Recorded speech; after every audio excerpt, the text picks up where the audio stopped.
Nothing can stop me. No. 'Cause I'm addicted to what you and I realize. Lead the way, I follow. No need to say where we are heading now, babe. I follow to the edge of it all. So tell your good night, 'cause I'll find no matter what, yeah. Susceptible now, before the moment flies, before it flies. So tell your good night, 'cause I'll find no matter what. Susceptible now, before the moment flies.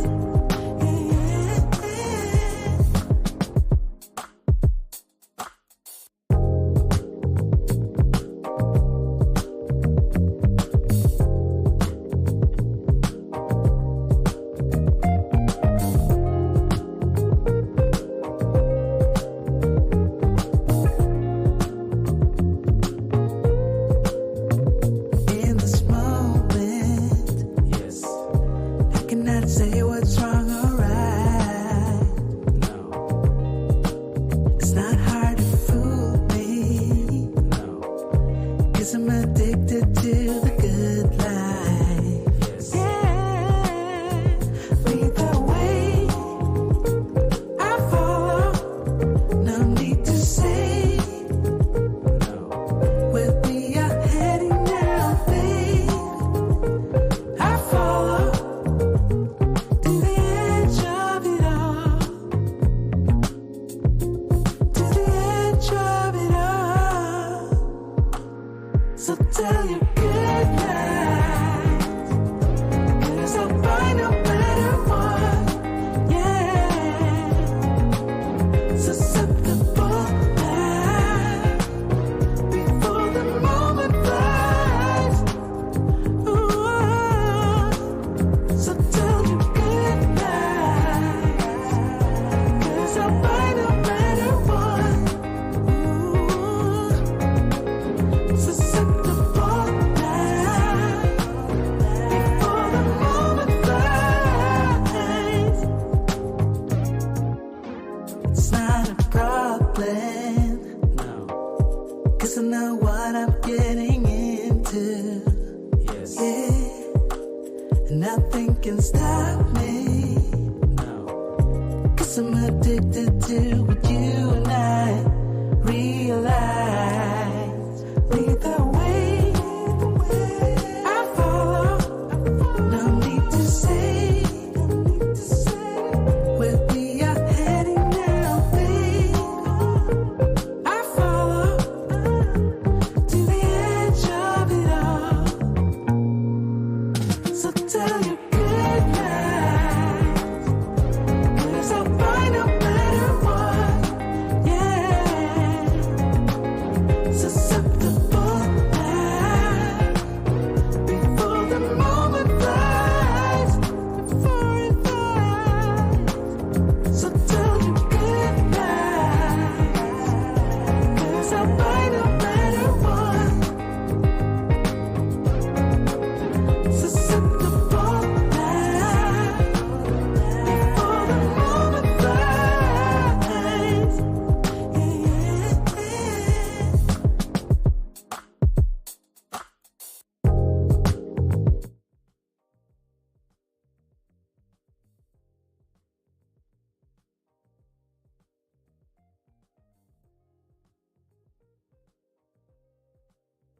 Wait. Hold on here. Is this the barbershop? Is this the barbershop? Yes, it is. It's the barbershop. Yes. Wait, I mean, we can't talk straight in the barbershop. Then where can we talk straight? We can't talk straight nowhere else. You know, this ain't nothing but healthy conversation. That's all You I gotta tell who's the park down. It ain't nobody exempt in the barbershop. You know that. Ain't nobody exempt. You can talk about whoever and whatever, whenever you want to in the barbershop. Why you gotta tell?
What's up, ladies and gentlemen? Put a 1 in the chat if y'all can hear me in the back. Put a 1 in the chat if y'all can hear me in the audience. All right. If y'all can hear me really, really good, let me know. If you're not, I can adjust. But I'll go on until I get those 1s in the chat. Hey, listen. So we have Lady Navoa in the building tonight. Lady Navoa, it's so good to see you, Sugarfoot. And thank you for being here tonight and taking care of the chat along with Brother Von Bryant. Von Bryant is in the building tonight. Von Bryant, thank you for being here tonight. Greetings to you, my brother. He said peace, joy, and abundance. All right, then we got Embrace the Grace in the building tonight. Oh my God, this brings back so many memories. How I miss KS. She's talking about the intro song tonight. All right, we got Grooming and Reviews 101. He said, hey, everyone, the Greek Freak is in the building. He has the link is in your email, sir. All right, we got King Ba 111 in the building tonight. Thank you for being a support. I've been seeing you a lot over here. Thank you for supporting the channel. He said, good evening, all. We got What We Know podcast. He said, we ready. All right. Everybody said they got a 1. I got a 1 in the chat. I got 1 and everything in the back. All right. And then we have Our Pain in the building tonight, guys. Make sure you go over and support Our Pain, marriage, politics, and sports, as well as What We Know podcast and What We Know podcast. Make sure you found that. Embrace the Grace. Make sure you go over and support her. Hit the like, subscribe button over there, and let's support good content, great content as well. Guys, I've been struggling with something lately. Before we get the show started, I've been struggling with something lately. I think over here at Black Men Unfiltered, let me get my locks together. I've been thinking over here at Black Men Unfiltered Network, we've been doing a great job having great shows and conversations for about 2 years now, almost 2 years. It's coming up. And I think that, not trying to toot our horn over here, but I think that we have one of the best shows, especially our Tuesday night show, our Barbershop show, Mandrill throughout the week. I think we have enough variety to be a great top show on YouTube. And I think that we have one of the best shows that it is. We have some of the best people, Mr. Bennett and What We Know podcast in the building, as well as Our Pain joining the family with Mr. Boomer, a new show, guys. Make sure you check Mr. Boomer out. Mr. Boomer is on every Monday at 5 o'clock Central Time, 6 o'clock Eastern. Make sure you guys check out Mr. Boomer. But yeah, having Mr. Pain over here as well, Lost in Translation, having him here to give his perspective as well as others. And I think that we have a great show. And so with you guys always supporting us, thank you so much for all the support that you give. We appreciate it. And we want to make this show, we want to promote this show. Make sure you hit the like button, hit the subscribe button, and also, most importantly, hit the share button. The share button is important as well. When you share it, other people that don't know about the show can start sharing it as well. And that's how we become better and greater. And our numbers will go up through the roof because we want to reach more people. These conversations need to be had. So again, thank you guys. Thank everybody that's in the back who always supports the channel. Thank everybody in the chat who always coming over and supporting us every Monday, Tuesday, Wednesday, Thursday, Friday, and Saturday now. So thank you so much for supporting all the shows. I really, really, really appreciate it. We had a great show. Just a recap of last week. We had a great show on Monday with Mr. Boomer. It was a great show. Mr. Payne did a great job. He jumped right into the baptism pool and got baptized real quick in the flames of the flames. He got baptized very quickly and he handled it well. So shout out to him. He'll be up here tonight. Mr. Bennett, thank you for supporting. Mr. Bennett always finds a way to support this channel any way he can. Even having a new job with and new hours and things like that nature and being out of office, man, I appreciate him being here with us and always giving us his best. So I appreciate his perspective. And then JT, thank you so much as well, man, for always rocking with your boy and being here with your boy. I really, really appreciate it. All right, guys. So You see the name of the show tonight, Men Who Make Excuses Because They Don't Have a Backbone. Now, I was going to add to this title because but I didn't have time to, because I've been doing things at the house. We've been, doing a lot of things in the house. So taking down some things, removing things, putting things up. So I didn't get a chance to do it, but it was going to be Men Who Make Excuses Because They Have No Backbone. And the latter part of that was going to be Coochie for Cash Apps. And Coochie for Cash Apps is one of the young men that used to come on my show and try to drag me, and had a plethora of women supporting him. Recently got exposed by one of the people who supported him the most, and found out that he was a swinger. He liked men, women, and all this. I mean, there's a lot of evidence, and this young lady really, really put all the text messages up of him cheating on his wife, trying to cheat on his wife, going to swingers clubs, just cheating on his wife, trying to sleep with the woman, just all type of things. So shout out to him tonight, man. Shout out to you, brother. Hopefully all the stuff that you were spewing and supporting and saying, listen to women and love your wives. I hope that tonight that you're loving on your wife. I hope you guys are cuddling up, and I hope you're asking for her forgiveness for all those text messages and embarrassment you took her through for the last couple of days. All right. So you know who you are. All right. Mr. He said, you're in the building, man. Listen, if you want to come up, send me an IM. I will definitely get you in here, man. Get you on the panel, because this will be a great, great conversation to have with you as well. All right, guys, I'm going to go ahead and bring who's here already. Let's go ahead and bring them up. Yes, Von Bryant said Coochie for Cash Apps. That is absolutely correct. Sending Cash Apps. The man sent over $7,000 to another content creator to get some Coochie and didn't even get the Coochie. All right. So, and the woman put all of it up on the screen. Straight blasted him. Took money from his household to get a little Coochie. Damn. All right. So we're going to go ahead and bring everybody up. Now, the first person I want to bring up tonight is my Greek, he's a Greek man. Give it up for the Greek freak himself. Grooming and Reviews is in the building tonight, ladies and gentlemen. Give it up, give it up, give it up. All right. And then we got JT from What We Know Podcast in the building tonight. We got Mr. Bennett in the building tonight. And last but not least, Mr. Boomer himself. Show every Monday, 5 o'clock Central, 6 o'clock Eastern. Give it up for yours truly. R Payne is in the building tonight. R Payne, I got a surprise for you.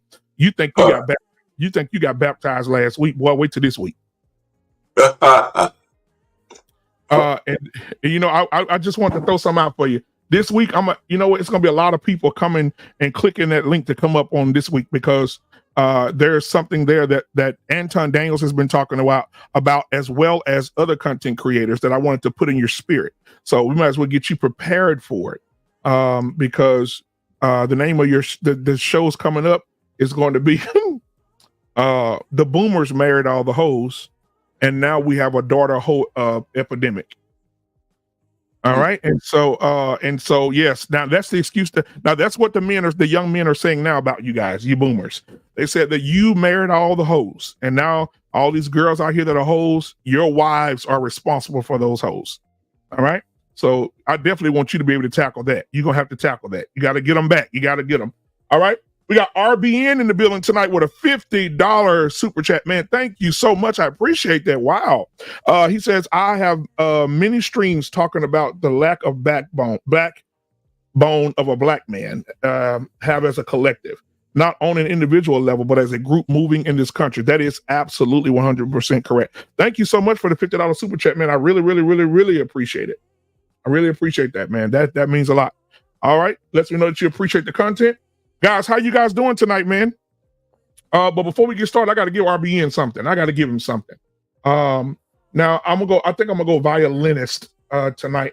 I think the violinist would be great for this super chat. Here we go. Thank you so much for the $50 super chat. Oh, let me slow it down. Rapping with the singing, I be singing. You can get it all free like welfare. Yeah. Back to the beginning, know what I told ya. I got 2 degrees, now I'm dumb rich. This sound like some 718 shit. The living weirdo on the same shit. Gave me in, let's go violinist.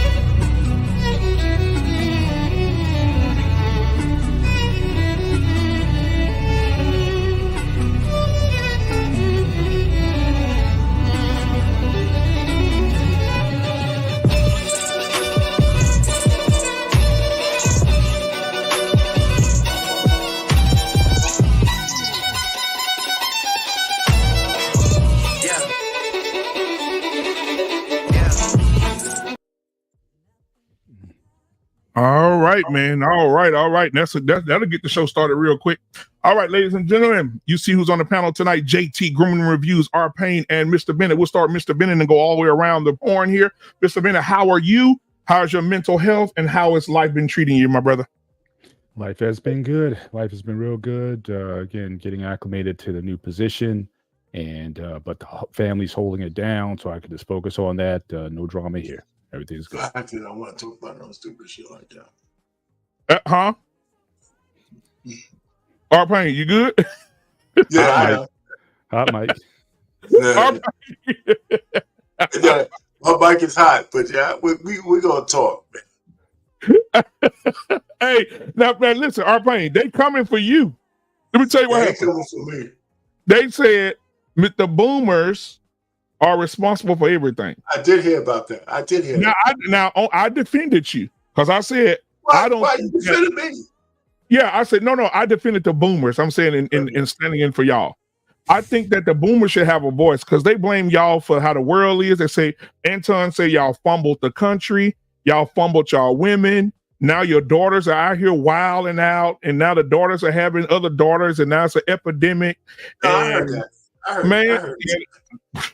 So how you doing, Arthur? But PMU, I heard all that shit because I listened to Anton's annual show.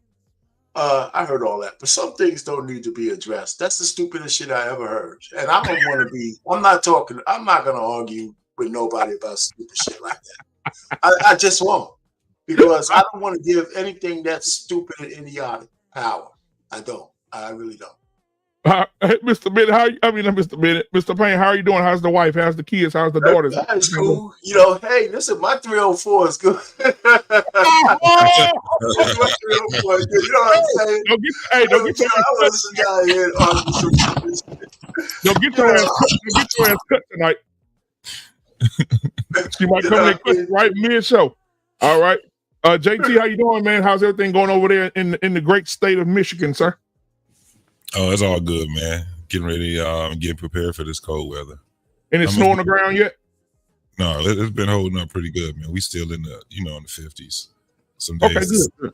So we holding pretty steady for right now. Hey, I know them lions. I know them lions got ice in their veins, though. Yeah, they do. Yes. Yeah. Absolutely. You dig what I'm saying? Yeah, man. Y'all doing good. Hey, everybody said last year was a fluke. I don't think they're saying that no more. They can't do it. They can't do it now. See them right now. Yes, sir. Absolutely. Grooming Reviews, man. What's going on, Greek Freak? What's going on, guys? How's everybody tonight? Good, man. Good. Right. Doing all right. So we're gonna get this going or what? Well, let's talk some cookies. Hey. I want to know. Can I set a chat with my ass and sell that on the internet? And a picture of my hairy Greek shiny ass. No, sir. Keep your ass to yourself. Keep that ass to yourself, sir. I can go click. You know what? I'll go 50-50 of the profits with you. How's that sound? Oh no! Because because if you do that, easy money gonna be like this. Easy might like that, actually. I gotta give him credit when he's due. Like, that's Easy's favorite department is hairy, shiny Greek men's asses. And I will let him know when he comes on tonight. We're gonna meet him about that. I'm gonna tell him like, JT. Yo, why do you like Greek hairy shiny asses? I'm gonna ask him when I see him tonight. Easy money gonna let me get you one more time, Easy.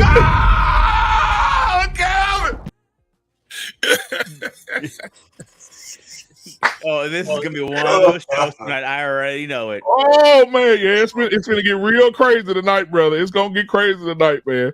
Hey, but listen, man, I've been listening to a lot of black men and white men and all men.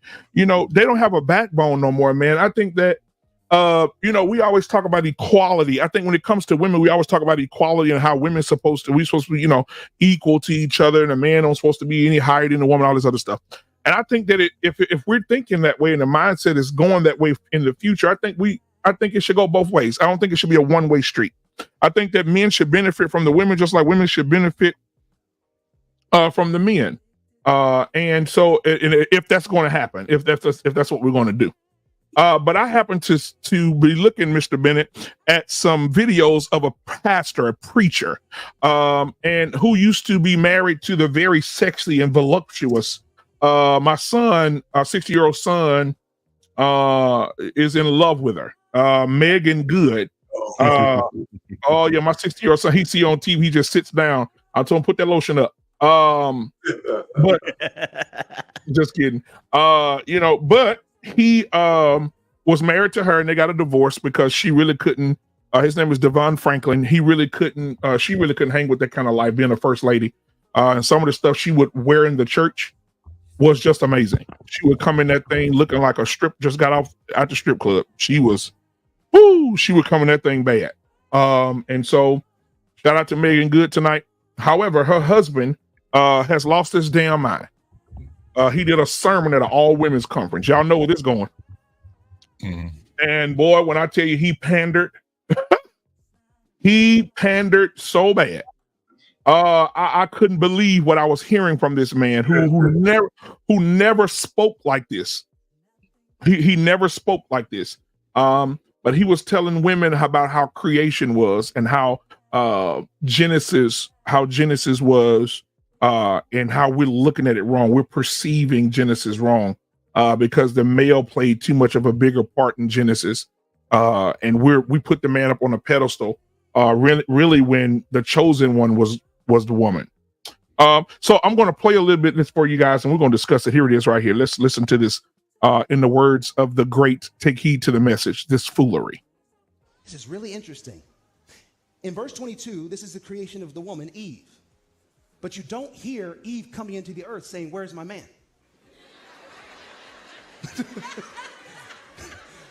Huh?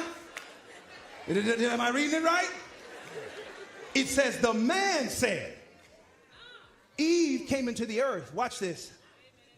Adam was the one who was broken. Eve came into the earth whole. She had both ribs.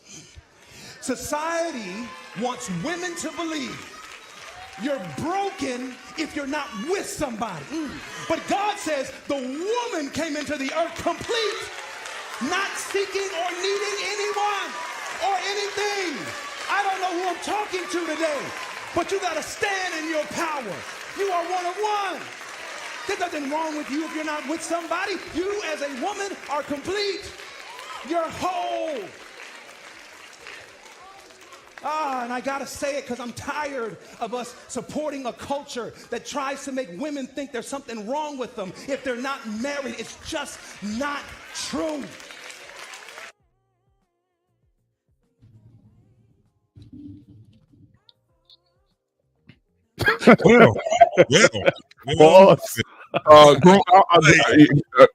R-Pain, we'll let the elder of the house go first. R-Pain. I would love to hear one of the elder Baptists or church pastors rip his ass a new one for that sermon. I would love to hear one of them because he completely blasphemed the word. You know what I'm saying? And I mean, you could just tell that he's still somehow reeling from his own marriage, marrying a woman who told him that she didn't want any children.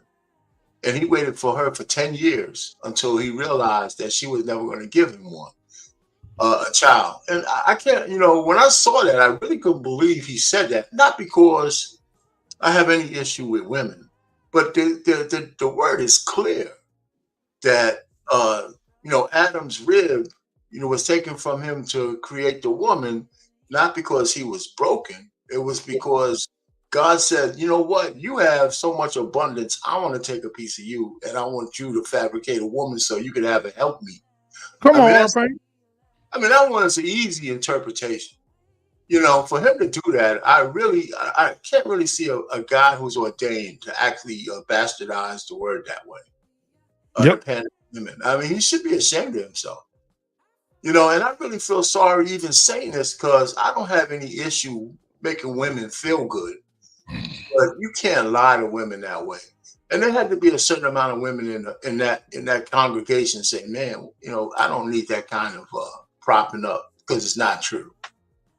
And they know it.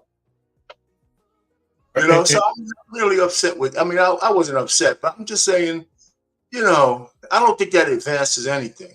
You know, that kind of stuff, that kind of pandering doesn't advance anything. And you know what?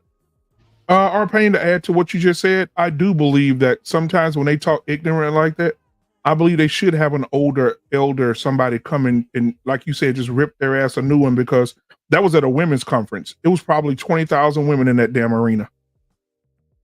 And you seen the reaction to that women's conference. They were all standing up, cheering and screaming out loud because he pulled them into that train. They like it. They like what he said. JT, what are your thoughts about it? Let me say this. If you listen to the cheers of the crowd with that many women, it wasn't as loud as it could have been, because half the women in there saying, what the hell is he talking about? I really believe that. There was probably a segment, they might have got up and stood on their feet, but it sounded a little muddled to me in terms of the cheers, because these women never heard any pastor ever say any stupid shit like that before in their life. Yep. JT, talk to me. So my question would be, why do everybody keep referring to Genesis? Why it was Adam and Eve the only people that you can talk about when you talk about marriage? I know that there are at least 15 verses that talk about marriages, 15 scriptures that talk about staying together, being a virtuous woman, being a man of substance. Why do we keep going to Adam and Eve? Well, he was uplifting the women. He wasn't talking about marriage. He was saying that, right? Genesis, he said women. Yeah, go ahead. Genesis would actually be the opposite, wouldn't it? It'll tell them what the opposite is, because they, these people disobeyed God, didn't they? They did. Right. So, I mean, it's so many different ways, and it's a lot to Genesis. I understand why guys like him do it. They can preach to the ignorant. Most people never read the Bible ever in their life, and they go to church every day. Exactly. You don't even read the Bible. Just because you read some words and you put some words together and you read a sentence, it doesn't mean anything. We all understand that it takes actually some type of training to understand what the Bible is actually conveying, because it's about your understanding of these things. It's not what you can convey. Some people are preaching these and call themselves preaching the word, and they have no idea of what they just said. They have no idea of the translation that it came from, what words meant back in the day, and all these different things. So they can preach to the ignorant. So what he was doing was preaching to the ignorant. All those women that was up there and they was hooping and hollering and they didn't listen to what he was saying. He said these things called buzzwords. And what happened with the women? Yeah, they need something to make them feel good. I agree with our pay. It may not be as many women as we think it was that was in there hooping and hollering and amen in that guy, because there are some women that actually listen. Guess what those women are normally called? Wives. They understand that. Yep. And I wanted to put this out there real quick. Anissa's in the chat. Thank you, Anissa, for being here. She's a part of this family as well. She's here on Tuesday nights. Anissa is saying that, we're still disobeying. I had a conversation today with my brother and my sister-in-law. Oh, it was a heated one. It was so bad. I got to work at 4:00. I drove up in my yard around 4:45. I didn't get out the truck until 6:45. It was heated. And we were talking about marriage and relationships. And she said, well, why do you think her and my brother was going back and forth? And she asked me, why do you think that marriage is out of line? She said, from a biblical perspective, don't tell me what you think, because your flesh always can get in the way. I said, okay. Okay, all right, no problem, sis. I said, I think the reason they're out of line right now is because men, I said, we're talking about it on the show tonight, so hopefully she's watching. I told her I sent her the link to watch. I said, men, the relationships are out of line right now is because men get provision from a biblical perspective. Men get provision from God. And when we get that provision, that gives us the way we have to move as men, as godly men, as fathers, as husbands. And I said, these days, men cannot focus on God and pray and focus on God and get provision from God because we're out of line, because we're doing something wrong. And she asked, what we doing wrong? I said, instead of, in these days, 2023, instead of the women being the man's helpmate, the man is the woman's helpmate. We're helping you with everything. The roles have reversed. Man, I need you to, baby, I need you to do this. I need you to do this. I need you to do this. I need you to do this. I need you to do this. So you know what I had to do? I had to get my grandmother in it. Grandma, come on the phone. Your grandsons need you. Both of us. And grandma got on the phone. Everybody got quiet because, everybody respect grandma. And we asked her, Grandma, back in the day, how was it being in a household with my grandfather, and you worked, he worked. My grandfather was in the pipeline for damn near 39 years. How did that work? And my grandmother said, well, while your grandfather was gone, before he got on the pipeline, he would go off to work with different men and do different stuff. She said, but when I was at the house, baby, she said, I was at the house with the kids. Now, people say, being at the house with the kids, not a job. She said, well, until I got a job, she said, I was churning butter. I was milking cows. I was feeding the goats.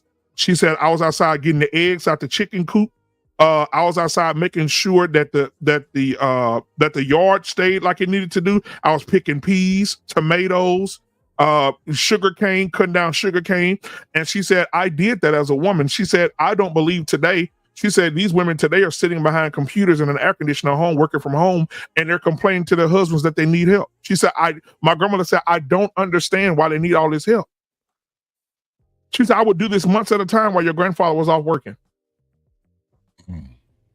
And she said, so today, women sit in the air conditioning for 8 hours a day, get out working till they tired, and the man don't do nothing, and the man ain't nothing. He don't do nothing. He don't help with nothing. She said, I don't understand. She said, maybe y'all can help me understand it.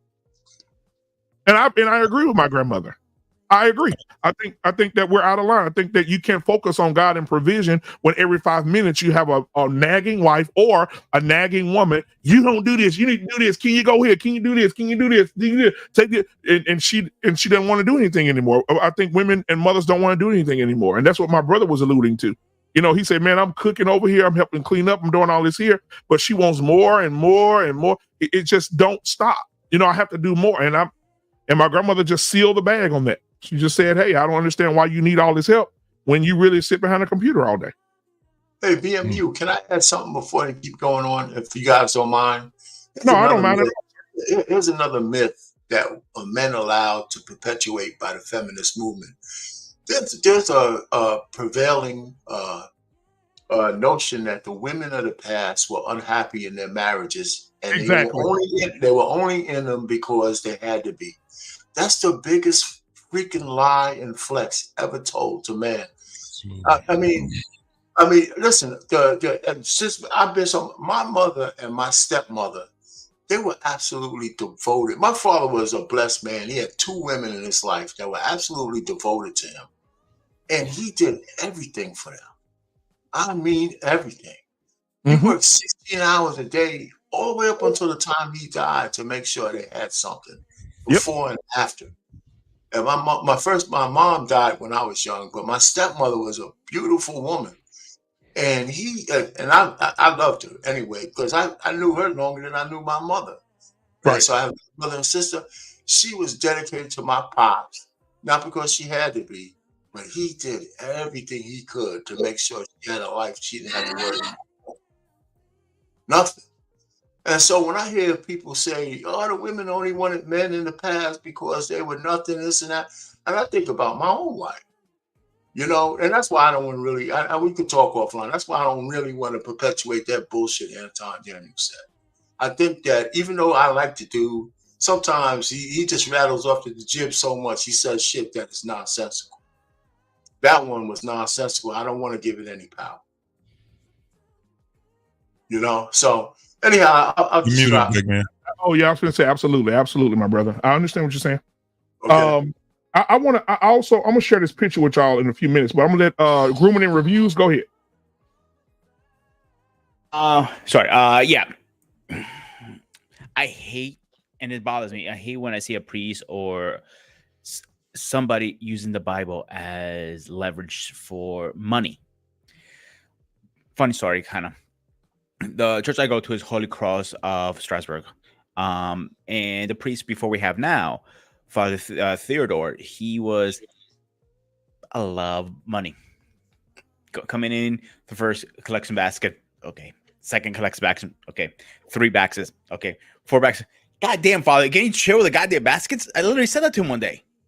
I'm like, he literally did it in one service on a Sunday service. And Greek services are long; they're from 8 to 12.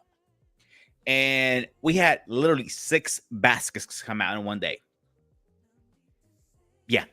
When I see this, people using the Bible as leverage, as a weapon, I don't agree with it. I'm sorry. My relationship with the Bible, with God, has changed a lot lately, in a good way. And when I see this, it upsets me. Father Costantino, the one I go to now, who took over the church, he barely even puts one out. When you see people going literally because he got cockblocked or whatever his case is, why are you punishing everybody else and you round up the women? That I agree with what you're saying. Like, most women do not know how to take care of men anymore. They want us to take care of them. I even was with a woman a long time ago. I was it early 2000s? She looked at me and we're just talking about, if we move on our future and everything. She's doing, oh, so you just want me to be your maid and take care of you like a little bitch? I'm like, when the hell did I say that? Wow. She literally said that to me. I'm like, I'm literally doing what I need to do as a man. You take care of her or whatever. And she turns around and tells me that. I'm like, we're done. I literally dumped her right in the spot and left out. But we're the in fault who let this go for so long. And now we're complaining, well, we can't find any decent women. Maybe if we put our foot down a lot sooner, this would have been happening. That's all I have to say right now. All right, Mr. Bennett. I want to keep you for last, man, because I know you dislike this a lot when pastors are using the Bible to for money purposes and or to boost up women by twisting the word. Like I told my sister-in-law today, I said, I'm gonna start calling you Jermaine Dupri because you like to remix the Bible so much. And so, but go ahead, Mr. Bennett. What are your thoughts? I definitely concur. I always saw the red flags that when you said they brought him in to speak at a women's conference. Any man who goes and speaks at a women's conference, I'm already going to be skeptical before he gets there, because if he wants to speak at another women's conference, he has to certainly toe the line and give them what they want. And so much of the church today is about capitalism, and it's about consumerism. It's about, you go there to get what you want rather than what you need. And, that keeps the coffers filled, that keeps the women coming back. And, so it's never going to be a good situation. So I was already done. As soon as you said he was brought in for a women's conference, I already knew it was done. And one thing JT said, which I may disagree with a little bit, he said, the women who weren't necessarily cheering or whatever were wives. But honestly, I can't see why a wife would even go to a women's conference, to be honest with you. Just the ones that I've seen. If you are a wife, if you are on your game, if anything, certainly women should be following your model. But, for women to go to these conferences, and really they're not, and there's like no instruction. Like, I've gone to men's conferences before, and it's all about accountability at these things. The typical tropes, man up, and you need to take accountability, and you need to submit yourself to God, and you need to be a better man or whatever. I've never gone to a women's conference where women got any kind of accountability, any kind of pushback, any kind of you need to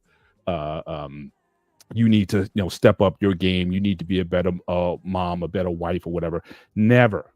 But with us, it's always about beating the man down. And I stopped, honestly, after a while, I stopped going to the men's conferences, because one thing is you have these men going in with their egos, and certainly that ego was certainly oftentimes could be a blocker to God. But then you got these groveling men crying at the altar just in heaps, because again, they're whatever that ego, that was Karen got stripped off, and now you got these men who are so insecure about themselves. I've seen guys get up there and give their testimonies and whatnot, and they talk about they got 4 or 5 accountability partners. Well, what do you need 4 or 5 accountability partners for? So really, I thought I found men's conferences to be emasculating, to quite frankly. And I see the women's conferences. I've had to sometimes do security. I've had to host some, so I know what goes on in there.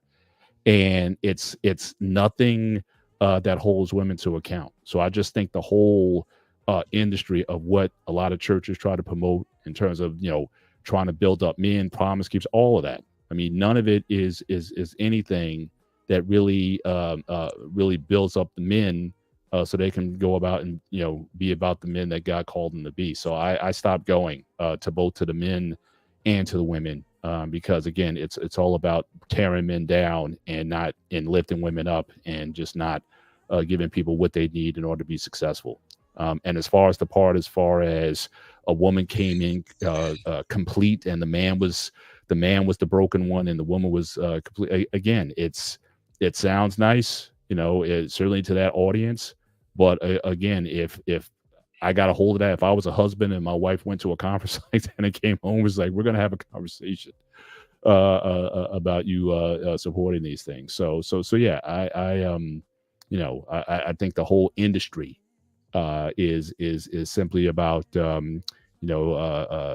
giving people what they want, and there's really no redeeming value to them. So I'm done with them. I understand completely. So I want to address the chat real quick because they're going at it over here. Anissa and Brother Brian are having a friendly conversation. And Anissa says they were talking about, she said, Vaughn, because I'm submitted to God, and put up on the screen, I am to take care of my husband, family, and household and help him in his purpose. Von Bryant says, and what if that meant working in the field with your hands? And then she came back and said, Vaughn, and he is to care for me and cover and provide for me. Right? Now, I don't know. Sister Anissa says she's a woman of the cloth. She's a woman of the Lord. And when you have a woman like this, oh Lord, look, oh my God. Oh my God. Oh my God. Oh, easy. I got a lot to say to you, buddy, tonight.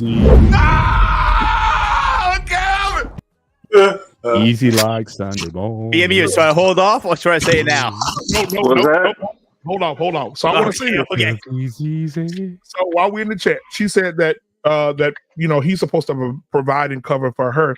I think that you can have that opinion, and I think that what's important is that when you go biblically to what a noble character, a wife, a noble character in Proverbs 31, the first line says it all. So men should not argue, or you can have friendly conversations.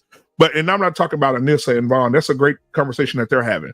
But when women say, you got to cover and provide for me and do all this, because if you go biblically to Proverbs 31, and you can go to verse 10, it says, a wife of noble character, who can find one? Right? She's worth more than rubies. Her husband has full confidence in her. Right? So you'll be able to see these things in this woman. She'll already come equipped with these things. You don't have to make her do it. You don't have to beat your chest and say, I'm a man, you submit to me. You don't have to do any of those things. And even when it comes to men, I'm gonna hold them accountable right now. You shouldn't even ask a woman, why are you not submitting to me? No, that woman will already come equipped. You know how you buy something, they say batteries included? That means when you get that thing and you want that thing to work, it's already comes with what you need to make it work. And I think that, women, when they say this, because I had this argument with my sister that she said, if your brother wants me to be this woman, then maybe he should go and work, pay all the bills in the house. She said, because he mainly does that now. She said, but I have a great job too.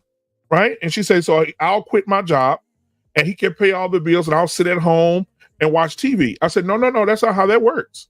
I said, because she said, that's what she said. The Bible said, no, the Bible didn't say for you to sit on your ass. The Bible says for you're worth more than rubies. Your husband has confidence in you, right? She brings her husband good, not harm, all the days of his life, right? And so when you have a woman like that, I'm looking at it right now. It says she gets up while it's still night, right? She provides food and portions. She considers a field and buys it out of her earnings. That means she working. I don't know where the women get off thinking that the man's supposed to be out working all day and they don't do nothing. It's right here. It says she considers a field and buys it out of her own earnings. So she's making money. She's working. So Anissa, I hope, baby, that you're listening to me. Brother Brian said, teach. I'm trying. But anyway, we got Easy Money in the building tonight. Easy Money, did you get a chance to see the video of that blasphemy that Brother Devon Franklin is preaching to these women at these conferences? No, I haven't seen anything. Oh, hell, well, stay right there. I'm going to show it to you. Here we go. Here it is right here. Look at this crap. Interesting. In verse 22, this is the creation of the woman, Eve. But you don't hear Eve coming into the earth saying, where's my man? Huh? Am I reading it right? It says the man said. Eve came into the earth. Watch this. Adam was the one who was broken. Eve came into the earth whole. She had both ribs. Society wants women to believe you're broken if you're not with somebody.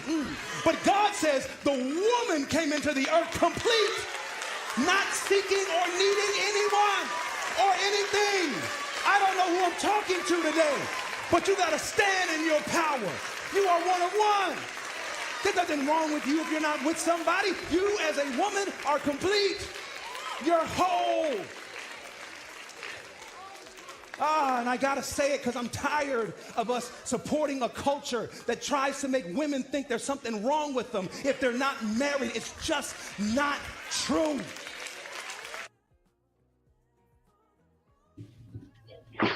Easy Money, talk to us. What's wrong with what he said?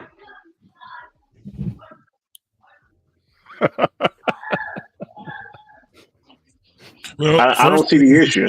He misquoted the Bible, stating that it stated that the man is broken and the woman is whole. That is not so true. He's misinterpreting the word. Yeah, I'll give you that. He's misinterpreting it. So that's what's wrong with it, because this is the thing, Easy.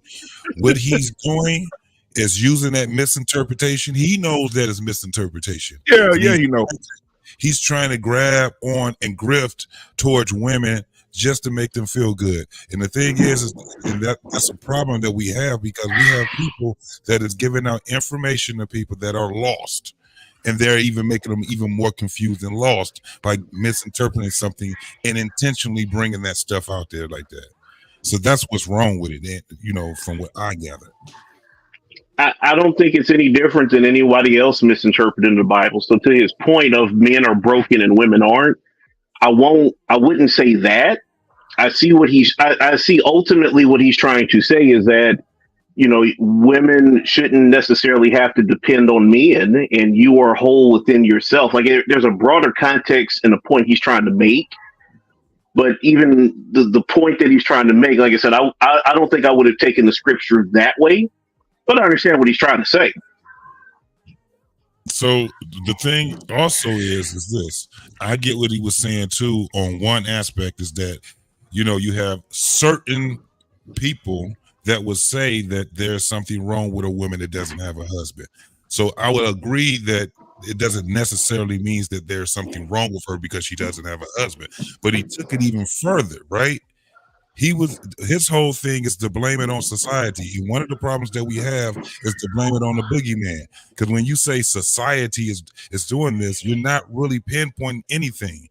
Everything is society. So when he's speaking, he's grifting.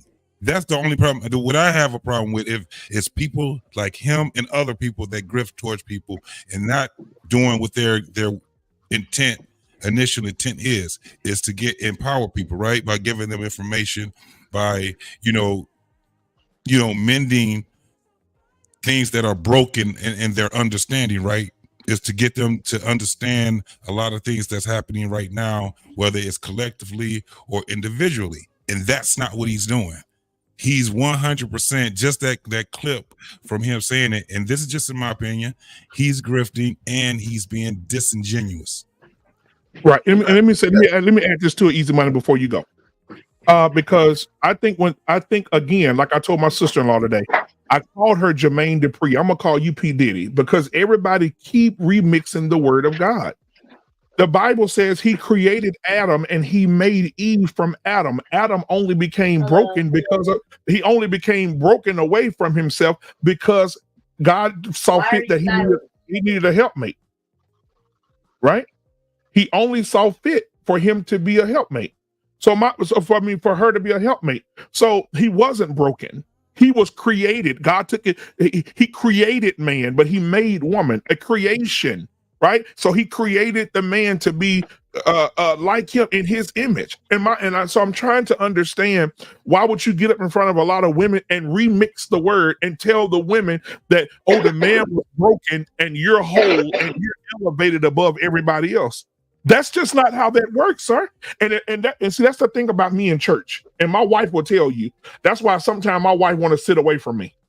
Because if I would have heard that in church, it would have went viral. I would have got up and I would have challenged him immediately in front of everybody.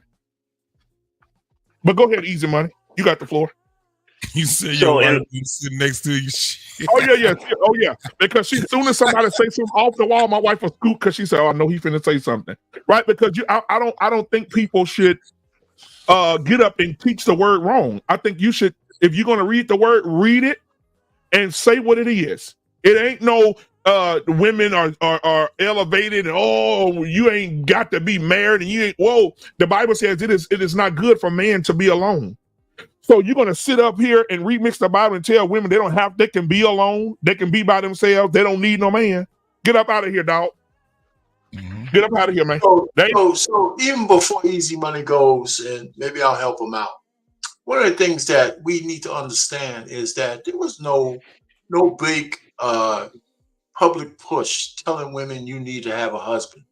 However, with the feminist movement, there was propaganda telling women you don't need a man. That trope about, if you're self-sustaining, you don't need a man is the propaganda.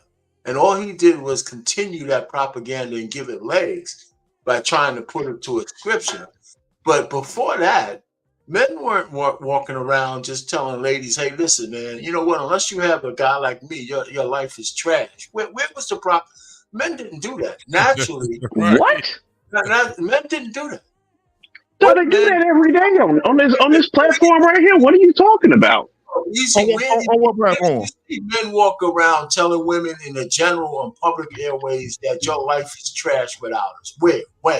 When in the past, before that trope about women being when? Are you serious? Tell me. I'm asking. Are you serious? Yes, I am. Yeah, come on. Wait a second. So you're not gonna pretend. So you're gonna sit here and pretend like back in your day, if a woman wasn't married by 25, she was a spinster. That's what you gonna sit here and pretend that? Yeah.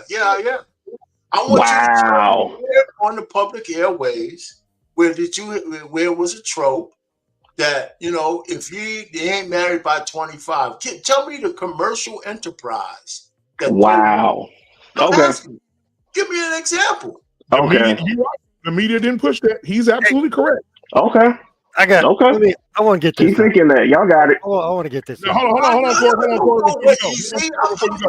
here. I'm not trying to say you're a liar. Just give me an example. I didn't take it as that, but if we're gonna pretend like that's not the case, then that's cool. We can move it along. Now, but Easy Money, let me tell you this though. When if I say it, because I take a full accountability for what I say, and I mean what I say, right? Because when I say, I've had conversations. These men been rocking with me for a long time on this panel. I sat up here and said it about my own sister. I said my own all of my siblings are married except one, and she's the black sheep, and she's the one that says, "Oh, I'm gonna do the things my way. I'm not finna follow no traditional way." Now we 4 kids in, 3 baby daddies. Right, and I've sat on this panel and I've said my sister trash. Matter of fact, my sister didn't text me when I said she was trash. You have no value, and I will tell her that. And I think men, this is what this show is about: men who make excuses and don't have no backbone. My backbone is big as a fucking trailer. I'm gonna tell it, and I want them to tell me this. I want JT to tell me about me, but God damn it, I'm gonna tell it. And if you ask me a question, I'm gonna tell the truth. And these women out here at these fucking conferences listening to this damn that ain't Bible, that's Babel. And he is remixing it, and these women are feeling good going outside that door. And guess what's gonna happen? Reality gonna hit. As soon as they get outside that door, Devon gonna go to his trailer because they're gonna pay him probably $500,000 to come speak. He gonna go to his trailer smiling with a prostitute in the back of the trailer, and and those women gonna leave there empowered for about 24 hours, and that shit's gonna die off. That's exactly what's gonna happen. He got their panties wet because look, like Mr. Bennett said a long time ago, we was looking at another preacher, and Mr. Bennett said, yeah, he's a nice looking man, handsome guy. Women gonna be drawn to him just by the way he look. And soon as they drawn to him by the way he look, he already got him by the way he look. He got his arms out, tattoos showing. Oh, the women love that. Oh, that's a preacher thug. I want that.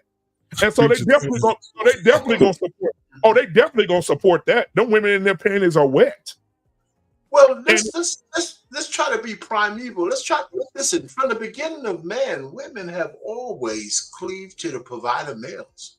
Uh-oh. And let me tell you, even in the regular tribes, women used to cleave to the guy who brought home most meat. And in those caves, men in general, even lesser men, the women where they were located in the caves were behind the front line where men were protecting them. All right, so if they got invaded, they had to go through the men to get to the women first. And so naturally, women just in general, without any propaganda, cleave to the men who look like they're in charge. That's why they used to say women love men in uniform, or men who are disciplined, or men who are strong. No, you didn't even need to have propaganda. That's how women generally are. This is the nature of chicks. And so they had to break that by this propaganda bullshit that you're listening to, that you don't need no man if you can do anything on your own. And that's just bullshit. Because even if you could be self-sustaining, you are even better if you have a guy who can match you and do better. And women inherently know that because they say that shit every goddamn time on these damn YouTube streets. And you know what, RP? Let me add to that, RP. That was beautiful. Thank you. That was a sculpture for the heavens. So let me add to that sculpture. I'm gonna put a little paint on the bottom of that sculpture you just created right there. Now, like this right here about my father's business. Thank you for being here and being a part of the dialogue. We appreciate it. I'm gonna drop the link for these women in a minute and let them come up. We're gonna open up the Lions Den, Mr. Bennett. We haven't had the Lions Den in a long time. But about my father's business, she said, so women not able to have a bank account up until the 70s didn't promote being with a man. No, that didn't promote being with a man. The word of God did. The word of God says it is not good for man to be alone. He made Eve for Adam. He created woman as a help for man. That's what was the purpose of the woman. She was created for the man. She was created to help the man. She was created to have the man's legacy, his children. That was what women were created for. All this other stuff is man-made. This is stuff that came up that came up in the feminist movement, that came up in all this other stuff. But biblically speaking, if you're about your father's business, right? And again, thank you for being here and giving your voice on the show. Keep it in the chat. Black man. Mm-hmm. Is she saying that? Is she stating that women couldn't have a bank account up until the 70s and up until the 1970s? Is that what she's stating? Right. That means individualism. Is she talking about a 1400s maybe? That's why. Hold on.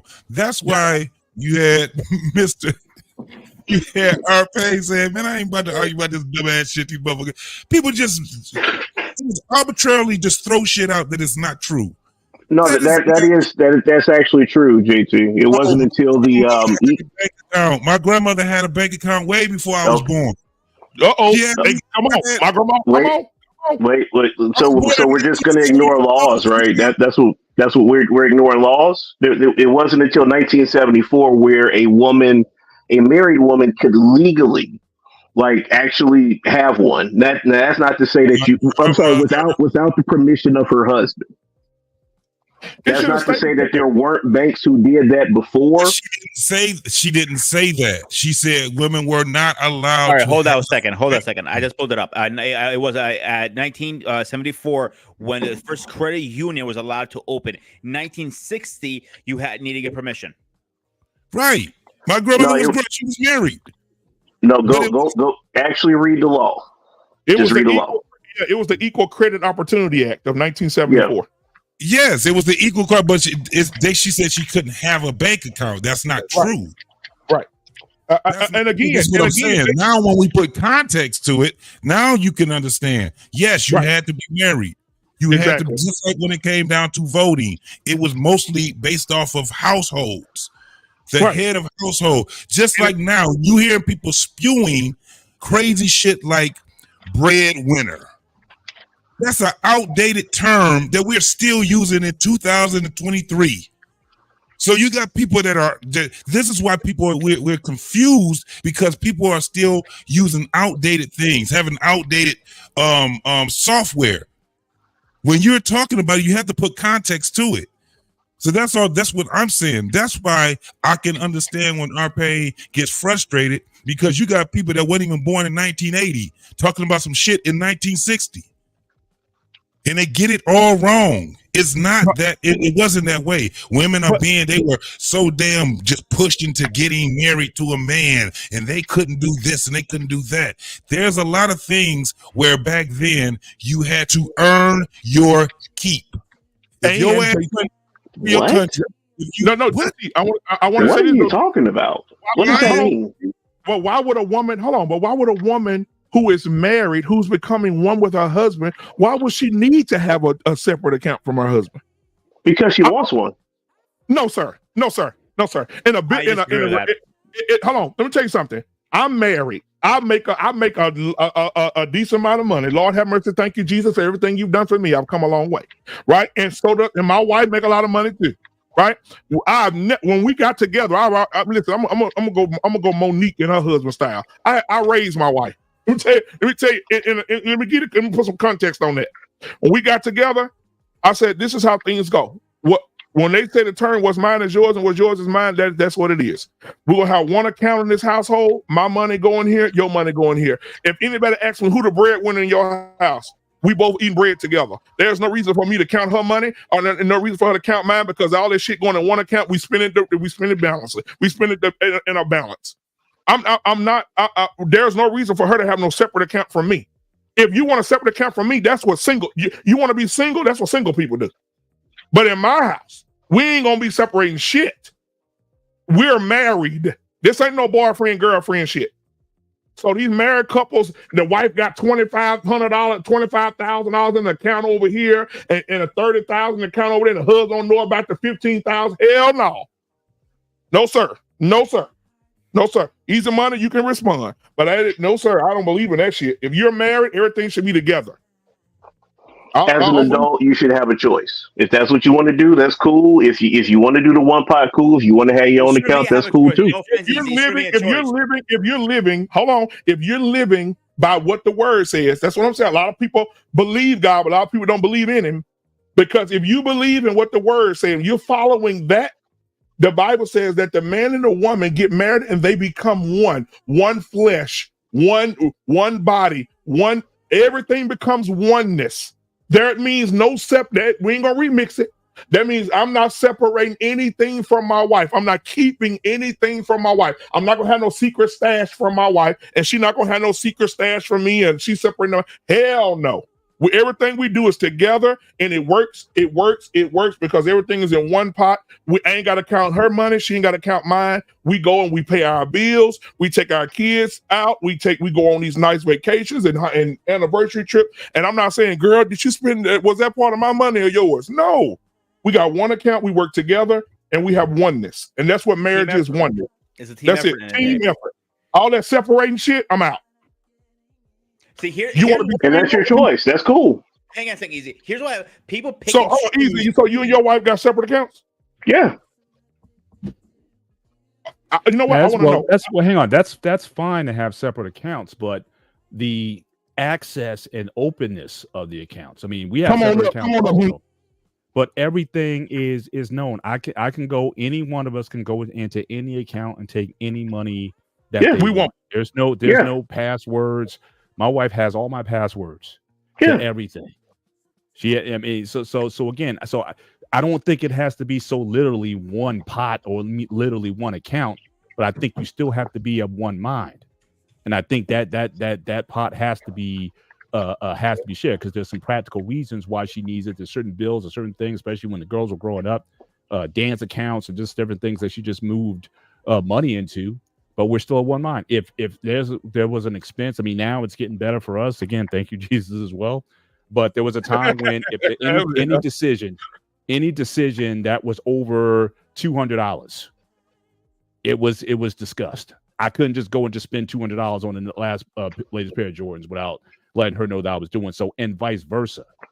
So again, as long as we were together here, as long as our oars were rowing in the same direction, we cool with that. So I don't want to get so caught up in the semantics of literally one bank account for it. But again, there should be an openness to where, again, like Black Man said, my money is your money and your money is mine.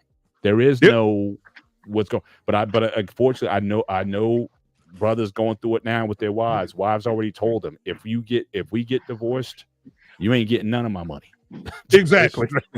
These are high earning women also. So it's like, the man would never say that to the wife, but it seems like just because the wife is making money, she's making six figures, she's successful, she just arbitrarily thinks that it's still her money. And that mindset, I think, is and you wonder why a lot of these couples are in trouble, because you're always like, you can't, to me, in marriage, you can't have an exit plan and try to have a successful marriage at the same time. If you're thinking about it, or it to me, it just doesn't work as well in my view. But I know brothers going through that now, and I see the drama that it causes. Right, and you know what else, Mr. Bennett? You know that old saying, I used to hear my aunts back in the day. Now they all maggot food. I'm sorry, they all passed away. But they used to teach the young women, don't let your right hand know what your left hand doing, girl. And when that man get paid, you better take a little bit off the top and put it to the side, and in case you have to get you good, you need to have your go bag with some money in it in case you have to leave him. And you're telling women this have been married for 6 months, a year? Oh no, bro! Listen, I'm gonna put this up on the screen. Easy money. Think about your response, but I'm gonna put this up on the screen. I want y'all to see this. This is what I'm talking about right here. Look at this article that I pulled up. This came out of the Essence magazine. This is and somebody sent me this ad. I already read it a long time ago, and I think we did a show on it before. But here it is. Look at this. Keith and Tamika recently got married. Tamika is a neurosurgeon and earns $400,000 a year. I hate that picture. I do too. Keith is a manager at Finish Line and earns $44,000 a year. After the wedding that she paid for, Keith moved into Tamika's house. She buys a new Lexus to replace his old Honda and even pays a 2-week honeymoon to Jamaica. Keith loves Tamika and all his heart, vice versa. They are happy together. But Tamika's family, in the article goes on to say, Tamika's family don't want them together. She needs to find a man that's making the same amount of money she making. So it needs to be another neurosurgeon. And she said no. She said, I'm not with him for no money. I'm with him because me and him fell in love with each other. He helped me with a pair of shoes one day. Me and him connected on a whole nother level that had nothing to do with money. And so she's thinking, I bet she don't. If she's thinking my money, his money, and his money, my money, even though it's $44,000, instead of looking at it, let me pull it back up. Instead of looking at him making $44,000, how about looking at, as a couple, they making $444,000 a year? That's what they making. Yeah. But Black Man, I think part of the conundrum is, again, with women going into these high professional fields or whatnot, there's still, it's like, you want your cake and you eat it also. There's still this mindset of, regardless of what you make, the man is still supposed to be a provider. Like to the end, like you can afford to lose your 400,000, but you can't make it on his 44,000. So it's right. So it's like we're this kind of mindset, especially over the last 50 years or so, I think it's something that I think we're still wrestling with it. You have the professional woman, and again, I'm not mad about it. I got 3 daughters. I want them to be as successful as God wants them to be. But I'm also teaching them, is like, look, when you get married, again, it's not going to be so.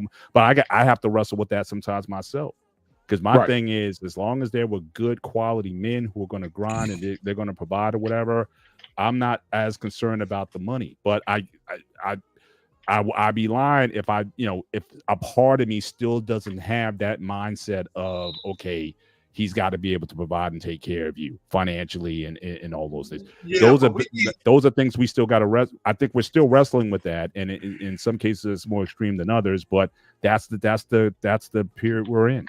Where we got the old values with the new ones. Mr. Bennett, I agree with you. And one of the things I think we need to do, because I had this conversation with my daughter last night, my oldest one. I think what we need to do is educate women to understand what the meaning of their hypergamy is. Right? Yes. From a man's perspective, we have to give them the hypergamy, but they also need to understand what it means. That's why Ebony K. Williams is in a conundrum. Right? We all know her story. I'm not going to call her a bad woman, but when a woman makes $1 million a year or is a millionaire, she has to realize her hypergamy puts her in a class where there's not that many eligible people for anybody. You know what I'm saying? Not just black men, but anybody. So she has to understand that. And a lot of women try to take the hypergamy with them, and they don't understand that. So this example BMU showed is a woman who understands that maybe she married a guy only making $44K, but she probably understood and got the memo that the chance of for her finding love at $440K with a guy equally yoked or better is almost slim to none. Exactly. But Arpain, isn't it more so again a training and conditioning issue? Well, that's what I just said. You're right. Men for thousands of years, we've been primed with this mindset that we need to be provided. And until again, 50, 60 years ago, we were, for the most part, we were the providers. It's almost like a kid who just has like a new toy and they just don't know necessarily how to work with it. It's like, I got all this money. Who doesn't know how to work with it? Men or women? Who are you talking I'm saying women. Women. All right. So that's what I said to you. They need to be trained to understand. Yeah. I mean, I didn't mean to cut you off, brother. I mean, go ahead and finish. I think we're on the same page. But you're saying that you're saying that the hypergamy of it, meaning that she's only going to be able to find certain men in that range. But I think even before that, I think there needs to be a training again on what the meaning of money is and what the meaning of marriage is. Yes. Before you even get to the hypergamous part, because it's been in our culture so long that men are supposed to make more. So yes, you have to remove them from that, but they also need to know that again, that as far as that one pot, like I said, they don't have thousands of years of expectation that this is what a woman's supposed to do. Whereas with men, we're different. So I think it's a cultural thing. I think it's something that as we go forward, as women become more mature in these spaces. I mean, you got women now who don't believe that they should have to pay alimony. Even if they're and we're gonna get to that in a minute. Hang on, I got a little pushback on this. Wait a minute. Let me just finish the conversation with Mr. Bennett real quick, because I want to add to it when you're done. Yeah, you can add to it too. I'm gonna be real quick. For thousands of years, men have been providers, but for the same 1,000 years, women expected that of men. That didn't change. I mean, we're talking about money now. Hypergamy for a woman back in the day was who could fight the best, who was the best man in the tribe. So they always had that expectation of men. Correct. Right. So what I'm saying now, in the last 50 years, where women have invaded the spaces of men and they're making money and they're starting to get rich because of the laws that men have provided them access to. Now they have to start to learn to deal with their hypergamy in a different way, because there's going to be less men, because they're taking up men's spaces in the workforce. And so what I'm saying is, instead of like Ebony K. Williams got a vilification from a lot of people, only because, like you said, she wasn't mature enough to understand that her success moved her into a space with her natural hypergamy, that there's just not a lot of candidates. So she would either have to settle for men underneath her, because men have always settled for women underneath us in terms of standards. But a rich man always understood that he would have to reach down and pull up a woman, because he wasn't going to find that many women equally yoked or better. You know, so women have to learn that. Right, but our pain, did we call? See, that's why I'm having some pushback a little bit. I don't think we called it settling. If you're a rich man or whatever, and you got a wife, there was value in who she was as a woman, and you didn't consider her beauty, her youth, her ability to have children. We didn't call it settling, but women call it settling. I'm saying, but you said our pain.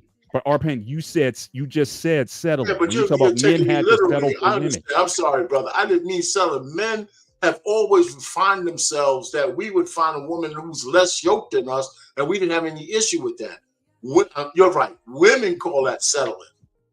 Men just call that the natural progression of things. So I agree with you there. I've used the wrong word. Okay. So I just used the wrong word. But go ahead. But so, we could go down on this road for 100 years. I swear. It's a great conversation. See, here's what I have an issue with this now. Hang on a second. The issue is like we pick and choose what society wants to follow from the Bible, and I say that specifically way because, like for example, it says nothing about money or anything like that, but it does say obey. Now, all of a sudden, obey is not allowed to be used. So are we picking and choosing what we're gonna say? It does say that.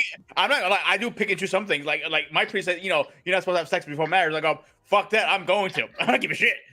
But I'm using that as an example. But my point is, we do pick and choose as a society and as human beings. Well, the Bible says this. I'm not going to follow that today, but I'm going to follow that in a couple weeks. No, it doesn't work like that. Board. It's like you go into a golden corral, exactly. And you pick whatever it is in the Bible that fits your needs. It's customized to you. Exactly. That's why most people in relationships are having failed relationships because they're doing everything to make them happy or trying to make them happy instead of doing what they need to do so they can get ahead spiritually. First and foremost, before all this other stuff goes on with one another. First, they got to get to a point where they can say, we trust each other. A man and a woman is supposed to look at each other as family. The majority of people that's talking this marriage shit don't look at each other as family because you don't just, just leave your family like that. You just don't. It is very difficult for you to part ways with family. Mother, father, it takes a little more than just, I don't like because we had money issues. I don't like, you know what I'm saying? It's a different way. It's an experience that you don't have anywhere else.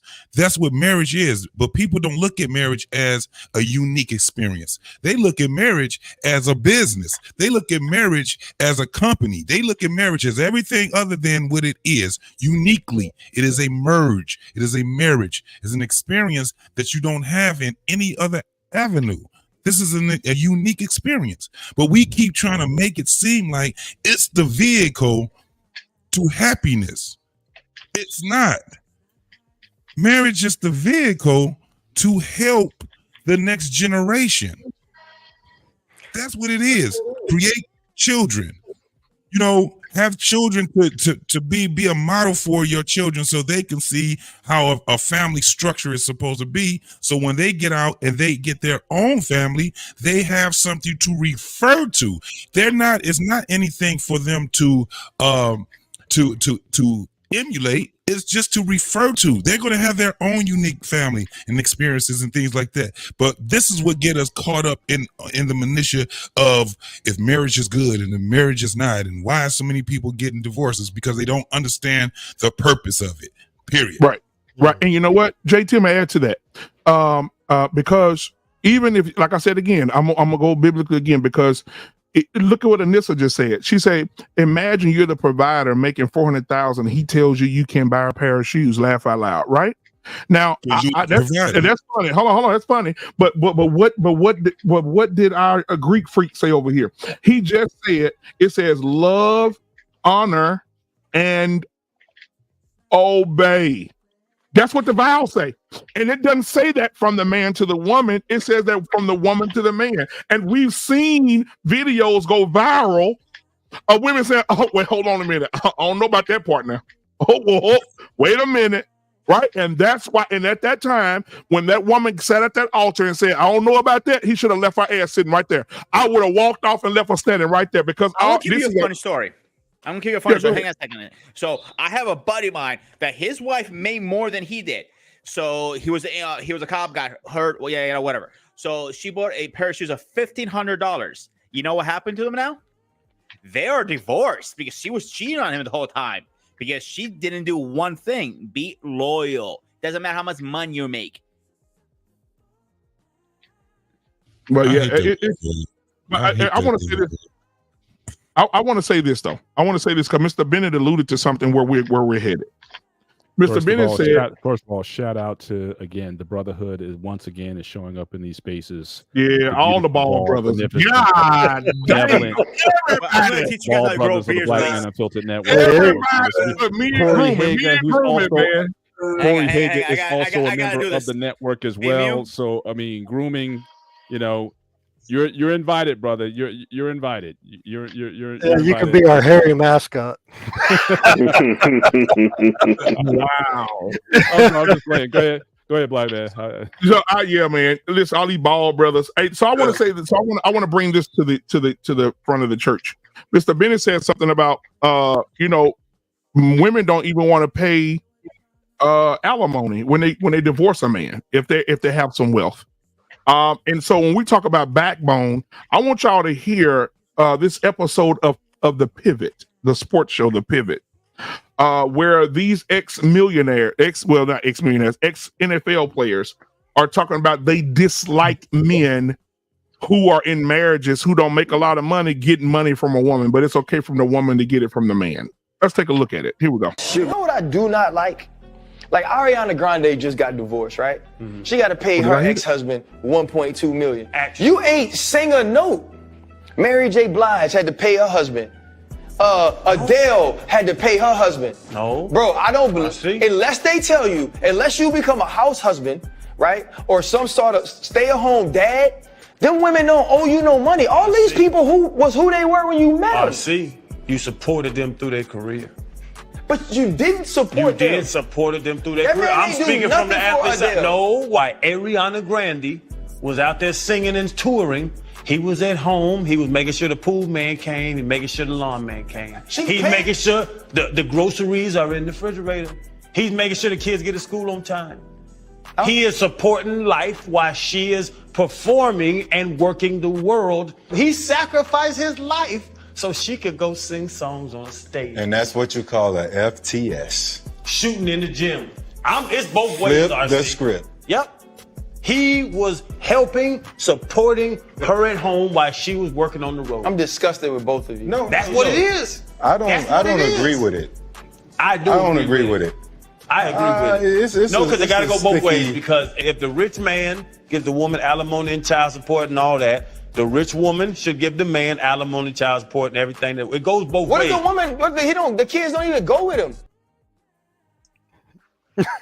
Shout out, Crowder's my boy, man. That's that show. He be acting a fool on there, but on the end, I gotta agree with him more times than not. He does have a good point. If they want equal rights, or they want same jobs as we do, they want bank accounts, they want this and that. Then what can you pay him or then? He has the only point. The other guy, my man, I like the dude, but he's an idiot. Sorry, Ryan Clark. Yeah, he's an idiot. Yeah. Or every man who says that is an idiot. I'll sit there and argue. Listen, if a woman is the breadwinner, she wants equal rights, she's got to get everything that's coming to her ass, just like a man does. Or else let's stop this equal rights bullshit. I mean, we need to, women still get away with anything they want. They want to be equal. Sometimes that shit hurts. And listen, women have more rights than men do. You know why? Because they have the right to delete babies. They have a right to do stuff men will never get. Right? They have more rights than we do. And a lot of men, I can live with that. Okay. But stop acting like you're a victim when it's convenient, man. We need to stand up and say, if you marry me, now I might choose not to take your money. I might not be as abusive and aggressive as you, but if you're making $1 million and I'm accustomed to the lifestyle that you provided, I don't know if I want to give that shit up. You know what I'm saying? Not that easily. I might make it hurt for a little bit, but I won't make it hurt like you would. I definitely wouldn't. But I don't think any man should be ashamed to take a little bit of money. If you're gonna milk her, I don't like the milking thing, but you gotta let her know. You want to be equal? This is what it means. That's how we move forward. Yeah, Ariana Grande paid him $1.2 million. She has to pay him $25,000 a month. Mary J. Blige is going to pay, I think, somewhere around $75,000 a month. Everybody disagree with that. And then Kelly Clarkson is paying $200,000 a month in alimony and child support because he has custody of the kids as well. I don't know what she was doing for the judge not to give her the damn kids. She's a deadbeat. Yep. And then Halle Berry is paying, I think she tried to go get a reduction in her child support that she's paying her ex. And so Easy Money, what are your thoughts about these? Oh, yeah, absolutely she is. Easy Money, what do you think about these men accepting the money? Do you think that's an okay thing for them to get child support and alimony? Oh, yeah. Why wouldn't they? Okay. Okay. I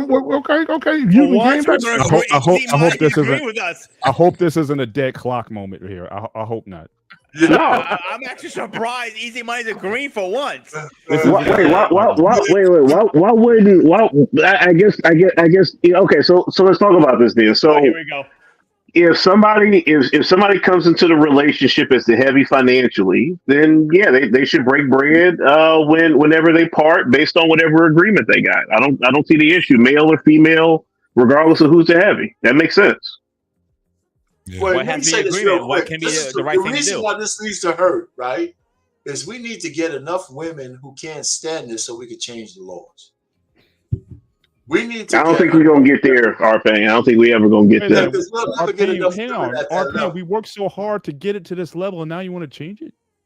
No, men didn't work to get it to this level. You know, women. The reason some been working. I mean, look, brothers are finally starting to get paid, and now you want to take it away from us. Why you want to change the law when it don't affect you? No, well, listen, much more men. I love my fellow brethren. You know, much more men are getting devastated by this law than other way around. This is Egypt. We could count on two hands the men who are really benefiting from this law. Men are being devastated by the way the laws are, because it's the average man who can't recover. The millionaires and billionaires can recover, but the average man who gets raked over the coals for the one house he spent his life for, and the $100,000 he has in his pension fund and all that guy never recovers. He never recovers. You know, so we need to get the laws changed, but the only way we could do that is by having women who hurt. Because they, just like, I hate to even say this name, and I'm gonna get blasphemed for this. But Pearly thing got a point. Women should lose their right to vote. You know, because that's what she talks about. Because women vote based on their feelings, and their votes have moved the world in the West, especially into an abyss that we can't come out of. You know, until they hurt. And Mary J. Blige, you know, she got one foot in the grave. She paying $360,000 a year in spousal support. So yeah, that is a lot. So Trey, what are your thoughts about what you're saying? That'll change a lot of shit on it.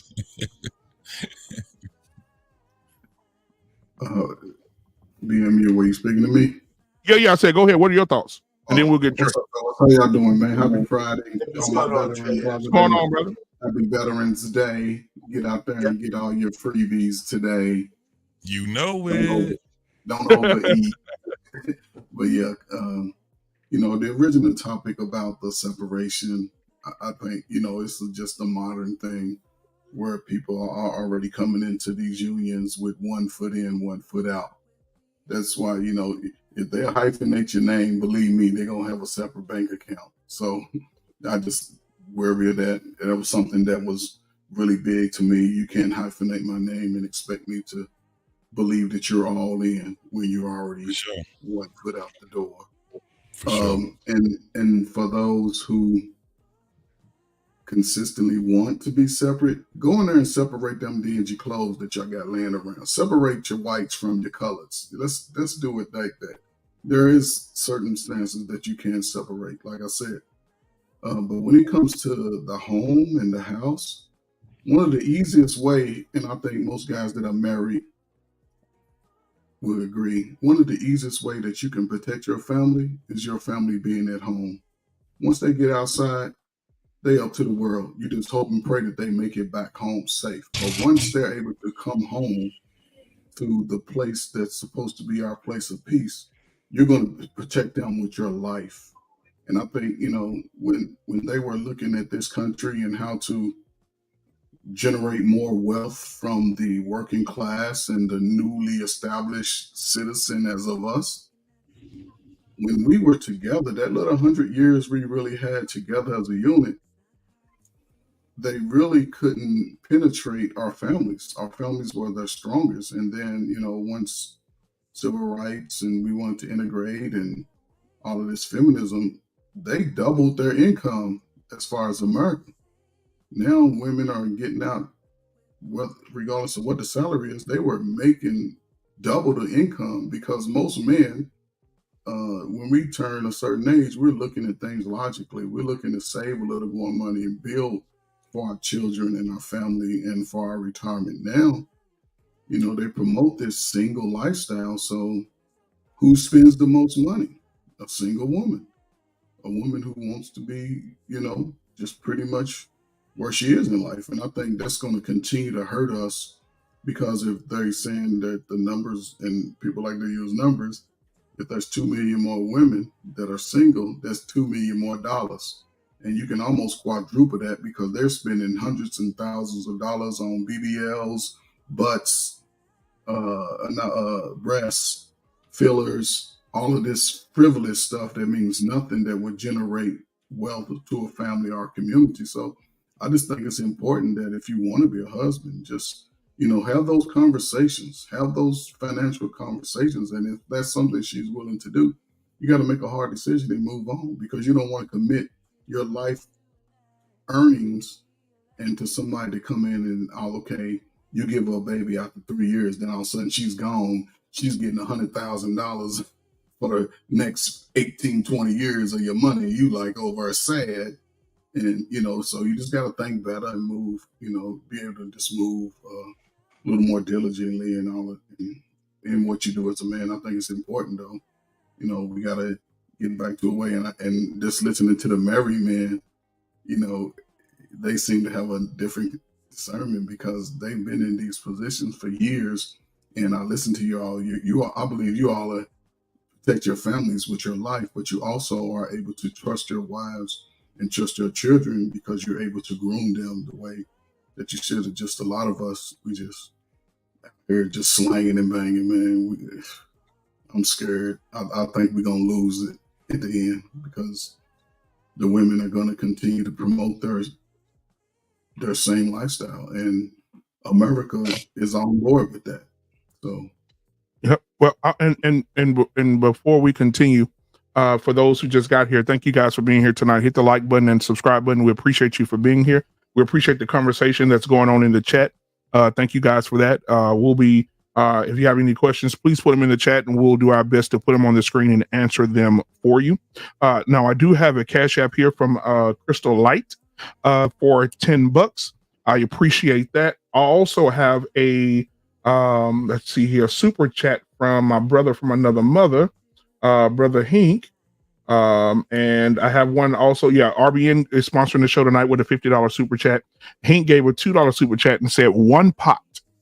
And so I appreciate you guys for that. We'll take a quick break. I'm gonna play something for those super chats and that Cash App, and then we'll be back with you guys. I'll replay the video so you guys that just came in can know what we're talking about, and then we'll kick it back off with Trey and move around the room. All right. Let me go ahead and play something real quick for you guys. Let's see what I got tonight. Let's do Eddie Murphy. He real quick. All right, guys, here we go. Girl, I can't understand it. Why you wanna hurt me? After all of the things I've done for you, I buy a champagne roses, look at it from your finger.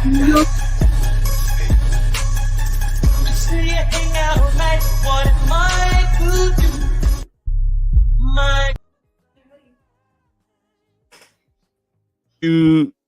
Thank you guys for that. I appreciate it. Now I do want to play the video again for those who just came into the show. Then we'll go Mandrell and we'll go around the room. This is a video from the show The Pivot, and they're speaking about men should not be getting alimony and child support from women who are their wealthy mates. Here we go. You know what I do not like? Like Ariana Grande just got divorced, right? She got to pay her ex-husband $1.2 million. You ain't sing a note. Mary J. Blige had to pay her husband. Adele had to pay her husband. No. Bro, I don't believe, unless they tell you, unless you become a house husband, right? Or some sort of stay-at-home dad, them women don't owe you no money. All these people who they were when you met them. I see. You supported them through their career. But you didn't support them. You did supported them through their career. I'm speaking from the episode. No, why Ariana Grande was out there singing and touring. He was at home. He was making sure the pool man came. He making sure the lawn man came. He's making sure the groceries are in the refrigerator. He's making sure the kids get to school on time. He is supporting life while she is performing and working the world. He sacrificed his life so she could go sing songs on stage. And that's what you call a FTS. Shooting in the gym. It's both ways. Flip the script. Yep. He was helping, supporting her at home while she was working on the road. I'm disgusted with both of you. No, that's what it is. I don't agree with it. I don't agree with it. I agree with it. No, because it got to go both ways. Because if the rich man gives the woman alimony and child support and all that, the rich woman should give the man alimony, child support, and everything. It goes both ways. What if the woman? The kids don't even go with him.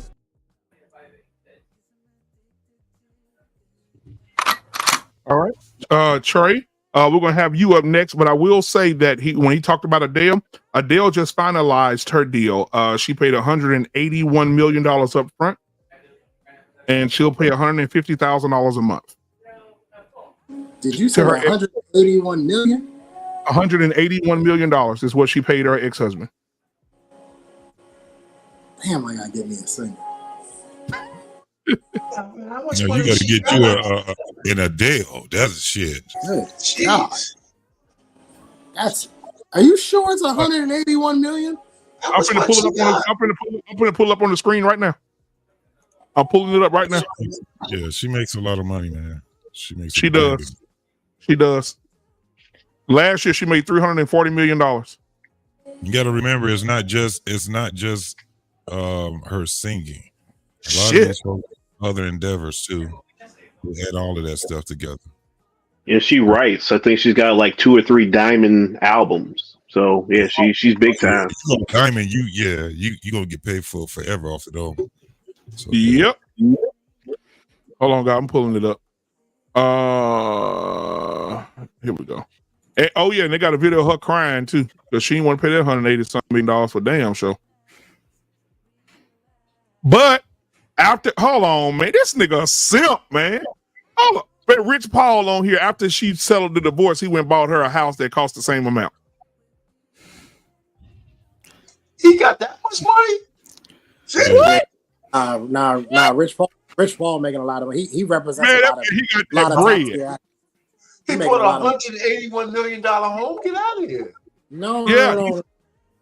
He bought a house. No, he got investment. He said they spent an investment property. Hold on, let me put this on the screen. Well, I don't know why it's not sharing. Hold on just a second. Yeah, they standing in front of the damn house and everything. Hold on. Was it 181 million up front or is it over? No, she paid him $180 million up front. That's the 180. I'll take one. Only one I need. I need $1 million. I'll be happy with that. Yeah, I'll be happy with that too. But her ex-husband, he got 10% of that. But he got custody of the kids, guys. He got custody of the kids too. That's because she's out touring and carrying on a lot, man. That makes sense. You know what I'm saying? I mean, she can't spend enough time with the kids. She's working. That's why. Yeah, she's working. There you go. You talk about globally. She's traveling globally, and she's in places, man, for months at a time. Probably years. So I need to switch my aim. I need to switch my aim to overweight singers. No, you need to get to a woman that's like 200 pounds. She's still overweight. Get you you need a cougar, Trey. That's who you need. Oh Somebody that got a- Nissa in the chat. Nissa, look how he starts sweating when a Nissa name come up. God damn, boy. That's not sweating. That's stress. That's stress. That's funny. Yeah, Look at him. Look at him. Suck it up, baby. Suck it up. 110 million. $110 million. Wow. In the state. Okay, here we go. Since it was widely reported, Adele and her ex-husband Simon Kanoki, damn, he was terrible, did not have a prenup. There was a buzz that he would walk away with half of the earnings she made for her time together. And since they were an item for almost 8 years, that means he could get as much as $180 million. Good for him. Good for you, man. That's great. Make him burn, man. Burn him. God damn. You lucky motherfucker. Shit, everybody happy. She got another man. He got money, you know. Yeah. Listen, she'll make the money back. Stop crying. Just like you tell a man. Stop whining, you know? Most of these people, they're crying for no reason. They have the money. They're going to make it back. I tell you, man, she just Skyfall, man. I love that jam. I don't think Easy Money like that, though. I don't think Easy Money like the fact that she had to pay that $180 million, man. He looking like he upset over there. You upset, Easy Money? No, like I mean, she owes him that, so it's cool. Yeah, because Easy Money. Our pain again. We got a good thing going right now. This is going to grow over time. This is like the future. This is like the futures market. So give this. I know it's been. Give it 10 years. This is an investment. This is ground floor right here. What I wanted to add real quick was she'll probably make that back on her Caesars residency alone. So it's a drop in the bucket for her. Oh yeah. So Trey, I really have a question for you. You're saying she's going to be in Las Vegas? Is that what you're saying? Trey, what are your thoughts? She's already there.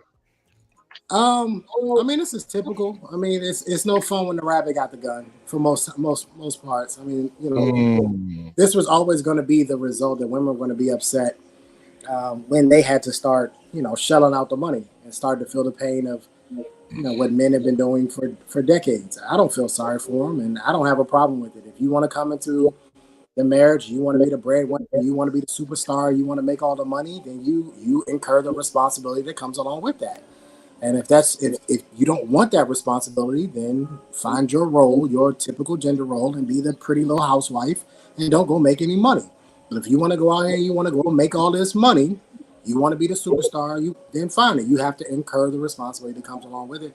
I don't feel bad at all. Although alimony is only about 10% of divorces anyway, it's not really a thing for most divorces.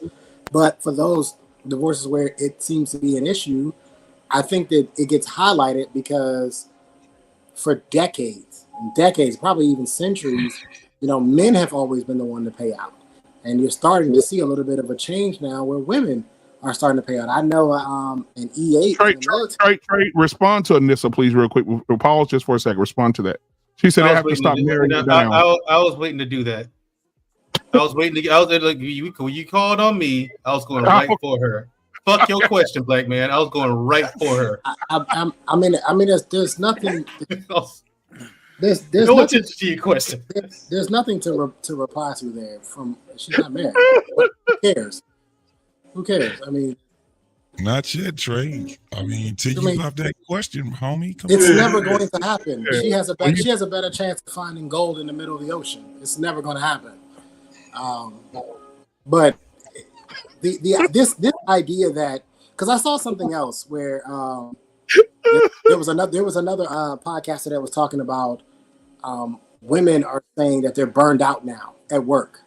They're burned out now. All of a sudden, they're burned out. Now, when the economy is doing well and they were making a lot of money, they weren't burned out. Now that the economy is struggling, inflation, the war, people are getting ready to get drafted. I don't know if you guys know that's about to happen, but the Army sending all those guys down there to be recruiters is a dead giveaway that something's finna happen here soon. I don't know why you would need a whole bunch of recruiters, but now all of a sudden that things have gotten tough, they're burned out. And this is the difference between the women and the men. Men we don't cry about burnouts. We understand that this is a lifelong thing, and that we're going to be working. Yeah, right, exactly. We just die. Right. We don't cry about burnouts. But now all of a sudden that things are tougher, that gas costs what it costs, milk costs what it costs, eggs cost what it costs. Now all of a sudden you burnt out at work. No, you're not burnt out at work. You incurred a responsibility that you truly didn't want from the beginning anyway, and you didn't realize that this responsibility doesn't have an expiration date. It is for life. Being a provider is for life. It doesn't end. And even in afterlife, you still have to set it up so that you provide for the ones that are still alive that come behind you. This is a lifelong thing for men, and a lot of women don't understand that. And so what's happening now is they're starting to see, oh no, this is a lot harder than I thought it would be. Yeah, that's why you have hips and we have shoulders. That's the whole reason. We're built for this.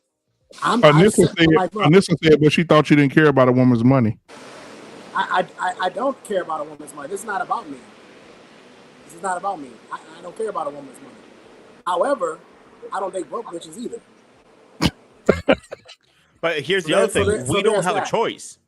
We have to get up and do our thing to support our family, support our kids, support our women. A woman have a choice. Oh, you have a husband. I can sit home and be fucking fat and lazy and let them take care of me. Mandriel? You see big ass super chat? Huh? You see big ass super chat? What's your question? You put a $10 super chat. Say Trey need Esther from Sanford and Son. LaWanda was fine. Check the old pictures of LaWanda back in the day, man. That lady was fine, bro. Yeah. Go ahead, Bendra. TBI, Trey. What's your question? I know you said you want to address Anissa's comment, so go ahead. Yeah, you had a question for me too, but Anissa, she should stop dating down. How about this? If every man in the country stopped dating down, you wouldn't have a man, and you'd never have one. Oh, okay? No. So be careful what you wish for, because men typically date down. The vast majority of us, on top of the 99 percentile of us, we all date down when we date you. So if that's your mentality, Anissa, be careful. Okay, check yourself. Oh man, check that's yourself. hard, man. That is hard. I've never dated a woman who was better than me. And then look, when they make more money than us, they say, "Oh, well, she's better than him." How? Because she make more money? What about a character? Clearly, you have no character because look at the way you think. Oh my God! Your mentality is all wrong. From him. Damn. Your mentality and your approach to this whole thing is all wrong. If that is in fact what you think, what you believe, well, she shouldn't date down. Well, how about I not date down? If I do that, not that it's gonna happen anyway. But not that it's gonna happen anyway. But I'd never date you if I was to date down. You sure not that desperate? There's levels to this shit, people. And most of y'all in the chat ain't ready. Okay, every man out here, every woman, in fact, you want us to date down. You beg us to date down. You only go for men who are above your level, according to your ideology. He ain't good enough. Why? He don't make enough money. So you want a guy who's going to date down. Look at the way you think of yourself. You're calling yourself dating down. You're telling yourself and the whole rest of the world, he's too good for me. But then you get in this relationship and show your ass and get pissed off when he finds another woman. Check your mentality, ladies. Now, Mandriel, what? Man, you spoke a word. I want to say this real quick. Anissa, if you're still watching, she's not. She said, I don't want you and don't know you. I know, Anissa. No, this is the thing. Please don't take that personally. I'm just saying. I hear a lot of women. I hear a lot of women say that. JT. I hear women say that all the time. I'm like, did they not realize what they're saying? Like she's dating down. Mandriel, she got you. She said, "Wait a minute." She said, "I said my level. I'm not marrying a guy working at Wendy's." Oh, okay, cool. Well, I've never worked at Wendy's. That's cool. I mean, here's the thing. That's cool. Don't work. Here's the thing. Don't marry a guy working at Wendy's, and I would not counsel you to do so. If she told me she was making a guy and he's working at Wendy's, I'd be like, why are you dating him? I'd be like, why are you dating him? But my thing is, be careful. Well, at least you know she can cook a burger. At least No, Wendy's don't have good burgers. Yeah, you got a good point. Not anymore. They used to. I haven't been to Wendy's in. I haven't been to Wendy's in like 13 years. I bet you skip probably burn water too. Man, girl, she said you handed her your the bigger bag, man. I don't know. I don't see how that's funny. No, because I guess she thinks she don't know your background, so she thinking you. She doesn't know my background, and she doesn't know what I do currently. So I mean, but the thing is, this is the barbershop, and sometimes we do let women into the barbershop. So if you let the cam up, instead of being a chicken shit and a coward, cam up, and we can have the conversation. What the hell? Let's see how fast she gets up here. All these women have all this stuff to say, but they never cam up. She said, have a conversation. I said my level. They never have a conversation. They never want to inject into the conversation. Not really. She said, "You think you said something?" I did. Actually, I did. I said a lot. I'm just pointing it out that your mentality and your approach to it, if that is what it is, it's the wrong one, and you're setting yourself up for failure and unhappiness because your approach to the entire relationship is wrong. You know what I mean? Hold on, Andrea. Easy money. Do you agree with Anissa when she said the reason these women have to pay out so much money is because they're marrying down? So when I say marrying down, it's not in a matter of economics, because you can have somebody that makes $1 million and somebody that makes $10,000, and they can be equally yoked. Because the match is more about compatibility overall than necessarily the money per se. Because you can have high earners that get together and they may not be equally yoked. Equally yoked is not in and of itself just financial. It's personality, character, and mindset. That's how you measure whether you're equally yoked or not. You know what I'm saying? Money really has nothing to do with it, because once you get married, you're supposed to once you get married, you're supposed to combine your incomes and go from there when it comes to resources. The money, I mean, what you have coming into it. Now, if you're bad with money, you don't manage it well. All right, listen, go take some classes, or let me teach you how to do this, because that's going to be a problem. That's different from someone already having resources like that. You know what I mean? I'd rather have someone who doesn't have much, but knows how to manage resources very well, than have someone who has $1 trillion, but has no clue what to do with it. You know, there's some proportionality between how you're yoked and how much money you make. It's not like they're completely separate. Let's stop that shit. What? You talking about money? You talking about money? Hold on, RP. I'm asking for clarification. You talking about money? Yeah. Then I disagree. I think money have nothing to do with it. Well, Mandro, you listen to the words that I said. I didn't say there is some proportionality to it. You can't just say it's not connected in some way. The people who are high earning, so let's take it completely lucky, there's some kind of discipline and drive and the way that they're yoked, ego, stroke, all that stuff that makes them who they are compared to the person who's a medium earner. There's some proportionality. I don't think it has. We can argue on the degrees. I hear you on there. But you can't say it's completely separate. That's just simply not true.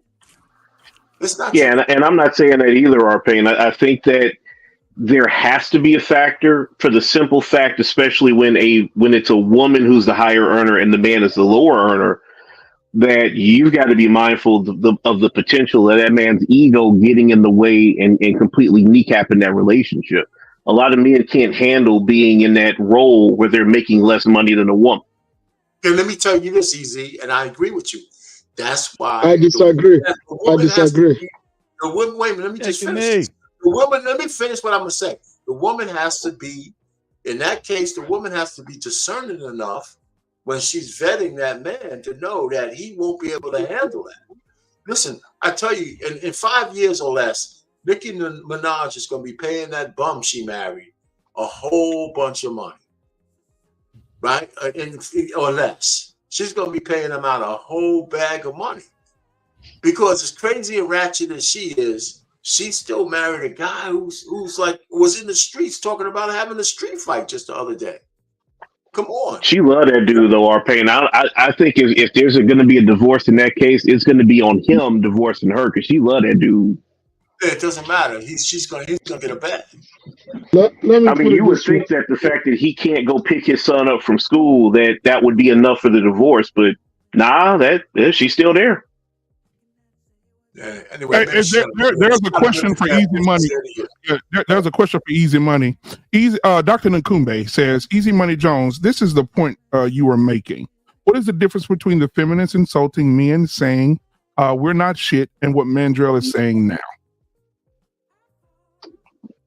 I'm sorry, what is Mandrell saying now? He said, don't take it personal as you call her out by name. Yeah, I was speaking to her comment, so no one else gets mixed up or anything like that. I wanted her to make sure she knew that I was talking about her comment. I'm not talking about her as a person. I didn't say she was a bad person. I just said watch her mentality. You said she wasn't shit. You said she wasn't shit. Wait. How'd you get she was? Now here's the thing. Everyone, okay, Anissa, you don't know me very well. I guess you're relatively new. But if I wanted to say that you are shit, everyone on this panel and in the chat knows. I would have said you ain't shit. I would have flat out said that. I have no quarrels with telling people they ain't shit. I don't like them. F you. I've done it too many times. Dr. Nkumbi is in the chat right now. He'll tell you. Trey will tell you. I'll tell you. If that's what I wanted to say, I would have just flat out said it. So no, I'm not saying you ain't nothing. I was just challenging your ideology. Like Mandrell knows he cannot grow a beard, so we all know that. Yeah, I can't grow a beard. You got something to try. It didn't work.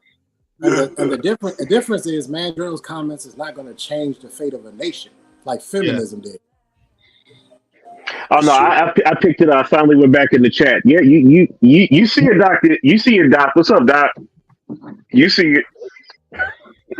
Man, you know what? Also, everyone up here also knows. She said Mandrell just quoting talking points. I haven't heard anybody in the Manosphere challenge that ideology that way yet. And this was the real as wide open as it is. And I hate Manosphere and red pill talking points. I can't stand them. They're all incorrect. And this is what the real men are saying. Your eyes may shine, your teeth may grit, but this booty here, you will never get. Yeah, like I said, this is know me, and I submit, I context matters. Yeah, context matters, and it's please take it in context, like Mr. Bennett said. Oh my God, bro! No, I'm not actually coming after you. I'm coming after your comment because I've heard women say that before, and it's ridiculous. Like this whole thing with alimony. Well, if you're gonna give people alimony when they get out of marriage, then women want things to be equal. So okay, now they're equal. Some men are gonna get alimony. You know what? So Mandrell, Mandrell, you married a woman that makes $100 million a year, and she said, "You know what, Mandrell? I can't see myself being with a short guy anymore. I want a divorce." And she wanted to divorce. Are you gonna go to court and get alimony? What does she mean? She short. I'm 5'8". She would be like 5'4", 5'5", something like that. So I'll just give an example. But what you want alimony? Would I get alimony? It depends on what my current circumstances are and what I contribute to the marriage. You know what I'm saying? For me, it would depend. I'm not money hungry like that. But if I really did, if we were together and she didn't have that $100 million, but my contributions helped her get to that $100 million, then yes, I want to be compensated. This is simple for me, black man. If the shoe was on the other foot, would she take the money? Yes, she would. Yes. So it's the principle of it for me. It's the principle. I'm taking the money because if the shoe was on the other foot, you would take the money. That's right. So are we to the point now where we think more men are like Shannon Crowder or Ryan Clark at this point? It has the pendulum shifted where guys are not going to be we're not going to cloud a man or say he's less masculine for taking the money. Exactly. Man, this Mr. Bennett, this shit is business. This is business. This ain't got nothing to do with being masculine. JT, This ain't got marriage nothing is not a to do. business. This is business. At the end of the day, all right. If you come, somebody got YouTube on in their background. If you come into the table with that kind of paper, listen, you better learn how to put your shit in trust like everybody else. You better get a tip-top prenup like everybody else. You better work the system the same way these men have learned how to work the system. Otherwise, you are leaving yourself open and vulnerable to guys like me who are open to taking your money. Read that for me, Trey. Side, I can see why they say women are leading the men, because the men want to do what the women do, equality. Y'all wasn't fought for some damn equality, not us. Wow. We didn't fight for no damn equality. We were trying to tell y'all this is a bad idea. She's gaslighting. We were the ones trying to tell y'all this is a bad idea. Don't do this. She's gaslighting big time. Wow. I mean, the point is, women want equality. Women want equality. They got to take what comes with it. You can't use sign language to get out of this. You're not using sign language to get out of it. That's why Kevin Samuel's song was appropriate at the beginning of this thing. Yep. You want equality, you got to take the good and the bad. You can't pick and choose. Just can't pick and choose. Yeah, Trey, hold on, JT. Trey, look at the back chat, and I want you to say pause real loud. Look at the back chat, the last message. Pause. Yo. Bruh, super pause. Oh my God. How are you exactly going to help him with that, sir? You have a special liquid or a paste or something you want to help him? Okay, so they actually make a similar oil called whoa, Paul! You got a special lube. You gonna rub him down? You gonna rub him down? You gonna massage his chin for him? You gonna massage his face a little bit? Yeah. They are actually fucking guys. First of all, I was trying to be a nice guy. This is why I get to be a nice fucking guy and try to help his brother out. Because he might he might need a little blue pill, help him grow it. He might need a little blue pill, sir. He gonna need testosterone on his chin. So now he needs boner medicine to get a beard. So he gonna lube him up and take the great pill, man. between easy money like Greek ass versus him. Your eyes may shine, your teeth may grit, but this booty here, you will never get.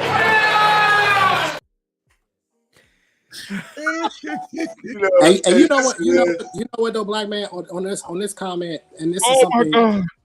I've been having some run-ins here lately with the sisters here lately. They really don't want equality. That's not what they want. And I think a lot of them are realizing they were lied to. A lot of them are starting to figure it out.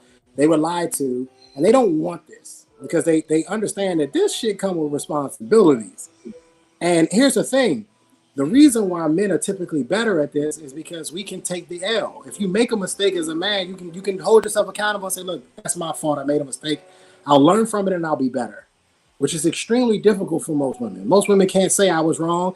Hell, Anita Baker had to sing a whole song about apologizing, and they ain't even want to do that. So this whole idea of being able to be accountable and be responsible is not something they want, which means that you don't truly want equality. Well, it's a farce anyway, Trey, because equality, if women actually had true equality, they would be destroyed.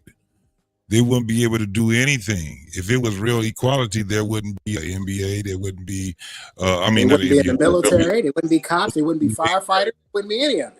Yeah, it wouldn't. We would not separate ourselves from them. So that means that they would never be able to play any sports. They would never be able to. They can. They compete against men all the time these days. Men get in those sports and whip their ass. I'm saying that they won't be able to. Think about this in college. They do in college too. The guys will go out there dressed like women and say, "Hey, I decided to be a woman today," and they go out and swim and outswim like all the girls.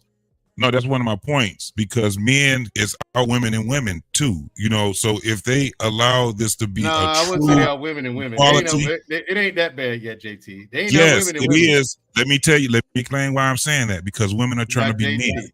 they're trying to be men. You got women that are actually trying to be in the ring of men. So if we really allowed that, we get rid of the WNBA, we'll get rid of all those women's sports, and we'll just say, listen, women and men both can try out for these sports.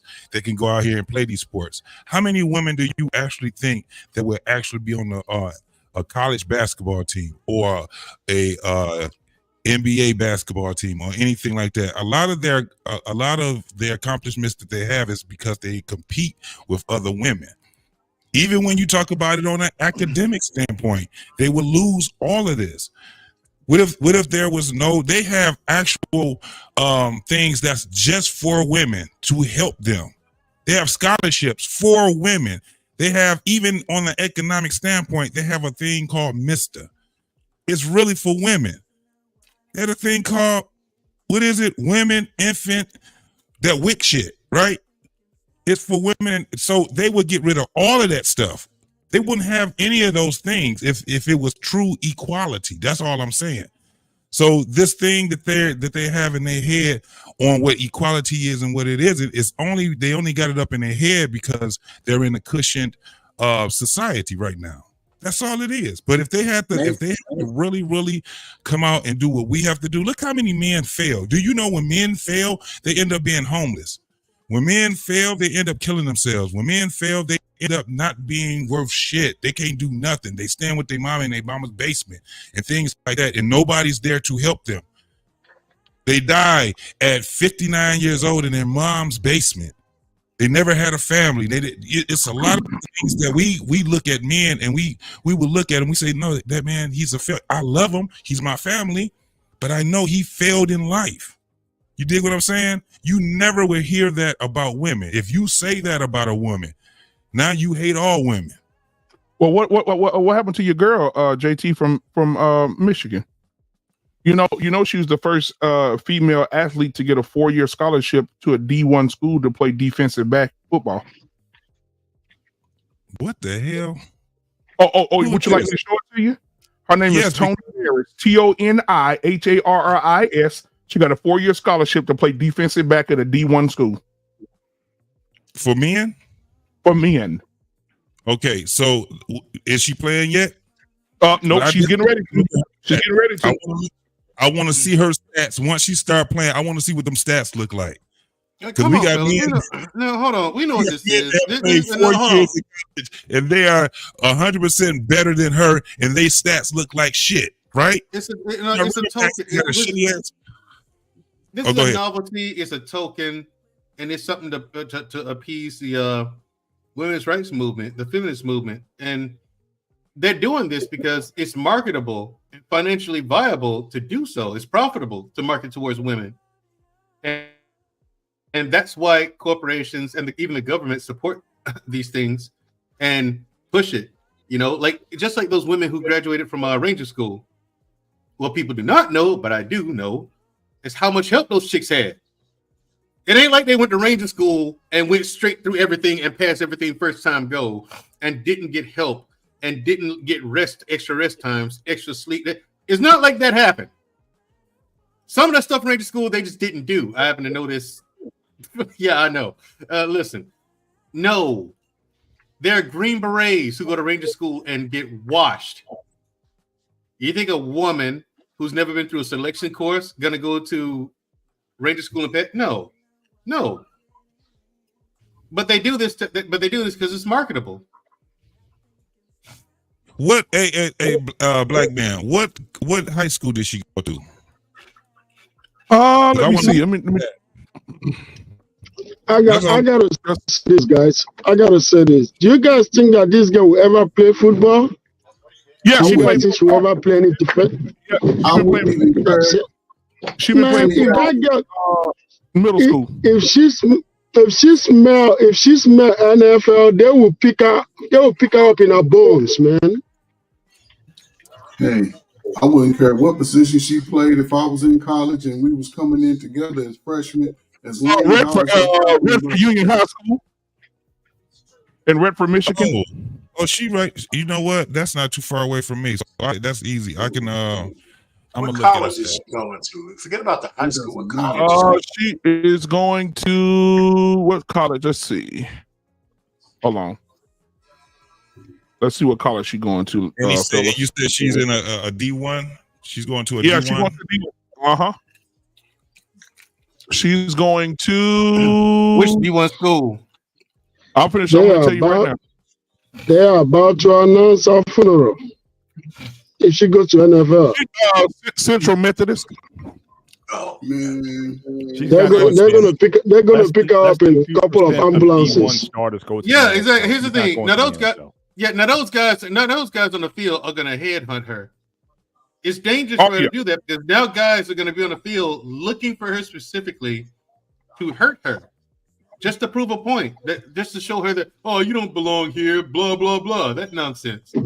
But you know what, man? I mean, but you know what, Mandrea? If I played on the offensive side, and or vice versa, if she run, because they said she a punt returner too. Woo! I would end her fucking career. The headhunters are coming out. Oh my god! Here's the thing. But my thing is that again, that's dangerous because even men as tough and resilient as some of us are. You know, it ain't easy to get up on your feet after you've been hit by a 250-pound truck. Yep. You know what I'm saying? It ain't, and you going through that over and over and over and over again all day. Come on, man. It's 7 miles an hour. Well, right. You also think about WWE that's doing the battle of the sexes again. Women can wrestle men again. I know it's not real wrestling, but my point is trying to get they're going after women versus men again, like back in the Attitude Era. This is a publicity stunt, and it just goes to show you that exactly. The men in the West have lost their minds, and you know I mean, the men in the West have gone so far off of code that it's ridiculous. I mean, they got everybody else in the world has to be laughing their asses off at us. I mean, no, but you know what? It wouldn't be like that though. It wouldn't. Be like that, though.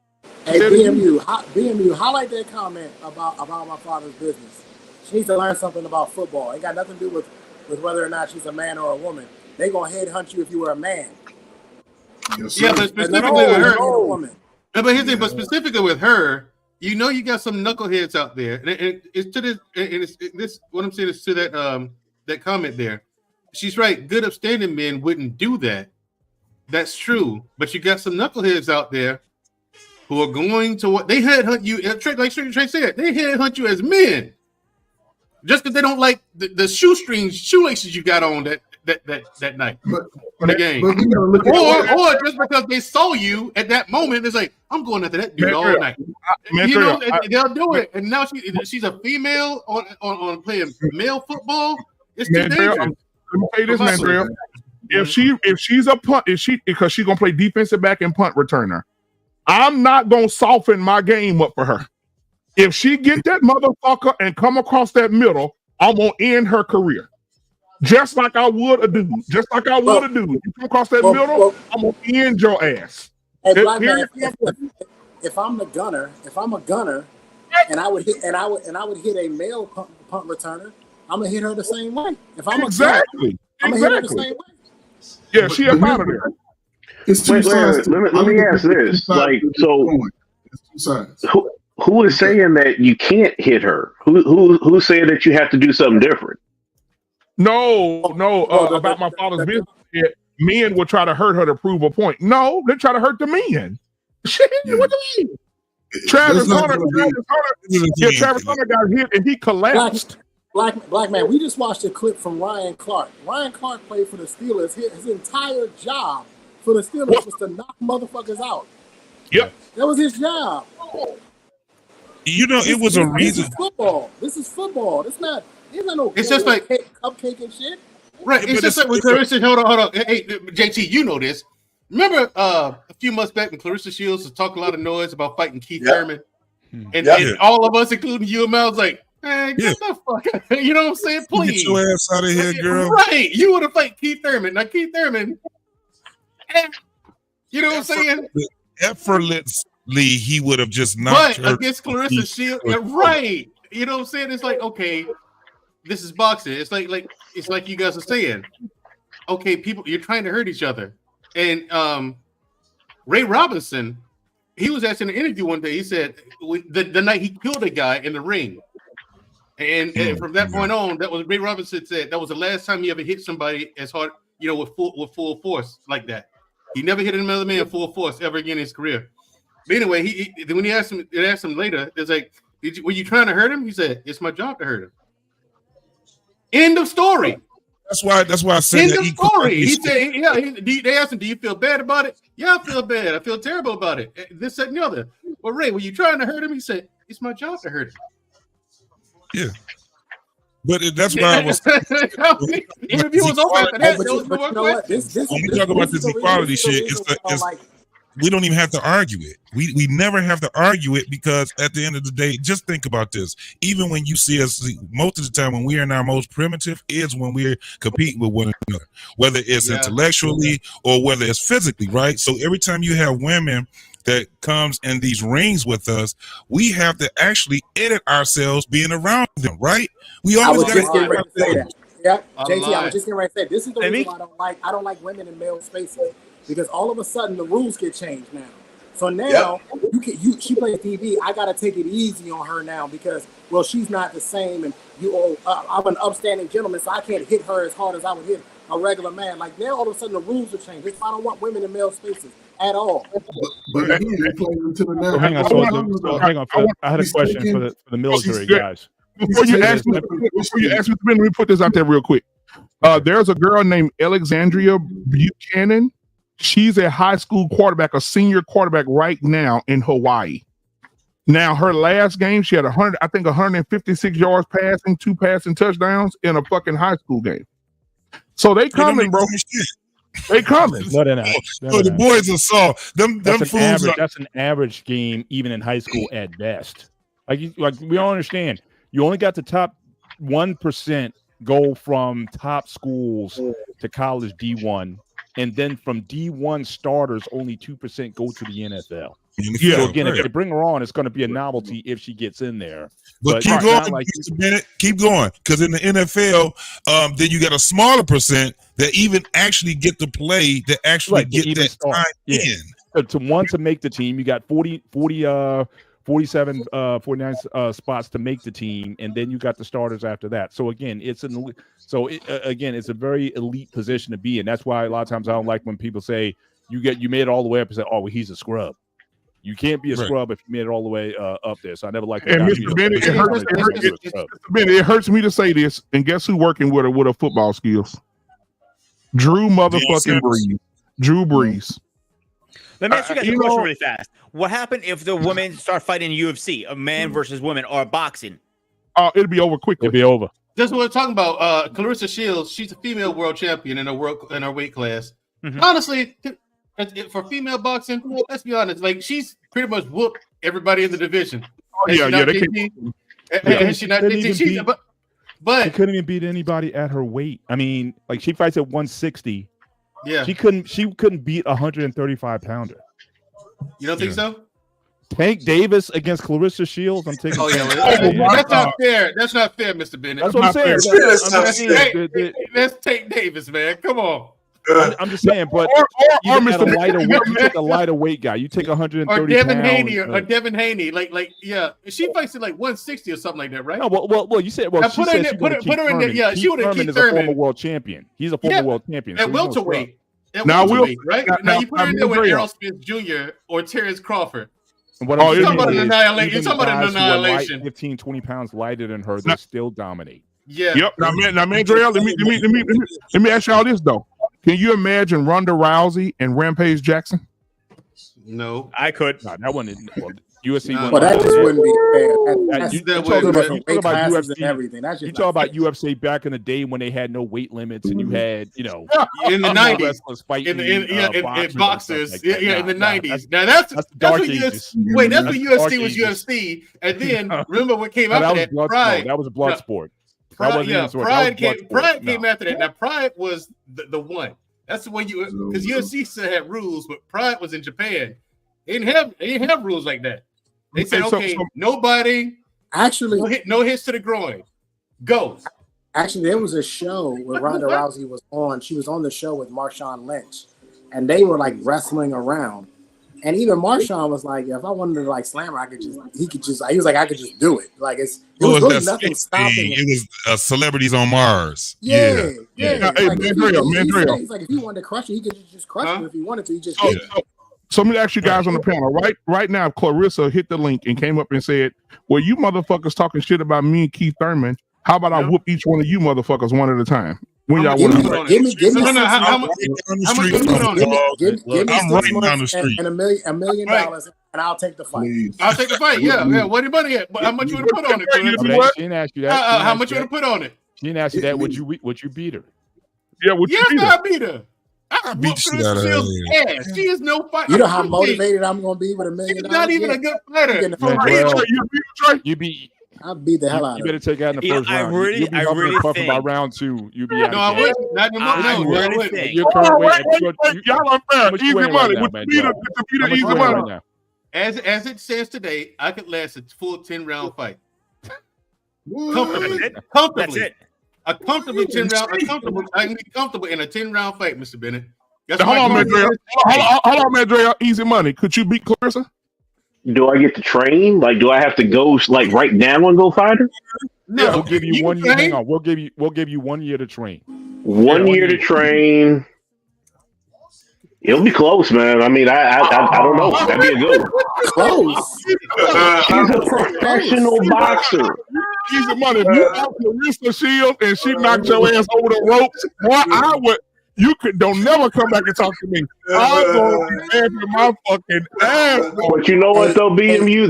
That's why women aren't in men's sports like that, because it's not so much the concern of the safety of the woman. It's what happens if that woman trucks a dude on the football field or she dunks on him. Like that. Woo, that dude will never live that down. Hold on. I've been out of game. I've been out the game for a while. I played semi-pro for like a year and a half. My fucking knee is horrible. And when I went, if a girl right now, I ain't played in a minute. If a girl come down right now, you get the most athletic. She's not finna come truck me. She's not finna come truck the average guy. My son's 16 years old. Ain't no girl finna come truck my son. You telling me she can't get down in the 3-point BMU? She can't get down in the 3-point? No. You don't want the Alabama drill? Here's what I really think. I think if it'd be real bad. It'd be real bad. I think if a professional fight in UFC, boxing, whatever we call it, right? If they're going to modify the rules to make it fair, and I don't think that's right. Yeah, right. What, modify the rules to what? For if a woman versus a man. Yeah, if you can't hit, I mean, we ain't modifying shit. What you gonna modify to make it even remotely? We ain't gonna modify that jaw. That's what I'm gonna do. Yeah, hell no. Unless they're gonna put something in the water. You know I'm right on this. They're gonna say, "Oh, we have to make it fair. It's not fair for a man." Or they're going to make it hard for a man to throw a roundhouse a certain way, or this and that. They're going to do that. That is why would they do that though, Roman? But you wouldn't even have to do it. Only thing you have to do is submission holds. That's it. But that defeats the purpose. If it's boxing, if it's boxing, what if you could pay Mike Tyson just for a year to say he's a trans, and he go and fight Clarissa? What if Mike said, "I'll go fight Clarissa in the women's boxing"? Right? Can you imagine Mike in it with Clarissa? Hold on. You're talking about one of the most powerful heavyweights of all time. No. He stepped in the ring and his presence would knock her out. That's my point. Do we understand they were grown men? I'm going to knock your titty off. They were afraid to fight this man. World champions. Grown men, bigger men. World champions bigger men. When he was 15. When he was 16, Trey. Hold on. Can y'all imagine? Hold on. But y'all remember when Ronda Rousey called out Floyd Mayweather? She said she would whoop his ass? Oh, that's just dumb. That was publicity, bro. We know what it is, man. Although Floyd would do it now. You know, Floyd's all about the money. Oh yeah, he all about the money now. He would definitely put on. If he thought he can make $100 million from it, he would definitely put that on. And keep in mind, he wouldn't have knocked her out either. All he would have did was he just made her suffer. Yo, he would just make her look stupid the entire night. Yeah, he would just keep throwing empty punches. She would just have her punch count would be 100, and she'd have 3 landed the entire night. And Mr. Bennett, I'm gonna have to record myself because I don't think you understand skills. Okay, I'm gonna have to make a recording. I said you had skills. I said wind. Oh yeah, absolutely. I said you're too big, man. You're too big. I will whoop her ass. You're 5'8". You're 5'8", 240 pounds. You're gonna be tied by round 3. 217. Yeah. All right. Congrats. On my way to 190. Now, I'm just glad y'all cleaned that up because I didn't know what that was. I've been posting that. Yeah. I'm with Trey. I'm glad y'all cleaned up because Mandrell said I'm gonna have to record myself. Man, and Mr. Bennett said you too big. You're just too big. I'm like, what the fuck? Y'all so immature. Anyway, what I'm saying is, look, Mr. Bennett, my head movement is something else, dude. You're not fucking with it. They're not fucking with it. All right, stop talking now. The hand speed. Black man is all over the place now, man. Nothing we say this from this point. Nothing we say this doesn't matter. So. Everyone who doesn't know Mike Tyson. Here's the thing about Mike Tyson. Hold on. Here's the thing about Mike Tyson. For people in the chat. And people who are on the panel who don't know, Mike Tyson became the world heavyweight champion at 20 years old. Yeah. 20 years old. Unheard of. He moving good now. History, right? How old is Mike now? Yeah, he moved good now. In the 50s. About a comeback. You talking about a comeback. You see that fight that exhibition that him and Roy Jones had? Yeah. You saw how he held Roy Jones up? He's literally holding up. He took it easy on Jones. Yeah, he took it easy. He took it easy on my own. Tyson Fury said Tyson Fury's daddy say he named Tyson after Mike. That's crazy. But he said he would fight. He said he would fight Mike. Mike's can't talk about that now. He's too old for that. Mike Tyson knocked out half the 55-year-olds walking the planet today. You put anybody up to his age, he gonna knock 90% of them out with 2 or 3 punches. So you think Deontay Wilder? You think Deontay Wilder will put Mike on his ass? You talking about a young Mike Tyson? Not in this which Mike Tyson we talking about? Yeah, which Mike Tyson we talking about? Prime Mike. Okay, Prime Mike. Here's the thing. Prime Mike is the night he fought Leon Spinks and unified the title. That Mike Tyson, no fighter today can beat that one. No fighter today can beat that. Michael Spinks. When he beat Michael Spinks, that Mike Tyson, nobody. You gotta remember, Mike Tyson had he was fighting at least 4 or 5 times a year. How do y'all feel about the argument with Mike Tyson is that he never really fought anybody? Shit, that's a fucking argument. He fought Olympic gold medalists. He fought tons of Hall of Famers. Anybody brave enough? Those are big nicknames of the day. But the thing is, Mike Tyson was so dominant that. Who were they? Yeah, because the guys that when Mike came in, you got to remember all of the greats and heavyweights were basically up out of there. You know, you had Michael Spinks and you had Larry Holmes that was contenders. But everybody else was gone. Holmes was old at that point. They had to bring Holmes out. Holmes was gone. Larry was in his 40s, wasn't he? Yeah, he was 38. Yeah. You had Bone Crusher. You had Wild Ass. You had Wild Ass.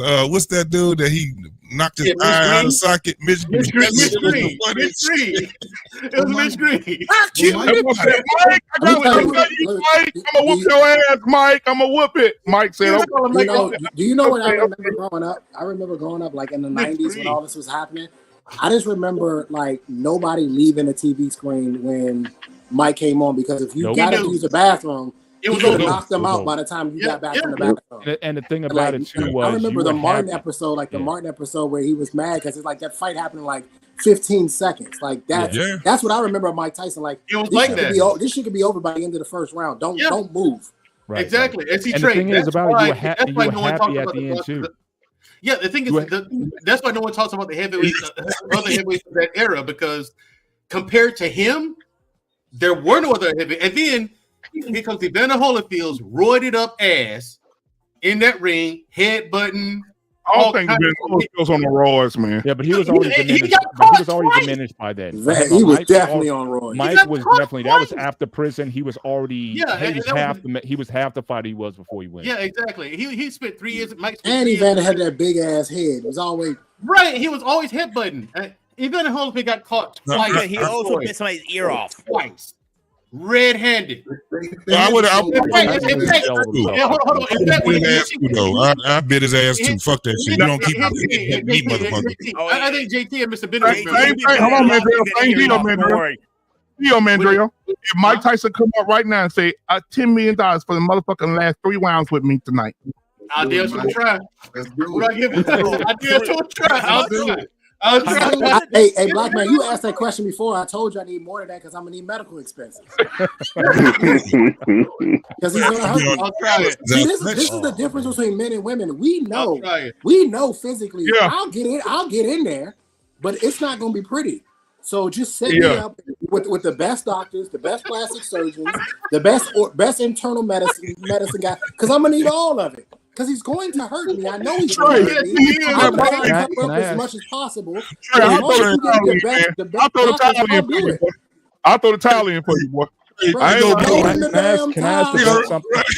gonna be ready too. They're gonna be on standby. Hey, JT, they gotta be on standby because he's going to hurt me. You remember he Mike was on the airplane and the guy was fucking with him and he beat the guy up on the airplane. Yeah. And all I can think of in my head is what would possess a mentally healthy man to want to pick a fight with Mike Tyson? Like you got to be a different kind of. Yeah, you got to be a different kind of. You're not right in the head. Like this man hurts people for a living. This is what he does. Mike said, stop fucking with me. Stop fucking with me. I told you I'm coming to play nobody. Stop fucking with me, motherfucker. This is how this guy buys. This is how this guy pays his bills. This is how he feeds himself and his family by hurting people. Why would you want to do it? Why would you do that? No, the guys that he was hurting were really big dudes too, bro. Yeah, these guys are very tall, very big. Most of the guys in his championship years. Most of the fighters he fought had at least a 5-inch height advantage over him and like a 20 or 30 pound weight advantage. 20 or 30 pound weight advantage on him. And Mike was a small heavyweight. Mike would fight sometimes in between 208 and 210. A lot of his fights would be like when he was younger. But then he got the heavyweight. When he made the heavyweight championship, that's when he started gaining more weight. Then he's fighting at like 215, 217. Right. That's it. Guys like 240. I'm gonna do some clips. I'm gonna do some clips of Mike Tyson's opponents when he hit him with that first body shot, and you see their facial expressions. You see, bro. One guy down, and he started sliding. He fell on his ass, and he slid across the ring and looked up at Mike like, "What? You're thinking like, what the hell happened?" Yeah. Roy Jones Jr. said in their prime, Mike in his prime and him in his prime, he said he would have dropped Mike. No. Now Roy Jones had the fastest hands in the West in his prime, but after he lost, he went up to heavyweight, but then dropped the muscle to get down to heavy. He ruined his body. Yeah. He was never the same after he did that. And he was already an awkward fighter, and it was very hard for him to be effective. He had to actually practice the fight that he did. So once he started getting older, and especially he lifting weights and stuff like that, he used to try to punch going back. And that's not really effective unless you know if you got that snap. And one of the things I seen with him was that he played too much.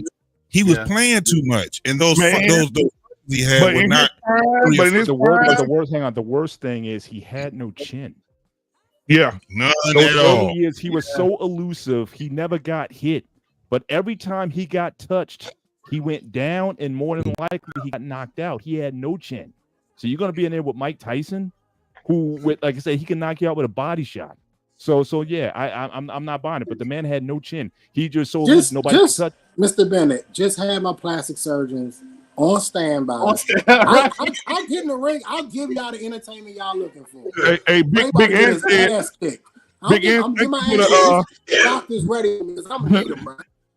Big Ant, thank you for the $10 super chat. He said BMU, me versus Payne, set it up.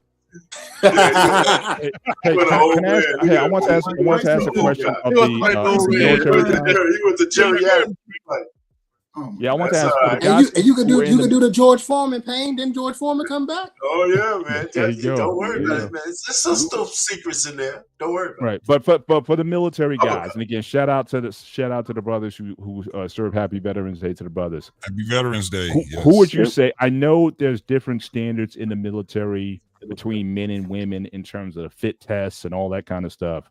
But if you recall, do you recall any women who you thought was good enough that she could get with the dudes on any level? Was there somebody who was that physically gifted or whatever that she can get, she can pass any men's fit test or whatever, or you thought that she could actually be out on the battlefield with you guys? Or was it all just like handicap or whatever?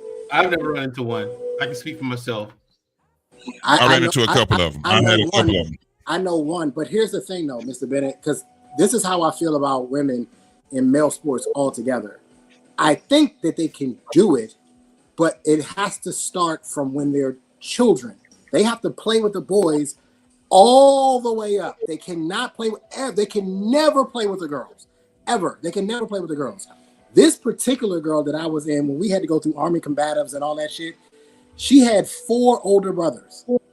And so she's never, ever played with the girls. She's never wrestled with the girls. She never fought with the girls. She never did anything with the girls. And I watched her beat some dudes up. Like she just flat out beat them up because she was so used to being around men. But that's the only way. And eventually, obviously, when she got around bigger guys who were more skilled, she got dominated, right? But the guys who didn't know what they were doing or were just learning combatives for the first time, she handled them fairly well. But it was because she was always around boys and when she played basketball, she played with the boys. You know what I mean? That's the only way you can. If you take the girls and you make them play or do anything with the girls, and then you want to take them from there and then put them with the boys, it'll never work. It'll never work that way. They have to start from when they're small children. All they play with is the boys, and then they rise with the boys as they grow up. She can only play with them, and then she may have a small chance even at that. There's still biology. But the woman that you're talking about, you said she was good against unskilled people. Yeah, against the skill, like so the instructors, because the instructors, like whoever was pretty decent in the combatives, you would have to go against their instructors.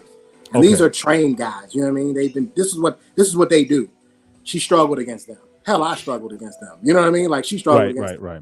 But as far as you and your guys in your unit or your company, like if she's gonna go, if they were just gonna say, all right, square off. She took care of a couple of them. I can't even sit here and lie. She made one tap out. She took care of a couple. Okay. So, but again, that's one woman. Let me bounce up another question off that. Would you trust another woman to be in a combat fight with you guys if, like, say, a child holding a RPG, for example, because that has happened? Would you feel comfortable a woman putting a bullet in a child? Do I have a choice? Yes. So I could choose a man over her? Yes. Then I'll take a man. Right. Why is that? I'm with Trey. Why it's two people who's actually seen combat. I know Trey and I have. JT spent his time in the sand too. But it's actually being shot at, engaging the enemy on a 2-way range.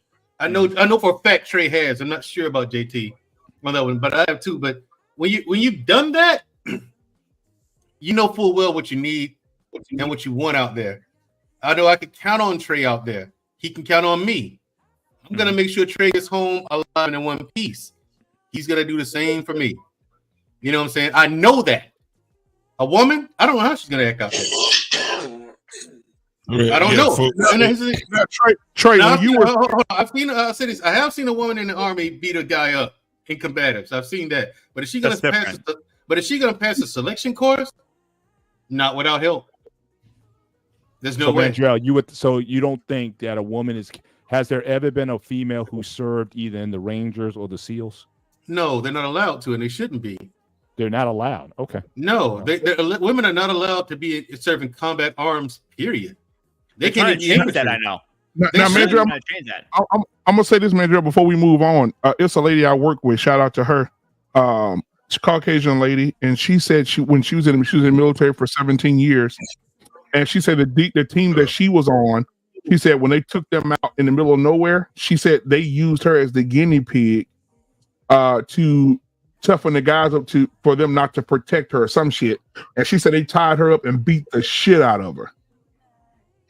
And I was like, what?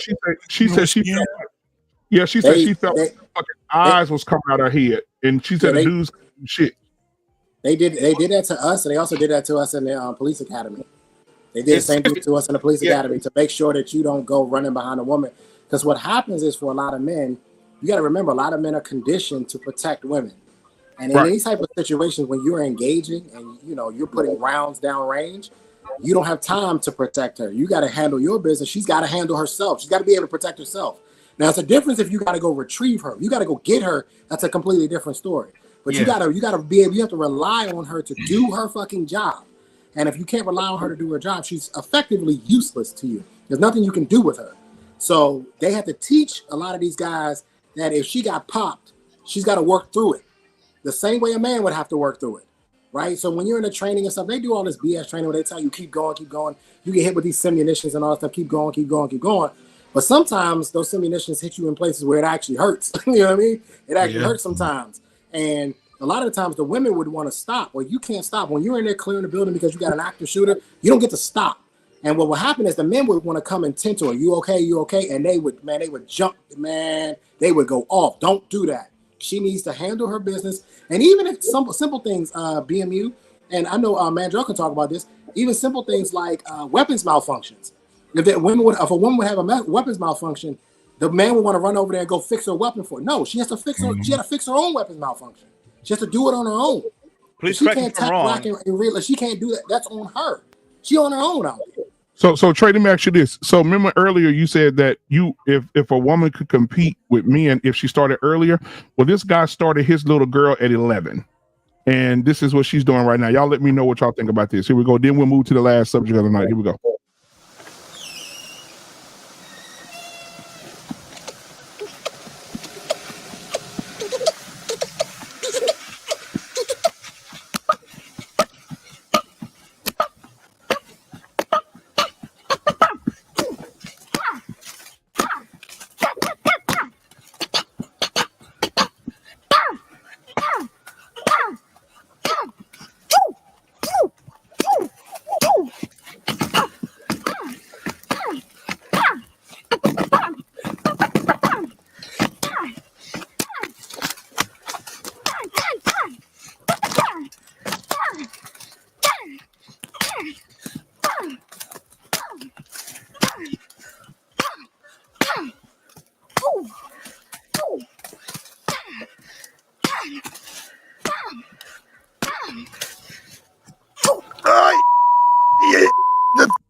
In the words of the famous Bruce Lee, balls don't hit back.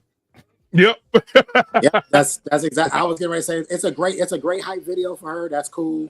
They went out to the forest. They picked the oldest tree they could find, and that's fine. That's fine. It's a great hype video for her. It'll look cool for her for the rest of her life.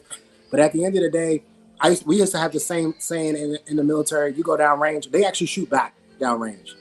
So I don't care how good you are. I don't care how well you are able to put rounds on a piece of paper. They actually shoot back down there.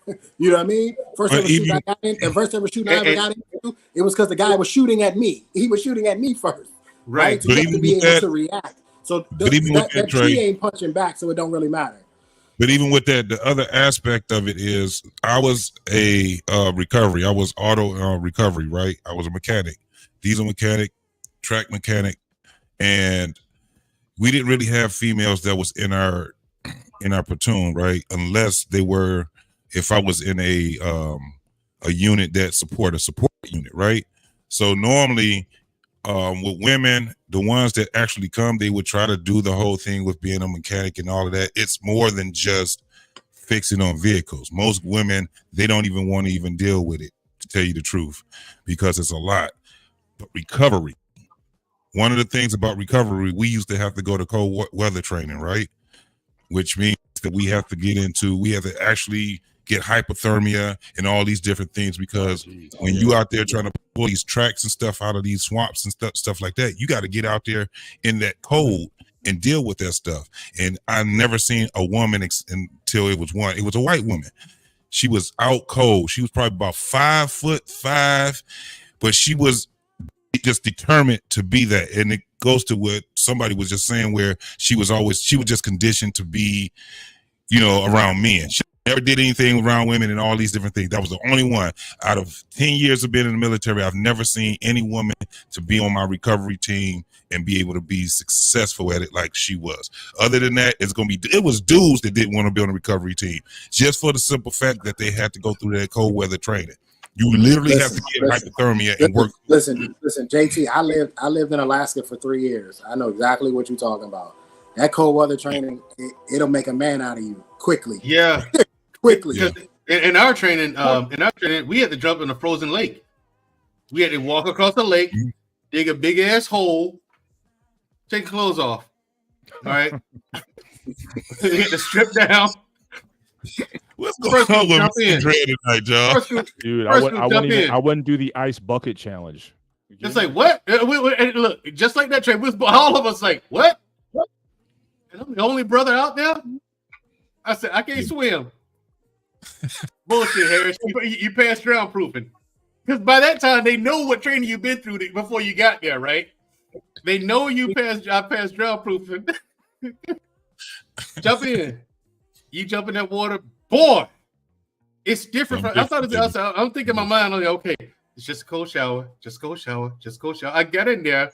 I wanted to scream underwater, but I didn't want to lose my breath. And that's the thing, you have to catch yourself before you react like that. You have to have the presence of mind to not freak out. And your temperature's dropping. You have to do exactly what they told you to do if you want to live, because you still have to make it to that hole. But you have to stay in the water long enough for everyone to jump in. Then everyone has to get out of the hole in order. Instead of everyone rushing the escape hole. Yeah. That takes me to another point, Black man. Even if a woman is physically capable, there's a mental capacity to this too, right?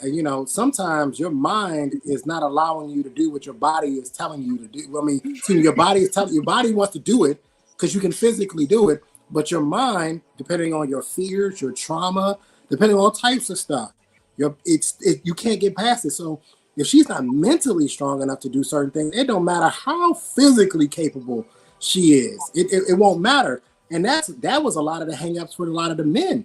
There were a lot of men who mentally couldn't get past things. And it wasn't that they weren't physically capable of doing it. They mentally just couldn't get past it. They couldn't do it. Maybe the water was too cold. Maybe I know for me, I'm going to tell you straight up. Living in Anchorage, Alaska, in the middle of some of them winters, my mom was like, hell nah, we're not doing this. Right. And I'm 21 years old. I'm going, I can do this. But my mind is like, no, you can't. And we're not doing it. And it makes you look bad because you're like, I know I can do it. But mentally, I couldn't get over that. That's one of the things I had to teach myself is how to mentally be able to get over these obstacles. Because it wasn't that I wasn't physically capable of doing it, but I had never done it. It don't get that cold in DC. It get cold in DC, but it don't get Alaska cold in DC. You know what I mean? Put it this way: there's no snow days in Alaska. They don't even talk about it. Oh, it's snowing today. We ain't got to go to school. Yes, you do. Everybody go to school, regardless of how much snow is on the ground. They don't care. Go to school. It's just a different world up there. That's how it is in Michigan. Ain't no snow day. And now I want to say this: so you don't have too many. So G.I. Jane, you really not going to have that in reality. No, you're not. No. It's a movie for a reason, Mr. Bennett. Yeah, we get. Although I don't mind her watching her work out, though. That was my favorite part of the movie. Oh yeah. They say she's Big Ant. Thank you for the $10 super chat. One woman tried to go to what do you say, Buds, but never made it to the NSW prep. And yeah, Kodiak. It's cold up there. Yeah, I'm gonna tell you. It's cold. At Buds, they see when you want to go to Buds, they do have prep courses. Like if you want to be a ranger before you go to ranger selection, they have at that time it was called RIP. Today it's called something else. RIP stands for Ranger Induction, Ranger Introduction I forget what the P stands for. But anyway, but they're gonna kick your ass every single day. Just brutal, physically demanding all day, every day. You know what I'm saying? Then you go to Ranger selection, and you have to get selected. Then you become a Ranger. Oh, but wait, you're a Ranger, but to be Ranger qualified, you have to go to Ranger school. Good luck with that. And these 4 or 5 women that graduated Ranger school, like I said, I got the skin on that already. Yeah, they had a lot of help. A lot of help. All they had to do is just not quit. Yeah. They had to do everything. They had to do everything. Well, the last thing of tonight, man, I want to show you guys is something that's really, really crazy. What? That Kiki Palmer thing? No, not Kiki. I ain't worried about Kiki shit. She getting everything she can get. No, but she getting beat up. Yeah, I know it. I saw it. Stop playing with people. He's a gotta stop talking shit. But you gotta stop talking. Hey, it's gonna be worse for Jada. She keep on what she doing. Right, Jada, you better cut it out. I mean, Jada, you need to cut that out. You gonna embarrass that dude 1 too many times, Jada. Yeah, you better leave Will alone. You've been talking shit. Will gonna come in with that Wild Wild West uniform on, shoot the shit out of her. Right. Okay, look. So I was listening to some music today on the way home, and before I show y'all the video, I want to share this with you. Anita Baker came on the radio, and Anita Baker's song "Fairy Tales" came on. And you know how you a kid and you growing up and you listening to this shit and you hear it, and then you like, but as an adult, you like, damn, wait a minute, am I listening to the right? Damn, she did say that. If you ever listen to the words of Fairy Tale, I think it would explain what women are thinking today. And these are the lyrics. She said, I can remember stories, things that my mother said. She told me fairy tales before I went to bed. She spoke of happy endings, then took me in real tight. She turned my light on and kissed my face goodnight. This way it goes crazy. My mind would fill with visions of perfect paradise. She told me everything. She said he'd be so nice. He'd ride up on his horse and take me away one night. I'd be so happy with him. We'd ride clean out of sight. She never said that I would curse, cry, and scream and lie. She never said that maybe someday he would say goodbye. The story ends as stories do. Reality steps into view. No longer living in paradise or any fairy tales. And the song goes on from there. And I was like, damn, this song came out in 97, 96. And I heard it before, but I really didn't pay attention. She's talking about how her mama built her up to believe that life was a fucking fairy tale. That men were gonna be knight in shining armor, and she got, when she became an adult, this shit it didn't go well for her. It was completely different than what my mama said. If you heard her speak on it, it goes to what you were just saying. Because before she sings it, she would give the whole soliloquy about that. That bastard can sing. Yeah, and she talked about that. It wasn't specifically herself, but she was talking about women in general. Oh man, if you hear her talk, she be talking like how the dudes be talking. That you be like, damn. Anita was sexy too. I don't give a goddamn what nobody say. And back in her young days, she had that little bob cut, boy. But anyway, I'm gonna play this last video for y'all. This guy got this woman pregnant. They broke up. They're no longer together. He moved on with another lady, and this is what she had to say. It does matter. No, you found someone else. You moved on. What you mean I found someone else? You don't want to be a part of this baby's life anymore. You found someone else and moved on. What else do you want me to do? So I just allow me in the room with my child. No, you cannot. Are you really being like this right now? I'm being like this. Really you don't want to be with me anymore. So what's the point? What that have to do with my child? That got nothing to do with him. I want to be a father in his life. How about you let me do that? For that. Other than that, go to court for that? Other than that, you're not a part of this anymore. You chose her over me and this baby, so it is what it is. What do you? So everything I have done up to this point, you don't care about none of that. No, none of that matters. I don't. None of that matters. So why don't you? I'm gonna be there. Why do you? I'm gonna be there, regardless. Even if you want me not to be there, I will be there. I will have security. And you will not be able to stop me. What security gonna do? You can't come in there. That won't stop me from going in there. I'm gonna see my baby, and I'm gonna go in there whenever I want to do. Looking at him in the window. No, I'm gonna do whatever. I'm walking right in that room, and I'm gonna see my little Johnny. I don't care about none of that. I don't care about none of that. And you're not gonna stop me. No.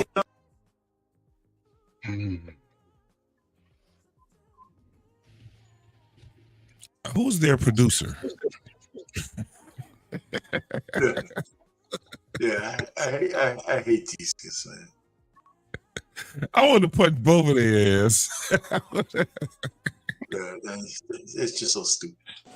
I mean, who really wants to be in that room? Who wants to be in that room anyway? I mean, shit ain't nothing but so disgusting anyway. Man, listen, bro. It ain't as pretty as people. You know, these movies got these people thinking that childbirth is a beautiful. It's disgusting. Trey, was you in there with yours? They slide that bio bag up under her ass and all that shit come out of her. Oh yeah. Tell me I'm lying. Am I lying? No, sir. Yeah, no, sir. But Trey testosterone will fix it. It may look like for a minute, but again, give a few weeks during that recovery period, testosterone will fix everything. Oh no! I agree. Listen, I agree with you. I didn't even want to wait the full 6 weeks. I'm right there with you. I'm just saying, he fighting to be in a room that's only gonna make him his stomach turn inside out when he finally sees what it actually looks like. Trey, when my wife had them twins, they did a C-section, bro, emergency C-section, because my daughter had something going on with her oxygen, so they had to get her out pretty quick. Yeah, and so they did a C-section, bro. When they took my son out, they said, "Oh, you got a healthy boy. Come to get your son." And I went over. I wasn't paying no attention to my wife. I went over, looked at the table, and seen my son and said he healthy. I said, "I'm worried about the girl," because they said the girl was having the problems breathing. So I was like, "Okay, let's get my girl out." So I turn around to go back to tell my wife, "Hey, our son is good." And they're working on. Man, they had my wife's stomach pinned all the way up here. They had her intestines laying on the fucking table. Mm-hmm. Bro, and I passed by the table. I said, "Oh, God damn." And she said, "Sir, you okay?" I said, I can't do it. Dude, they had her fucking, bro, they had this little metal thing. Bro, they had this little metal thing pinned at the top and at the bottom. Her stomach wide open. Oh, my God, boy. I'll never forget it, bro. Hey, you know what they didn't tell me? They didn't tell me that she was going to take a shit. Nobody prepared me for that. Oh, yeah. Said, "Hey, by the way, she's gonna take a shit because she's pushing so damn hard." Oh yeah, and don't forget about we're finna grow some people out. Don't forget about the dish. Damn, it smell like shit in here. I'm looking around, it smell like shit. Bro. I don't know why I look down there. I'm like, oh shit, that she's shitting in here. Oh wow. Yep, they made my wife go to the bathroom and say, when they go in there, get this warm thing of water, and when she starts to use the bathroom, you just spray it down there. Dude, and I'm spraying and shit just falling out in the toilet. I was like, oh no. Hell no. Boy, I was sick to my fucking shit. Oh my God. Listen, well, I was sick to my fucking stomach, bro. I ain't gonna lie. If her mama wanna go in that room, go ahead. I'm not gonna fight you. I'm not gonna argue with you. You want to be in there with her? Go right on ahead. I'm not gonna argue with you because I'm good. I can never be another child in my life, and I'm perfectly fine. Perfectly fine. It is not beautiful. Yeah, the doctor's in there talking while they cutting her open. Hey, you going to golfing this weekend? Oh, okay, yeah. I said, this motherfucking nigga, please. And they it's like a horror. When did dudes started going? I'm trying to think. They cutting up tough steak. They just in there. I mean, they going at it.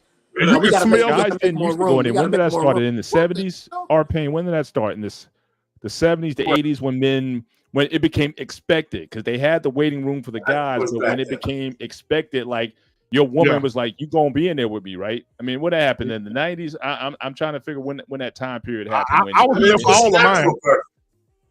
I think it was natural birth. My wife had a C-section. I wasn't in the room, but I looked through the window, man. And I saw the meat cleaver thing going on. I said, man, I don't even want to see this shit, man. But I'm saying, but at the point where like women started expecting their husbands to be actually in the room, and the 70s, it was that early? I thought it was later than that for some reason. Like I don't know if my dad was never in the room for any of my any of my siblings' births or anything like that. Later, but I don't know because I wasn't in there. And shit, my kids were born later, Joe. But she had a C-section, so I don't really know. I really don't know. That is new. It's definitely newer. And see now, if I was in the room, I was going to stay north. See, even if I was in the room, I'd stay north of the equator. I wasn't going there. I thought that's what I was doing. I thought that's what I was doing. Let me tell you what I was in there with my wife, and that her blood pressure went up a little bit when the baby started to come. So they was trying to get her blood pressure to come back down. And I heard a guy down the hallway like, "Oh!" no. I said, oh man, I hope he lost his baby, bro. I mean, he was screaming. And I asked, I said, nurse, is he okay? Is he okay? She said, no, his wife had a contraction and she went to grab for the handle, but she grabbed his testicles. And look, she said she ruptured one of his testicles. I was like, my God, bro. Oh my God. He was hollering like a bitch. And I said, ma'am, does it really hurt that bad to have a baby? She said, sir, the only thing that's equivalent to the pain of a woman having a baby is kidney stones. I've had them. She said, matter of fact, she said, I'll give you.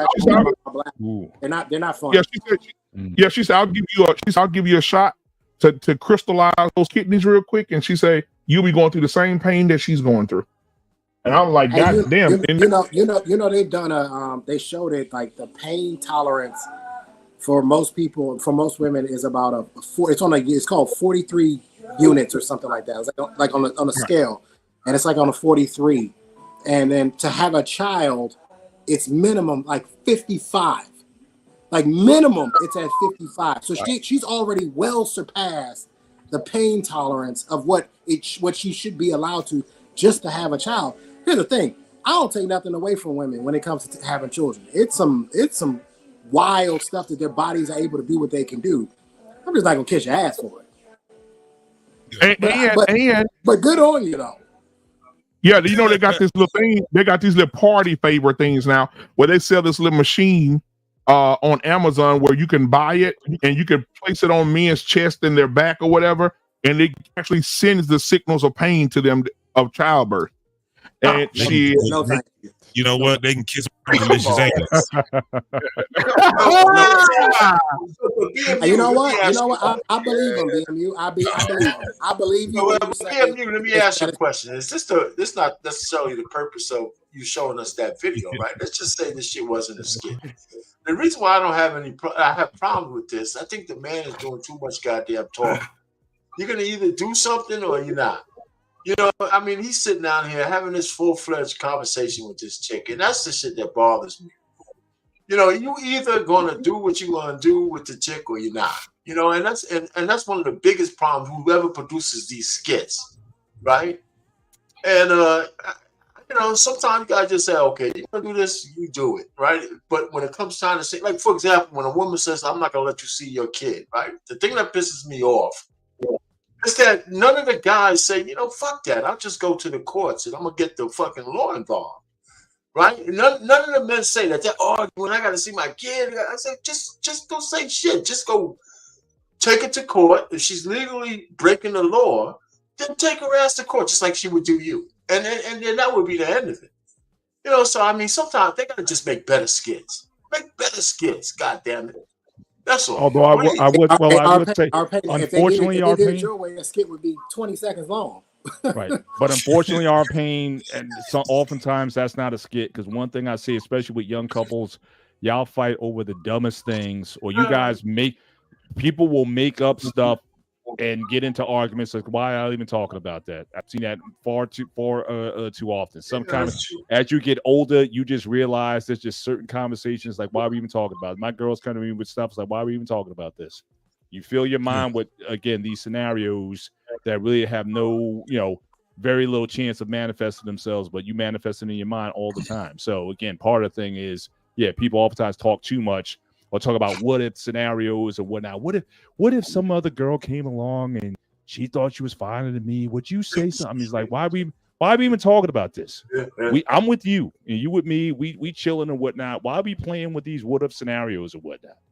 I mean, I was one of those guys. Don't ask me no dumbass shit like that. Yeah, it's stupid. Leave me alone.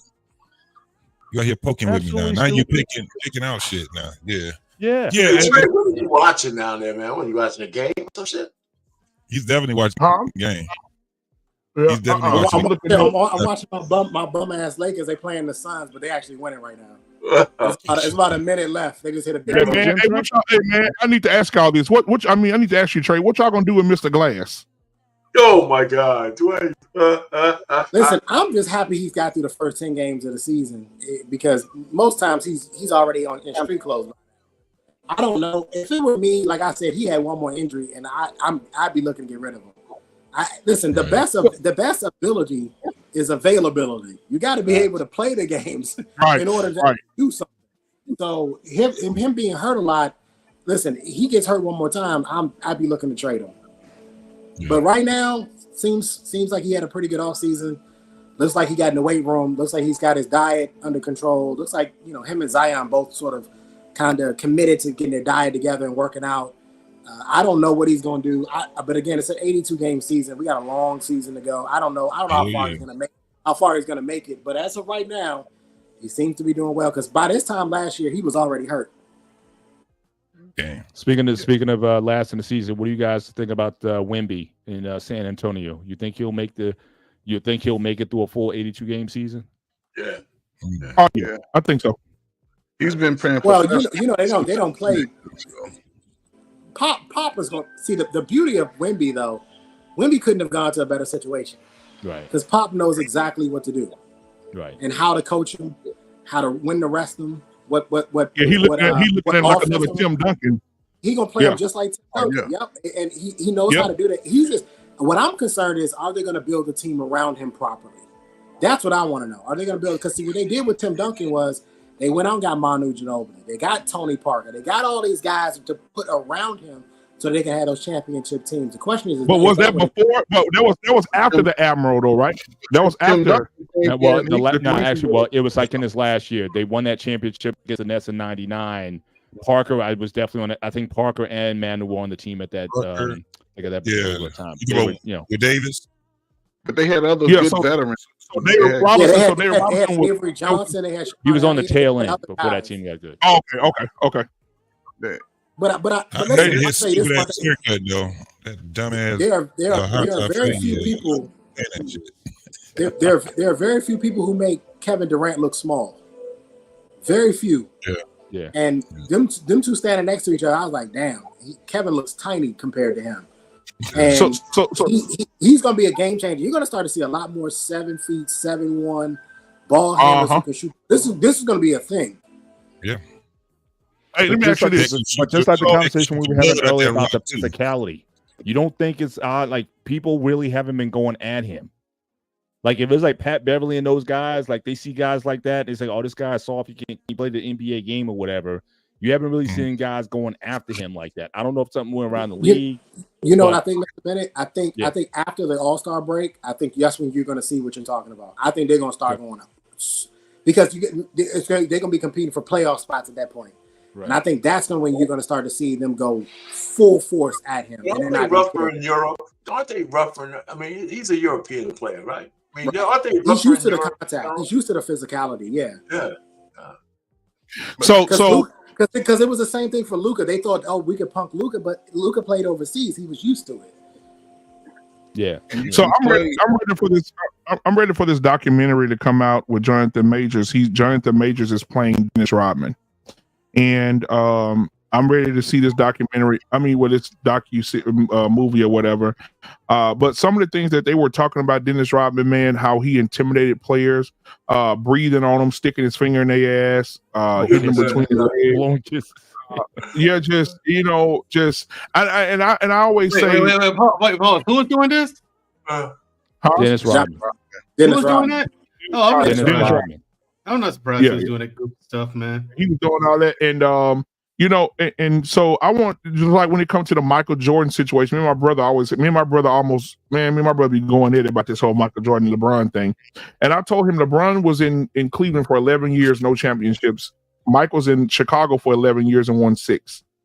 And now LeBron got so proud, he said that he didn't need Miami. He could have stayed in Cleveland and won those championships. No, you could not have. You had to move. Dwayne Wade helped you get those rings, brother. There's no way possible if you would have stayed in, and if you never left Cleveland, you would have probably had no rings. But here's the unique thing about LeBron, though. I mean, people always brush over the fact that Cleveland let his contract expire. the best player in the world at that time. You signed him to they're signing these chumps to multi-year deals averaging 10 points. He was at the height of the NBA in his prime, and they didn't even look to re-sign him at all. They just let everything expire. And if that was y'all son, and they was talking about going down to South Beach, you'd have been down there on the beach with your Bermuda shorts on and your fanny pack talking about my baby. You're right, but I just don't think that LeBron needs to be in the conversation with Mike though, like ever. Well, hold on for a second, BMU. BMU, listen, not in his defense, but 1-1A. I think the year they would have had a chance to win in Cleveland is when they wouldn't sign Boozer. He left, and he had a career year when they didn't want to give him $47 million. And LeBron they Chicago, right? They took a team. Yeah. LeBron took a team with no names to a championship against San Antonio. We can't even remember. He had Snow. He had a couple. He just had Booby Gibson and shit. And he took that team to a championship by himself. I mean, if he would have had Boozer on that team, they would have had a chance to win that championship. They would have had a chance. But the reason I say you can't put him and Mike in the same situation is because Mike, not only did Mike have swag, ego, he was fierce. He got his ass beat up by them damn Detroit Pistons. They beat the dog shit out of him, and busted his lip, knocking him to the ground. 8 in a row? You think he would have got 8 in a row if he didn't get suspended for those 2 years? Man, if Mike, I'm telling you right now, if Mike wouldn't have went to baseball, he would have 8. Okay, let me put my conspiracy theory. I think he was suspended for 2 years. I think he was too. I think the commissioner said, "Yo, man, you got to take some time off." And from that gambling shit. He done a lot of things. Pops died. He was in gambling. He was doing all kinds of shit. He was falling off the cliff. And so I think he was suspended myself. Nobody wants to admit that shit, but him and the commissioner had a conversation. And let me say this real quick. Hold on, we ain't saying what's up, man. Hey, get ready for your greeting, motherfucker. But listen, I want to say this. That's your house.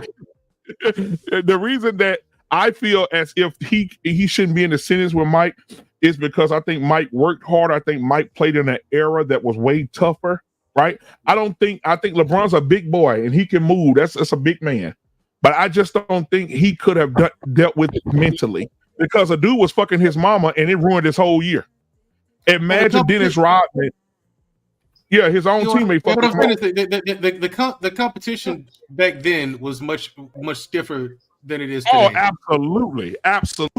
And can you imagine LeBron coming down to dunk like he's doing on these fucking chumps right now? Can you imagine Dennis Rodman slapping him in the fucking head into the second row of the guy? Dominique Wilkins would have slapped. He didn't try to dunk. Dominique Wilkins would have slapped that shit right into the stands. What? Man. You talk about Karl Malone. Karl Malone. Mentally, he wouldn't have been successful. I'm telling you, mentally, they would have fucked his head up. Elijah I gotta say right, Hakeem Olajuwon. Yeah. So first of all, go ahead. Do the greed, nigga. You can't say no without saying the greed. Okay, that's how你现在听那个 Black Man Filter 谢谢你们，你先那个顺着那个 likes up， 还有那个给钱那个 super chat， 谢谢。Right, there you go. I like how we really can't tell. Tell everybody where you at. Where you at right now? Where you at right now? I'm in Shanghai. You in Shanghai? Yeah, Shanghai.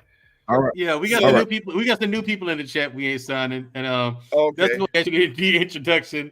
We ain't signing as a brother. He really is in Shanghai, China, right now, and he actually was speaking. Was that Mandarin or Cantonese? Mandarin. Yeah, because it didn't sound like all they do is call us niggas and eat sushi. That's sushi all they do. No, sushi is Japanese. Sushi is Japanese. Chinese don't eat sushi. Oh, let me. But see, we gotta clarify something. See, you got to understand something, right? Like the NBA was looking for a new face, right? And LeBron was supposed to be the guy, and unfortunately, he just fell short because if we're talking about all-time greats, there's only Mike and Kobe, and then there's nobody else. right? You up to goddamn mind. Come on, brother. Come on, he right. He right, goddammit. He ain't signing. He right, goddammit. That is fact. He is out of goddamn mind. Michael Jordan and Kobe Bryant. Hold on, JT. Hold on, JT. Who else would you put in that category? Man, you ain't gonna say Zeke. Are you out your motherfucking mind if you don't say Isaiah Thomas? If you don't get you gonna put Zeke, Kobe, and Jordan in the same sentence? Man, it's not. You said of all times. Listen, you gotta realize that when Michael Jackson, can I came in into the thing, Zeke was already at the tail end of his. Can you hear what I'm saying? Before you disagree, can you just hear what I'm saying? Right. So here's the situation. Right. Look, LeBron James went to the finals 10 times, got 4 rings. He is the only great that's not above a 500 in the NBA average. He is the only great. I don't understand how you can say he's better than Tim Duncan when Tim Duncan beat him twice in the finals. Tim Duncan beat a D-Wade and LeBron James Miami Heat. So I don't understand how you can even say that he's the great when Tim Duncan took him out of the finals twice. Secondly, when we're talking about all-time greats, we're talking about not only winning, but overcoming adversity.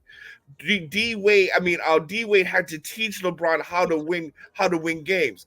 When we talk about Mike and Kobe Bryant has the greatest playoff run in history.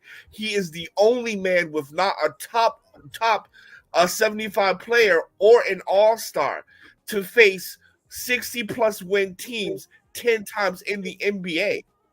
God he is damn the it. only. He has the greatest playoff run in 2008, 2008, and 2010. He has faced more 60-plus teams, more 50-plus teams in NBA history, and that's including Michael Jordan. And he still won with a broken shooting hand. Would you also say that with adversity? So when we're talking about the greats, right? You're talking about overcoming adversity, right? You're talking about beating the best teams. You're talking about being the most dominant team, right? So the reason why Mike is in the GOAT category because he was the juggernaut, and that matters. And I rest my case there. Same thing with Kobe. Kobe was the juggernaut. Matter of fact, D-Wade is on YouTube right now calling LeBron James and says, Kobe got 5 rings. What are we going to do? Miami Heat was formed to stop Kobe Bryant. Now I rest my case. No. So this is my thing. When you're talking about it, you still have to put in. You have to keep in mind that the game has changed many of times, right? And we're talking about in their time. And when you're talking about something that's on paper, that's one thing. But they go through the adversities, right? Like with one of the things I can say with your boy LeBron. LeBron had a bum ass team and he turned that team around. Adversity, you know what I'm saying? It's the same thing with Michael Jordan. Michael Jordan had a bum ass team when you actually looked at it, and he kind of turned that team around. Michael Jordan didn't win until Scottie Pippen came in. Exactly. Hold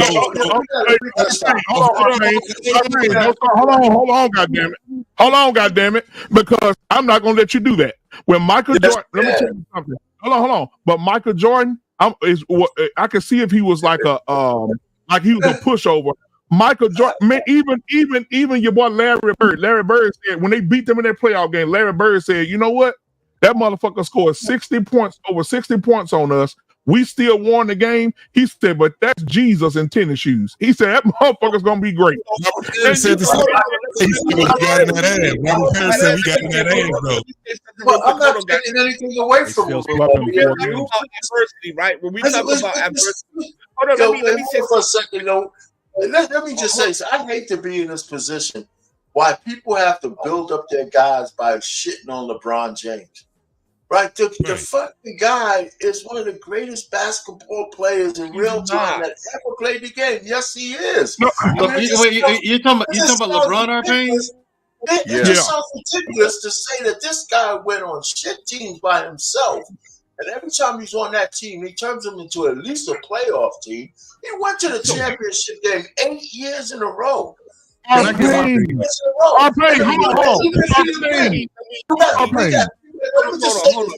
me say this. I'm gonna shut up. People are trying to make going into a championship into a negative. You know how hard it is to get there? No, it's not. People are trying to No, it's make not. him go to the championship because he didn't win. We're turning that into like he's the worst fucking player in the world because he didn't win. Hold on. Then you also have to take hold on. You also have to take into account that he went down and won the bubble championship when everybody was coughing and dying. So that don't even count to me. That shit don't even count. Let's just start there. All right. Second of all, hold on. We ain't signing. Hold on, let me finish. Let me get this out. We signed. I'm gonna let you cook. Because and then on top of that, Mike was the kind of man he took over every. LeBron is so passive. Mike said, "You know what? Get the fuck out of my way and get the even when Mike told the team, you motherfuckers didn't play great tonight. I did. Ain't nobody eating on this fucking plane tonight but me. You know what I'm saying? Like Mike was that guy. He was Let me say something really quickly. I want to address these 3 points and then I'm done. So number one, going to the finals is absolutely and losing is absolutely a negative. When we talk about the Buffalo Bills who went to the finals, NFL finals, Super Bowl 4 times, four straight times. Hold on, guys, and lost all 4 of them. And lost all 4 times. We clowned them. We embarrassed them. Yeah, why? did. Because when you go 4 times in a row and lose, that shit is embarrassing. Why all of a sudden? Now this is way before LeBron James was in the NBA. Now why all of a sudden now when LeBron comes, now we have to change culture?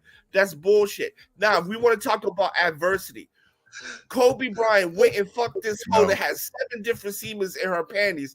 He was about to go to jail and he was still dropping 50 a night. And on top of that, he missed the Olympics in 2008. What happened? Carmelo and LeBron gets bronze. Kobe comes back. I mean, that was in 2004. Kobe comes back in 2008. And what did they say? Coach K said, hey, we need Kobe, the best player in the league, to come and turn this shit around. And what happened? They won gold. At the end of the day, when we're talking about the greatest NBA players of all time, there's only 2 names that ring out. That's bullshit. Come on, brother. Hey man, let me can I try to put this in some perspective? It's a bullshit, man. The game is older than that. When I look at Go ahead, Trey. Go ahead, Trey. NBA, I have to break it. Me personally, I break it down position wise. If you're talking about the greatest shooting guard, 2 guard ever to lace them up, you got to go with Mike, hands down. But the thing about Mike, and the unique thing about Mike, when Mike came in, there were already greats in the league. Wasn't nobody checking for Michael Jordan coming out of college like that. He was already going up against some of the greatest that changed the game of basketball. Basketball didn't come made him great, right, Trey? Yes. Basketball didn't come to this phenom until like the mid 80s when Bird, Isaiah, Magic, and people sleep on this right here. Now, think about this. Y'all watch and play basketball, right? What's the one shot that y'all know y'all gonna shoot? You got one type of shot that you're gonna shoot. Even if you can't even shoot basketball, you're gonna shoot one shot. You're gonna shoot a damn jump shot. You're gonna shoot a jump shot. Now you're talking about a man, first of all, and this is where I go with my greatest. It ain't got nothing to do with nobody else. You talk about a man that when he went to college, they what they do? They ban dunking. You couldn't even dunk for 3 years. Baby. 3 straight championships. Then he goes to the NBA. He ain't even got a jump shot. Y'all ain't never seen this man shoot a jump shot. Never. And he led the league in scoring history until last year. A hook shot? And he's not the greatest ever. That's just me. Then you got to go back. Let's just go Bill Russell. You take a man that takes 10 championships, then all of a sudden he's the player coach. Just like my name right there, player coach, and he win a championship with no head coach. You forget him. Then you got, oh my God, then LeBron, everybody that's been in the league the last 20 years is a LeBron fan. Everybody that's been in the league since Michael Jordan left and LeBron came into the league have been in awe of LeBron. Yes, that's not true. That's not true. That's not true. Everybody in the league has always been under LeBron's foot. Everybody. If you beat LeBron, you got the biggest deal of the day. You on ESPN, you beat LeBron. That is not true. Everybody in the league today is inspired by Kobe Bryant. They say no. Yes, they say that. Yes, they do. You're lying. Okay, hold on. So let me ask you this. Trey. Trey, if I'm playing, say for instance, I'm playing in the NFL. This is the bullshit I be talking about. Say for instance, I'm playing in the NFL, and we talk about Tom Brady, the greatest quarterback of all time. They didn't create rules for this motherfucker. He deflating footballs, goddamn tuck rule, all this fucking bullshit. He did. Right? The balls were deflated. Right. So let's talk about the other number 12. Harry motherfucking Bradshaw. That motherfucker won how many Super Bowls? Got his ass beat up, broke fingers, broke ribs, motherfucking defensive lineman stepping on him when they get up, falling on him, breaking his goddamn, busting his head wide open. He earned, man, listen, he played for that. That was a man. These fucking powder puff ass motherfuckers now. Why, how can we say Tom Brady the greatest when we got Terry Bradshaw limping off the field with blood shooting out his fucking head and he get taped up and go back in the game and throw 2 goddamn touchdowns?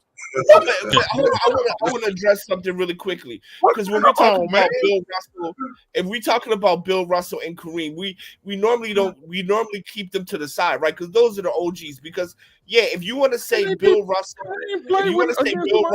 or Kareem is the greatest ever, yeah, sure, no problem. I can rock with that. I can understand that, right? Because they the OGs, they're the founding fathers of it, right? But we're talking about normally when we're talking about basketball, the greatest, we're talking modern day. Nobody's really thinking about Kareem and Bill Russell. But if you want to say that makes sense. That makes sense. What? But wait, we ain't saying why not, bro? Because guess what? Kareem still had scores and he had stats that still never was broken. You know what? I told my brother this, JT. I told my brother this. I told my brother, I said, when people say the greatest player who ever played the game, who do they say? And I said, he said Michael Jordan, of course. I say, but Kareem had the fucking scoring title for damn near 30 years, and nobody say his name first. Nobody. When you say if you're talking to the average person in today's game, when you're asking young guys, you're talking about if you're talking to, let me put it this way, if you're talking to somebody under the age of 40, they're going to think the modern day. Because if you want to say Bill Russell, if you want to say Kareem, that makes sense. Nobody in their right mind is going to say no. But when we're having this kind of conversation, you're starting from Magic moving forward, right? Most people think that way. Kareem played with Magic. Yeah, but Kareem was at the end of his year, right? I mean, no, he wasn't. No, he was not. He averaged over 10. He was averaging 20. Like I said, people are thinking Magic, Larry moving forward, right? Nobody's really thinking about Russell or Kareem, right? They're thinking Magic, Kobe, Bron, things like that, right? When you're asking that question, they're thinking modern day NBA era. That's all I'm saying.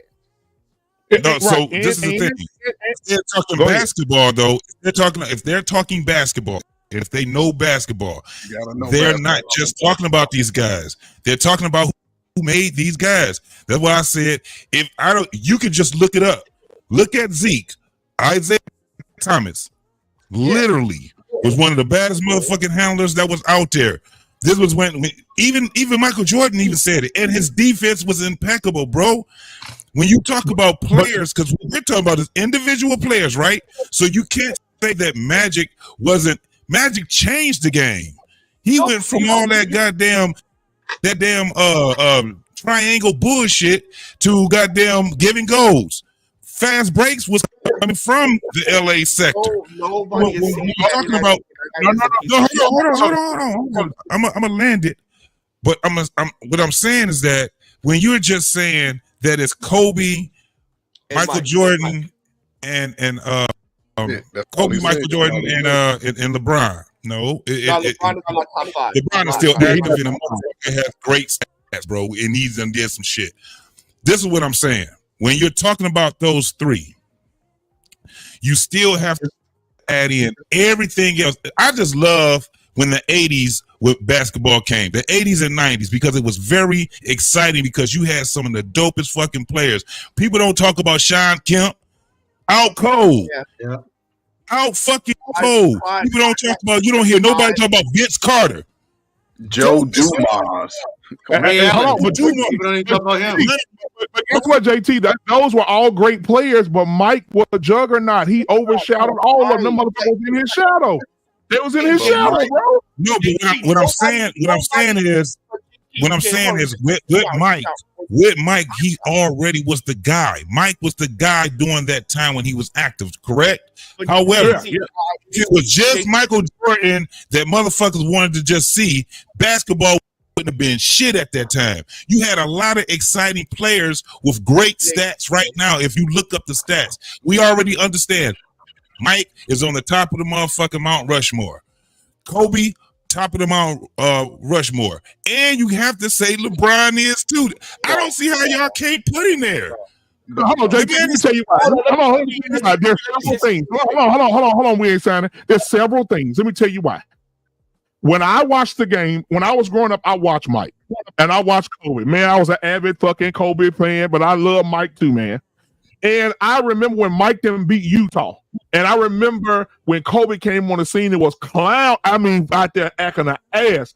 The reason I can't respect these new players out here right now is because Mike, if Mike would play the fucking game. Mike didn't take no 2 or 3 games off because he tired. He need rest. Mike didn't take no fucking 10 games off a year. Mike, when you paid to see Mike, you saw Mike. These motherfuckers now, LeBron James in street clothes because he want to take 3 games off to sit down and do nothing. People that paid their hard-earned money to come see you fucking play, and you sit on the sideline in fucking street clothes. You and that fucking what's that old fucking broken glass motherfucking in L.A. Clippers? The one that laughed like a goddamn chimpanzee. Kawhi Leonard. All these motherfuckers taking time out, taking games out. They not injured. They not hurt.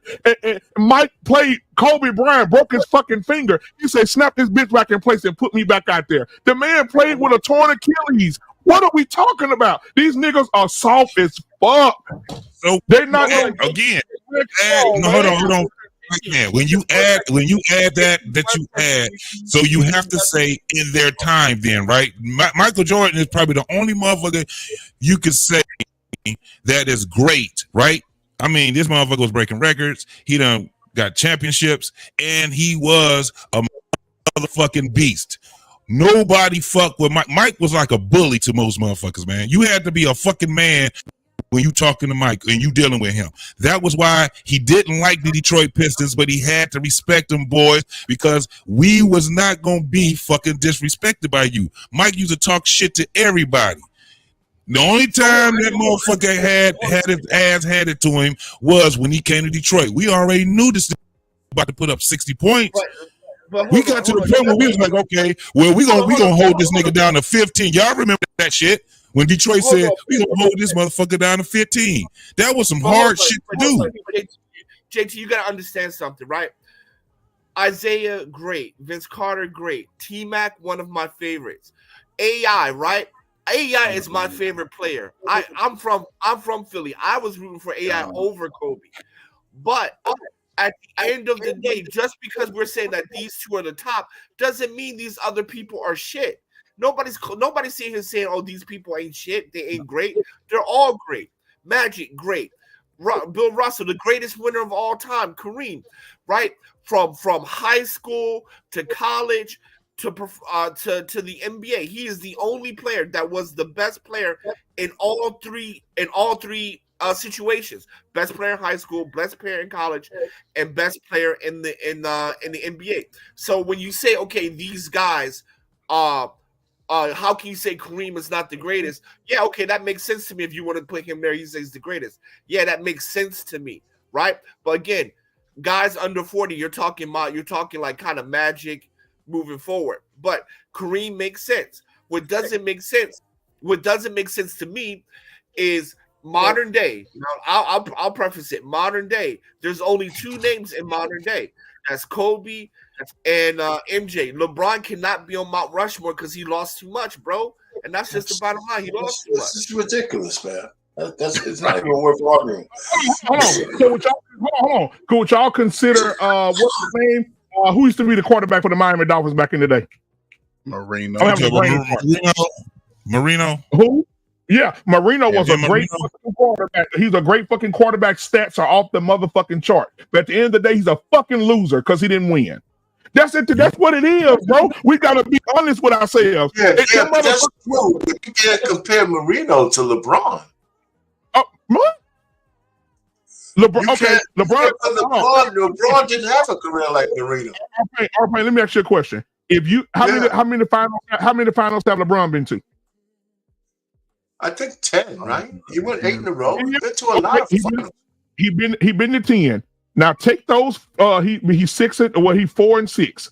Take them 10 and give them to Mike. How many Mike winning out of them 10? Well, we only won 6 out of 6.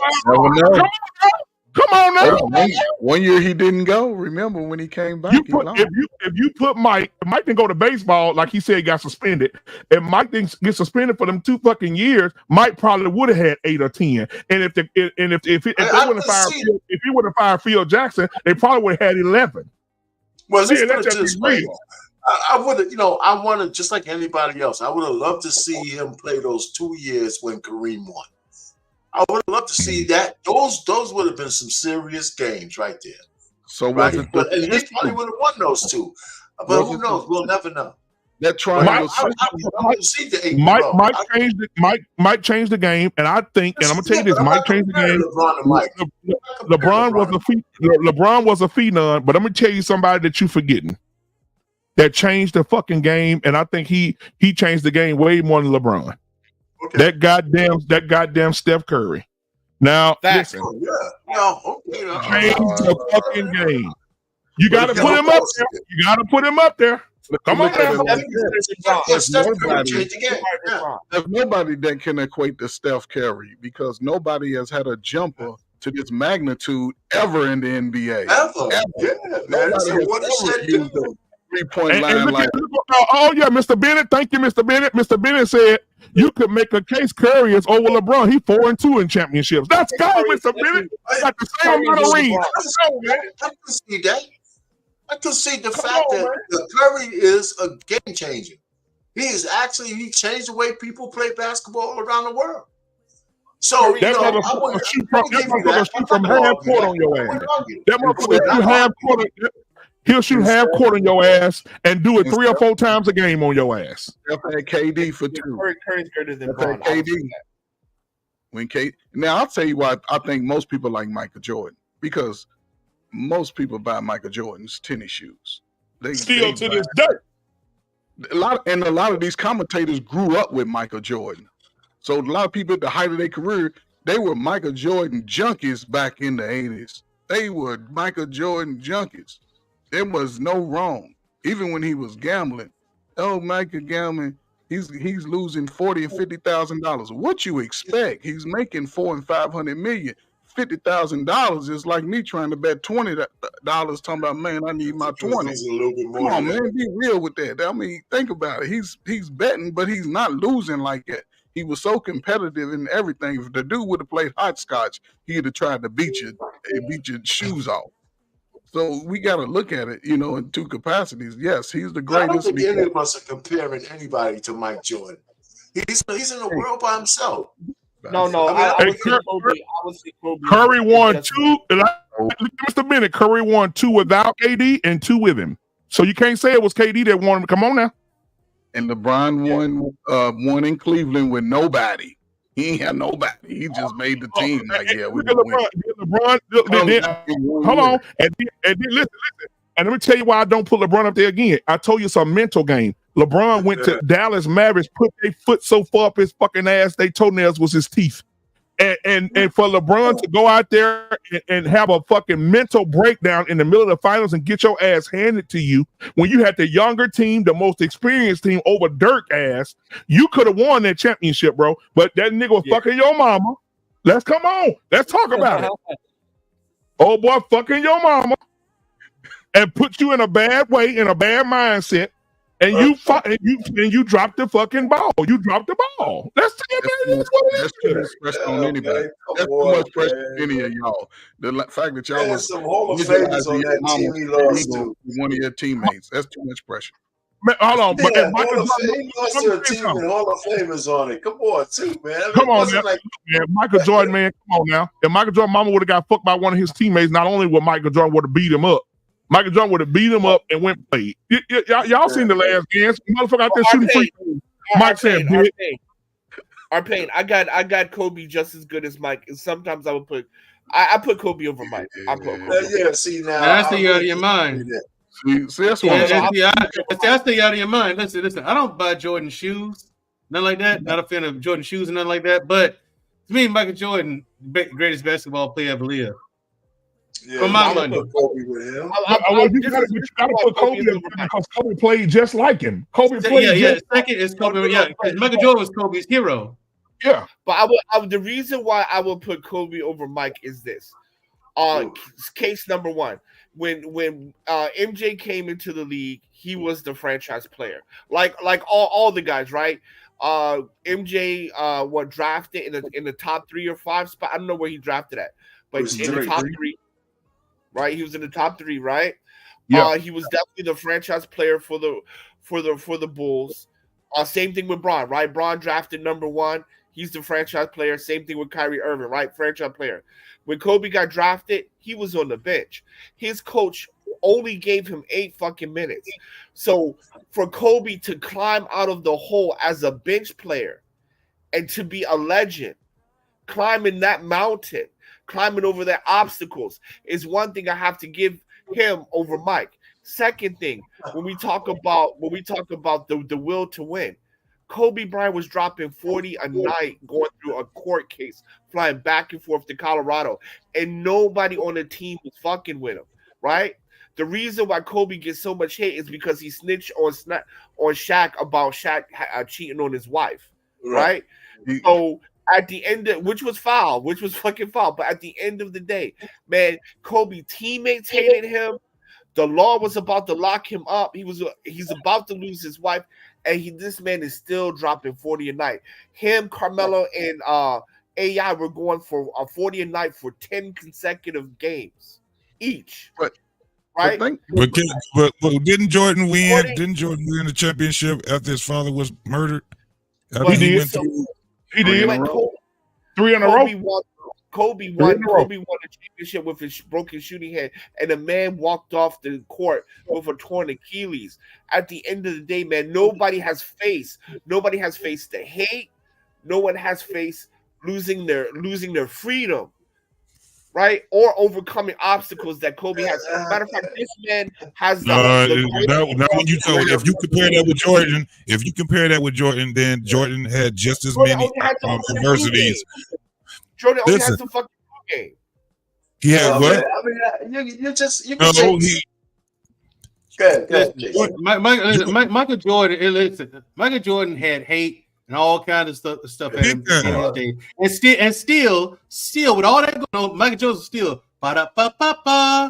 he was McDonald's, okay, right? Bro, he was Disney. He was McDonald's. He was Disney. He was McDonald's. He was all that. Right. He didn't with have all the hate coming at him. No, Kobe Bryant won an Oscar, and they still call this nigga a rapist. Come on, bro. Listen. I mean, that's not he said Jordan had something to do with his father's death. They said that he had something to do with his father's death. They were saying, they tried to point the finger at him and all that.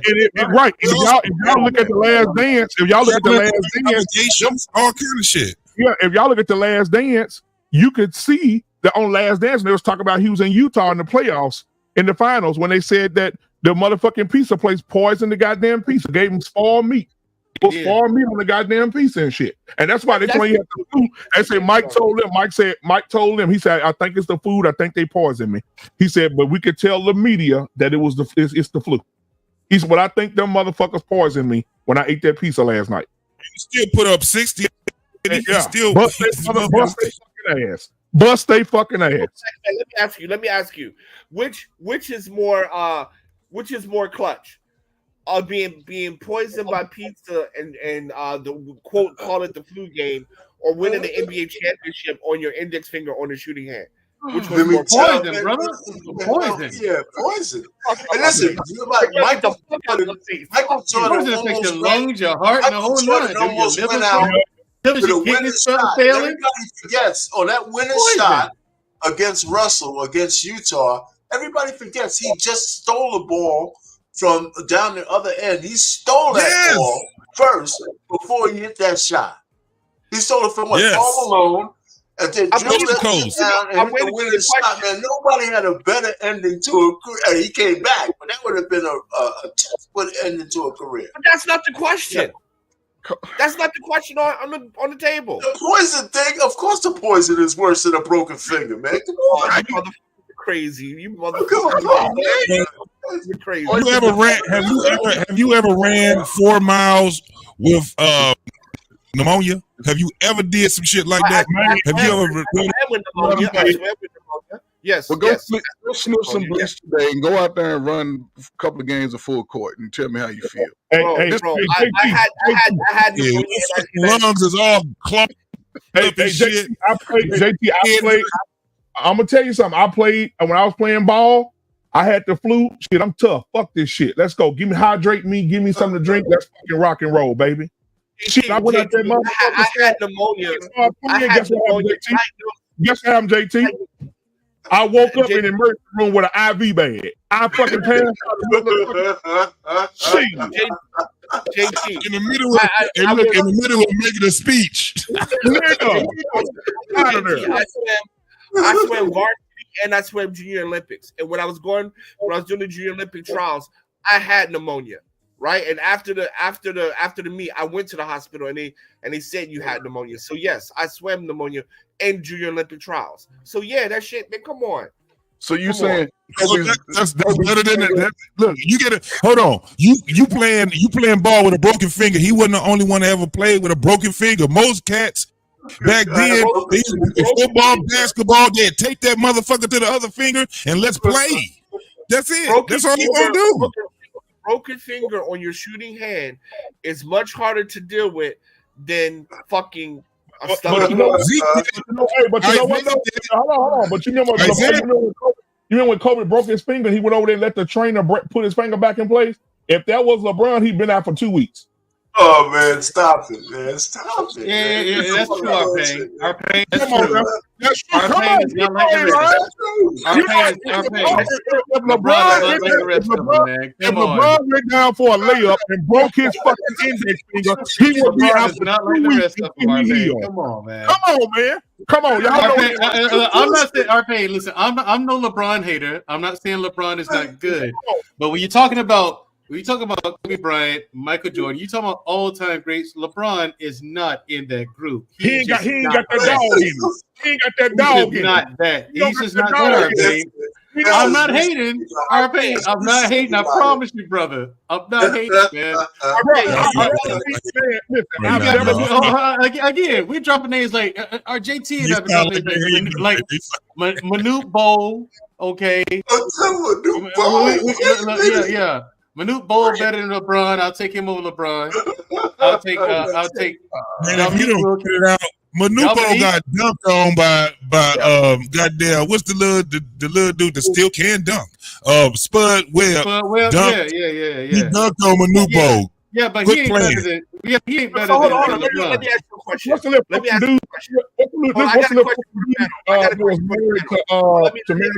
the Oh, black man, wait a minute. Let me ask to the panel, right? Because I'm going to know something about this shit. So here's the question to the panel, and I would love for everyone to answer. And this is going to prove my point. Draft night. Who you taking? Draft. One thing I want to say before this: LeBron James is not snapping his Achilles. LeBron James is not snapping his Achilles and walking off the court like Kobe did. Hell no. But here's my question: who are you taking draft night? Because LeBron is not in that. So let me just say this: who are you taking draft night? Tim Duncan or LeBron James? Tim Duncan for sure. Tim Duncan. Yeah, he'll do what I need him to do. LeBron. I'm going with Tim. Tim or I'm LeBron? going Tim Duncan, bro. I'm going Tim Duncan, guys. You can look. Tim Duncan needs. You know what? LeBron can take it off the. Why you got so many? But why you got weed in the I background? would have probably took. Not knowing anything about either one of them, I probably would have took Tim Duncan. If I didn't know anything about any one of them, but listen, let me tell you this: the league took 2 players ahead of Michael Jordan. All things taken equal, if you don't know what their future is going to be like, no. Knowing their future. Okay, let me qualify. Let me rephrase the question.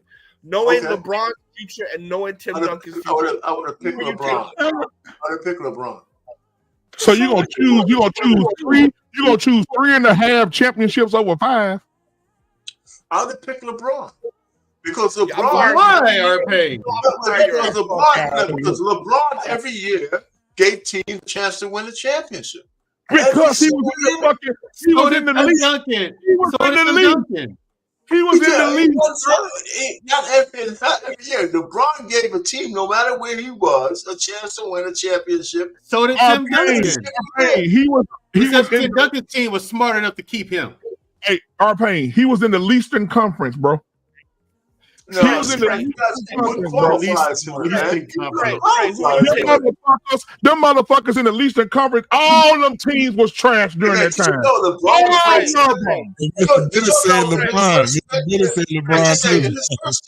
LeBron played 77 games on an average a year.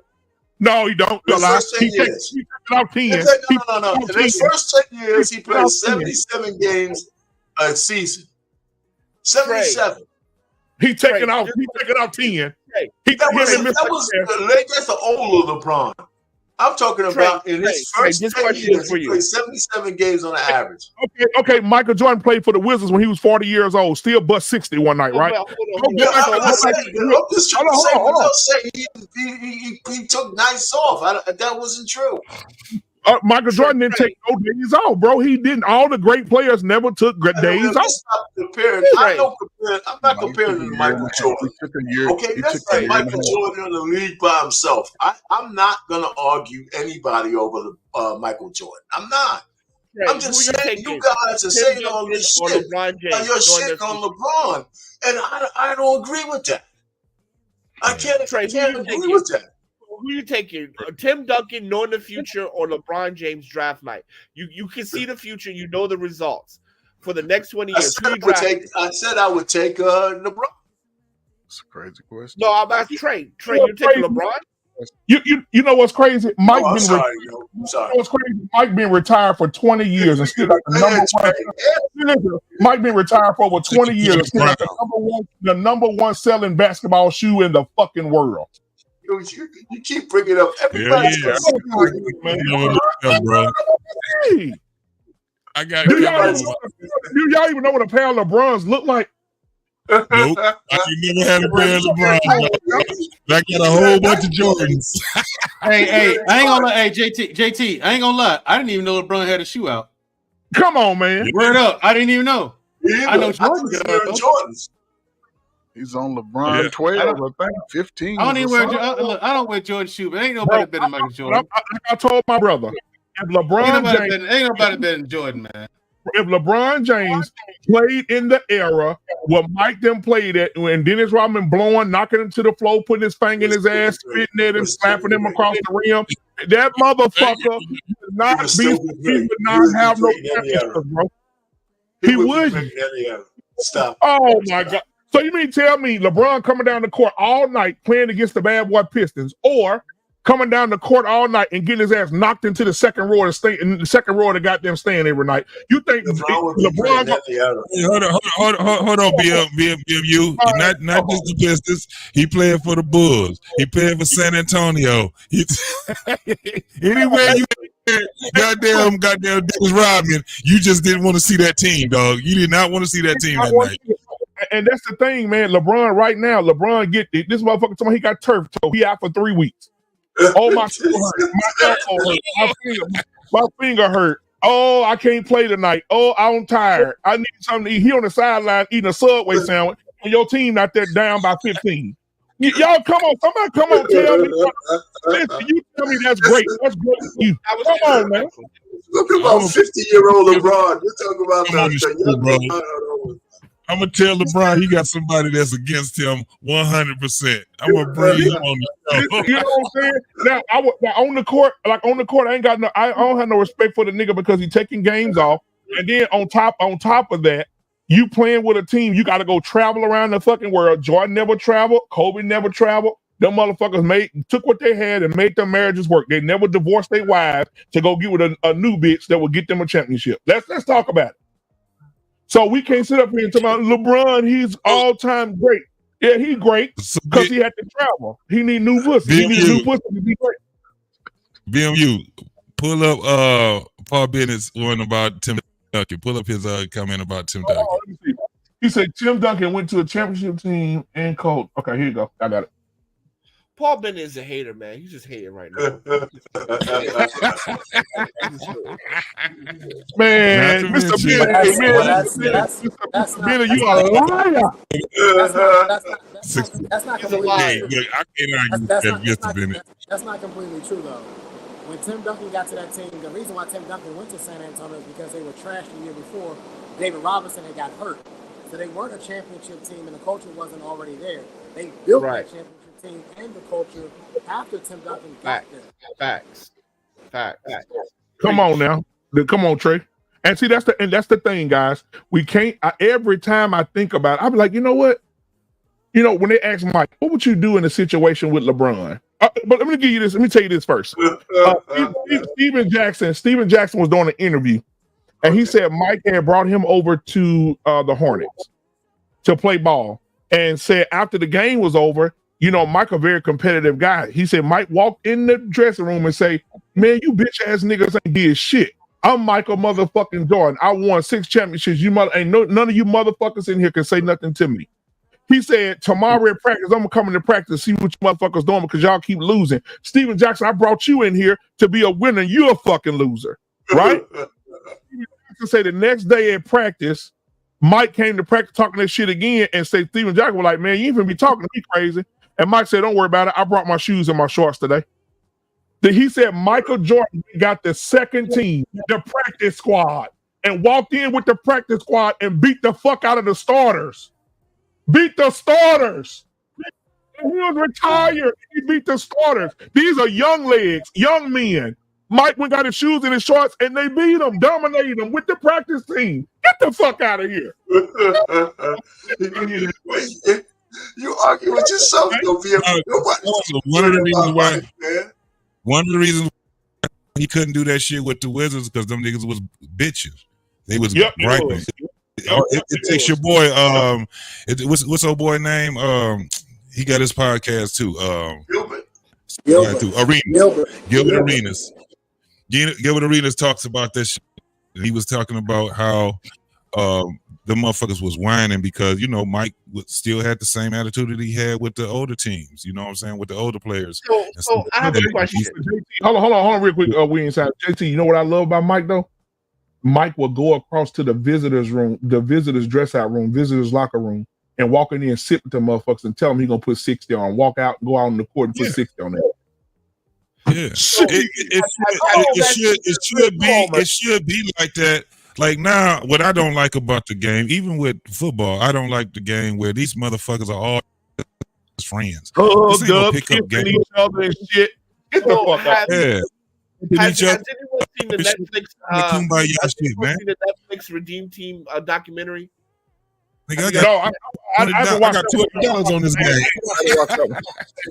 Because I wonder why the fuck no ESPN, none of them covered that shit, right? Because there's a media campaign against Kobe fucking Bryant, right? And that's one thing Mike has. One thing that I kind of slight Mike at because he has media hype like LeBron, right? Mike is a little bit too much, right? Mike has too much media hype like LeBron did. But he's more of an influence on the game, bro, because of his business with the game, his association with it right now.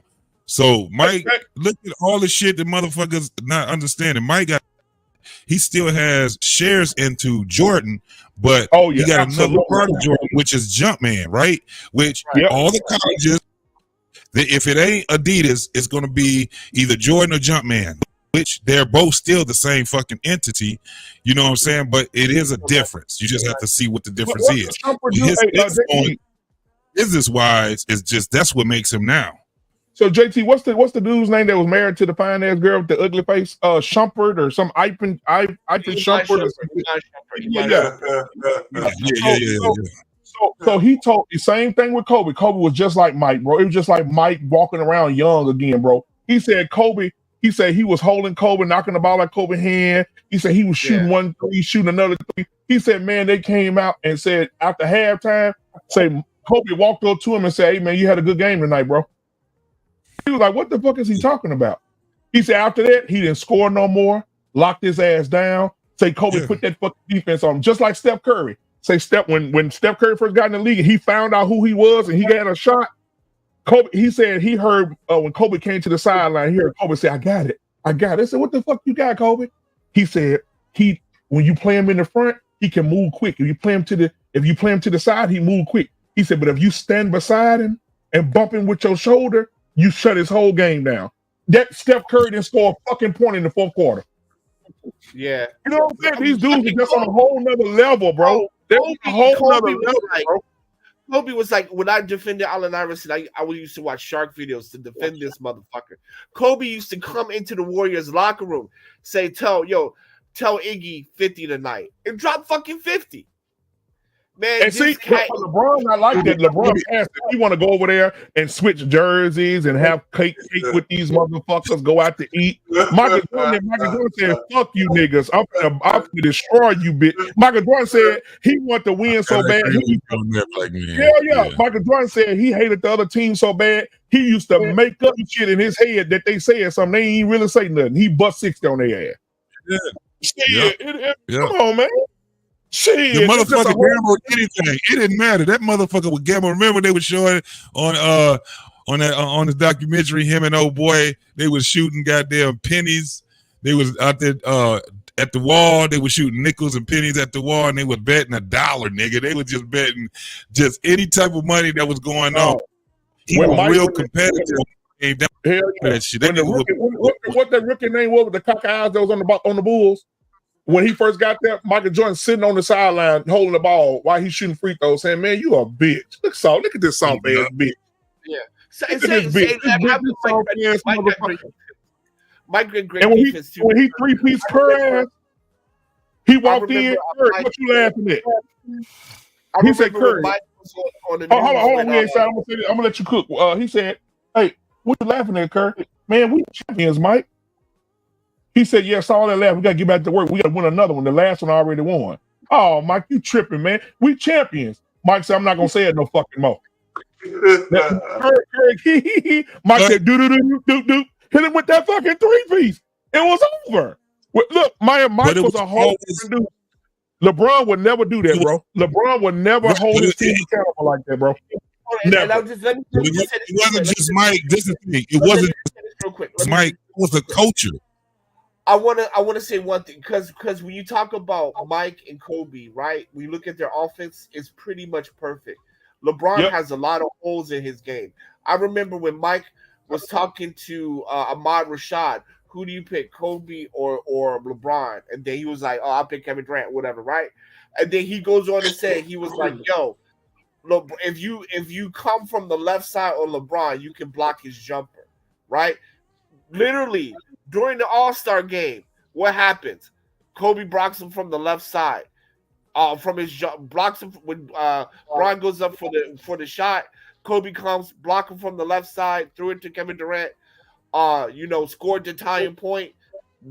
Game on the line. Bron has the ball in his hand, and then he tosses it, and everybody's after him. But what? Kobe took his heart because he has too many flaws in his game. Bro, I wish the basketball guys will rewind time and put Kobe Jordan and LeBron in their primes together and put that and let Jordan defend LeBron. I guarantee you the game will be different. I guarantee it. I think LeBron will probably. I think LeBron would just blend. I think LeBron would just blend in with the rest of the players. Yeah. Yep. There you go. I think that he would stand down. Yeah. So all LeBron, to be honest, man, all LeBron is a glorified Carmelo, right? He's a souped up Carmelo. He ain't really nobody to worry about. Like, I would like to see Kareem, Russell, Kobe, Mike, Magic, and all in their prime. Like, like a world. You know what, y'all. I'm telling you right now, we ain't gonna keep having this goddamn talk. Y'all keeping my man Zeke out of the goddamn conversation. This disrespectful shit is going on the Black Unfiltered. I'm sorry, JT. I want to apologize, but I will. I seen LeBron James one night. Me and my son watched a guy turn it off. I don't want my son to imitate that. One night, LeBron got poked in the eye just a little bit. That motherfucker was out for 2 weeks. Listen, he over there holding his eye, leaning all over on it, rolling on the floor. Get that bitch nigga off the floor, somebody. God, he crying like a bitch. And then for boxing, I would love to see Muhammad Ali and Mike Tyson in their prime. I would love to see George Foreman. I would like to see Sugar Ray Leonard in his prime against Mayweather in his prime. Yeah. Oh, Sugar Ray Leonard got him all day. He beat the shit out of Mayweather Senior. Like he beat Mayweather Senior like he was a 3-year-old boy. He did. Like Leonard may as well have took his belt off and gave him a whooping in the ring. Mayweather Senior is better. Leonard would have. I'm fucking like you talking about Sugar Ray Leonard. Goddamn Marvin Hagler. He would have beat that. Yes, Hagler and of the 4 kings, JT. Hagler was the best one because he beat Leonard in that fight. Hagler was the best one. You think Hagler would have beat Mayweather? His ass. Hagler would have beat his ass. Hagler would have beat his ass. No place to Hagler. Beat the shit out of Mayweather. Yes. Mayweather would have got his ass whooped. So hold on, man. Y'all are not about to disrespect money motherfucking Mayweather. That motherfucker's like Hey, Marpay, tell him. Roberto Duran would have whipped his ass. Exactly. All 4 of them would have beat Mayweather. All 4 of the 4 kings would have beat Mayweather. I don't know about Roberto Duran. I don't know about him. You know what I think? And y'all gonna think I'm crazy. I think Mayweather would have beat the 4 kings. No, get out of your mind. You don't know boxing. You don't know boxing. No. With his style, I cannot see him beat Marvin Hagler. I can't see it. I can't see it. He can't. Hagler would have dogged him all night, bited him, and put them hands on him. Hagler was a solid 160.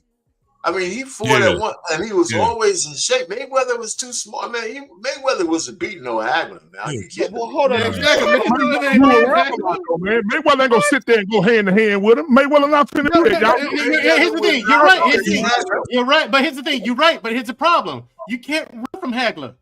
Everyone's trying, even Leonard. You can't run from him. He was the master of cutting the ring off. He was the master of it. He's master of that. You can't run from him. So, hold on. So where do you put Mayweather at then? Mayweather's like number 7 or 8.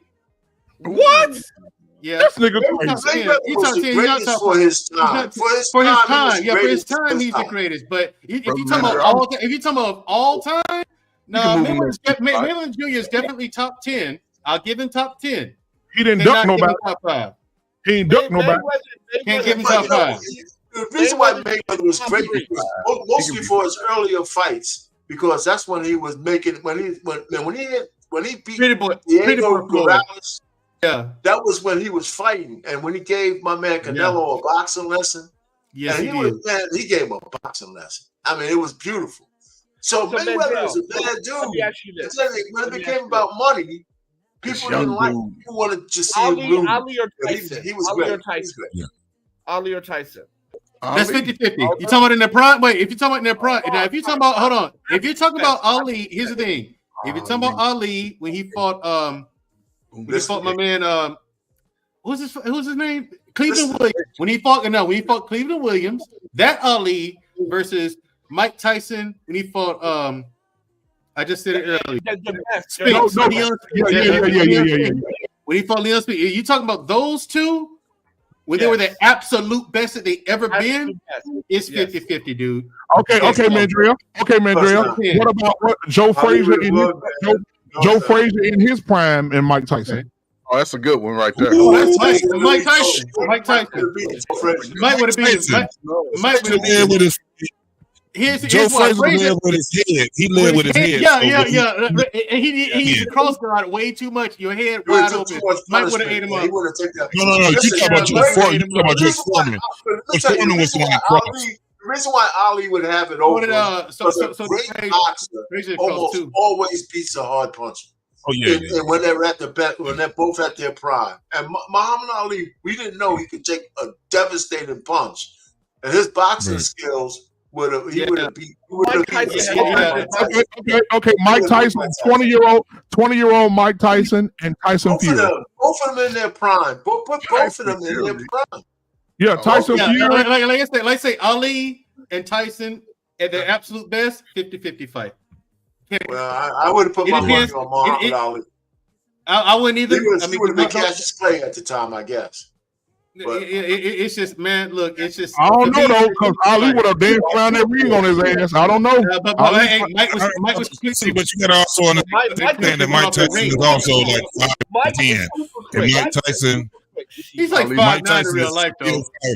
He's like 5'9" in real life. I'm looking at him damn near eye to eye in real life. Okay, so yeah.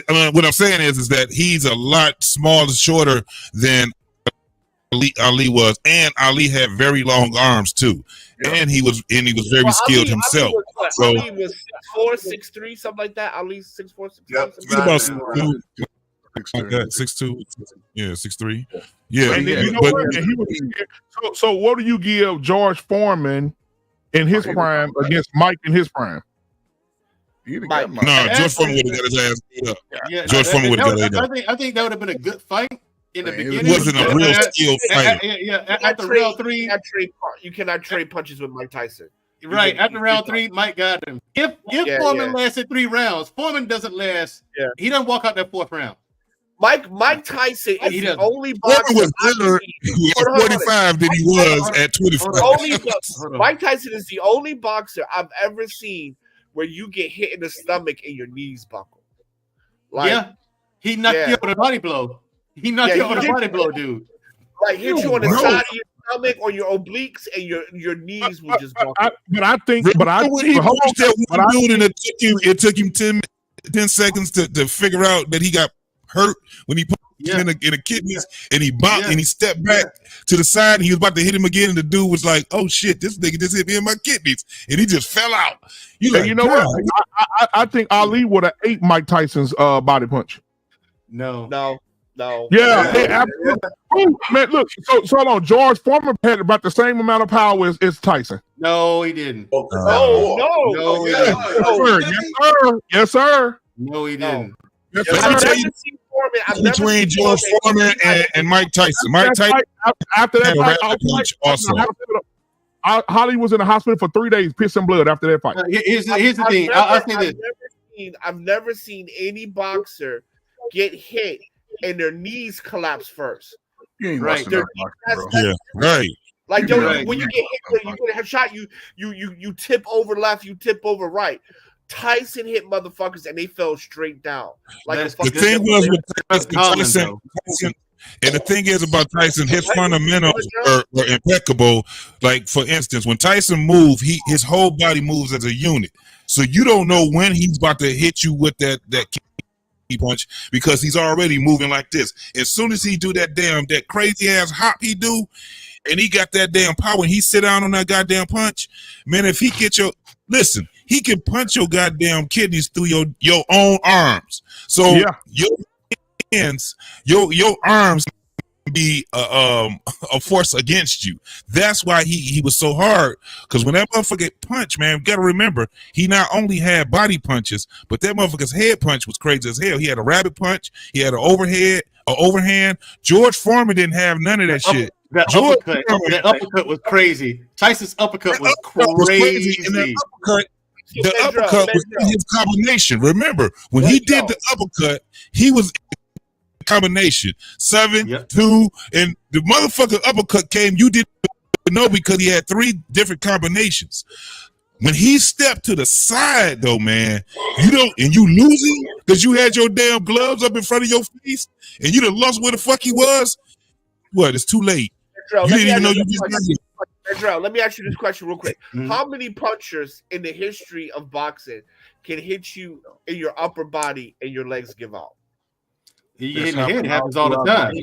That's happening. Yeah. That's actually kind of common. But now, Mandrell, you remember Peter McNeely? You remember Peter McNeely? Unfortunately, yes. From Menfield, Mass. Yeah, Peter McNeely said when he was in the ring with Mike, he said he felt up and ran too. Yeah, man. He said he came up and ran out the ring. Yeah, he said the crowd was like really, really loud. He said, but it was something about Mike. He said it's like Mike was possessed. And he said he would look at Mike, and he said Mike would have his hands. They know how Mike cover up. He said he seen Mike little eyes come over his gloves, just a little bit, and go back under the motherfuckers. It was over. Shit, what like that Mike Tyson game? Remember the Mike Tyson game when he do that blink and he blink over your head? Mike Tyson punch out. Here's the thing. I'll say this: there's the only people I say who are harder punchers than Mike Tyson. I would say one would be Sonny Liston. Yeah, I put Sonny Liston in the argument. Jack Johnson has to go in that argument too. Who else? Ron Lyle. What's up? Maybe. Yes. He'd be in the argument. I'll put him in the argument. I'm not saying he's better, but I'll put him in the argument. Huh? Joe Louis. The Brown Bomber, he'd be in the argument, but no, he's not. I'll go ahead and say he's not. He was a punisher. The Brown Bomber, he was a punisher. He'll let you live. Yeah. I'll say if Ray Robinson had been a heavyweight, he would have been number 1, and Tyson would have been like number 2 or 3. But there's no one better than you. Cannot be better than Ray Robinson. You cannot. That's impossible. And his mama didn't even want him to box. Mike said, they said Mike. They said Mike Tyson, you were so dominant in your prime and going up through your prime. How did you know that you were going to beat the boxers? He said, I would get in the wing with them. I would look them dead in the eyes, and I would stare with them. He said, the moment that they looked down at the floor and started looking at me, I knew the fight was already over in their mind. So all I had to do was take care of the physical part. Yeah. That's it. Shit, Mike said once that bell rung. Did y'all ever see the match that he did when he got his first belt? How he knocked that motherfucker silly? He knocked him. That motherfucker was trying to get up for at least a minute. He was trying to find his parents. What's their mouthpiece fell out? Hell yeah! What's the comedian name, y'all? That we talking about all the conspiracies and shit of black people and shit. He just died. George Carlin? No, black dude. Black dude. The gay guy, Paul Mooney. No, not the gay guy. He's a comedian. What's his fucking name? Come on, guys. He had the who? White or black? Paul Mooney. He black. No, he was black. He was a civil activist. No, not Paul Mooney. Not Paul Mooney. About Dick Gregory. Dick Gregory. There we go. So Dick Gregory said at the time Mike was fighting and he lost to Buster Douglas. He said that shit was all set up because Mike had already had allegations against him of sexual assault type of shit. They no longer wanted Mike to be the face of boxing anymore. So he said, if you go back, he said, I was at the fucking fight. He said, if you go back to the fight, when he knocked Buster Douglas down, it took 4 seconds for the referee to start counting for 1. He said the fight was already, he said the fight was already over. He said it was a 4 count, and after the 4 count, he said the ring judge started counting after the 4 count. 1, 2, 3. He was at 1. But see, black man. Go back and watch the fight. That shit happened, bro. They fuck Mike, bro. And see, that's the thing with Kobe Bryant. When he had his sexual assault case, they didn't want him to be the face of the NBA no more. So same thing. That's why he doesn't get the love that Jordan gets, and that's Bro. why people put LeBron over Kobe because of that Even same and guess what? Well, when Kobe died, bro, the first thing they brought up was the rape. Yeah, that was so fucked up. Yes. Fuck Harold King. Who was the first thing? I mean, it depends on who you were listening to. I don't think that's. I mean, there was some women's groups maybe, but I wasn't the first. No, this is what they were saying. No, this is what they were saying in the news. They were saying Kobe Bryant, and they said once they talk about he died in a helicopter, they said, and they would bring up right after they said that he had allegations in whatever year it was of rape charges. Like they kept bringing that part up. They kept attaching that to his death.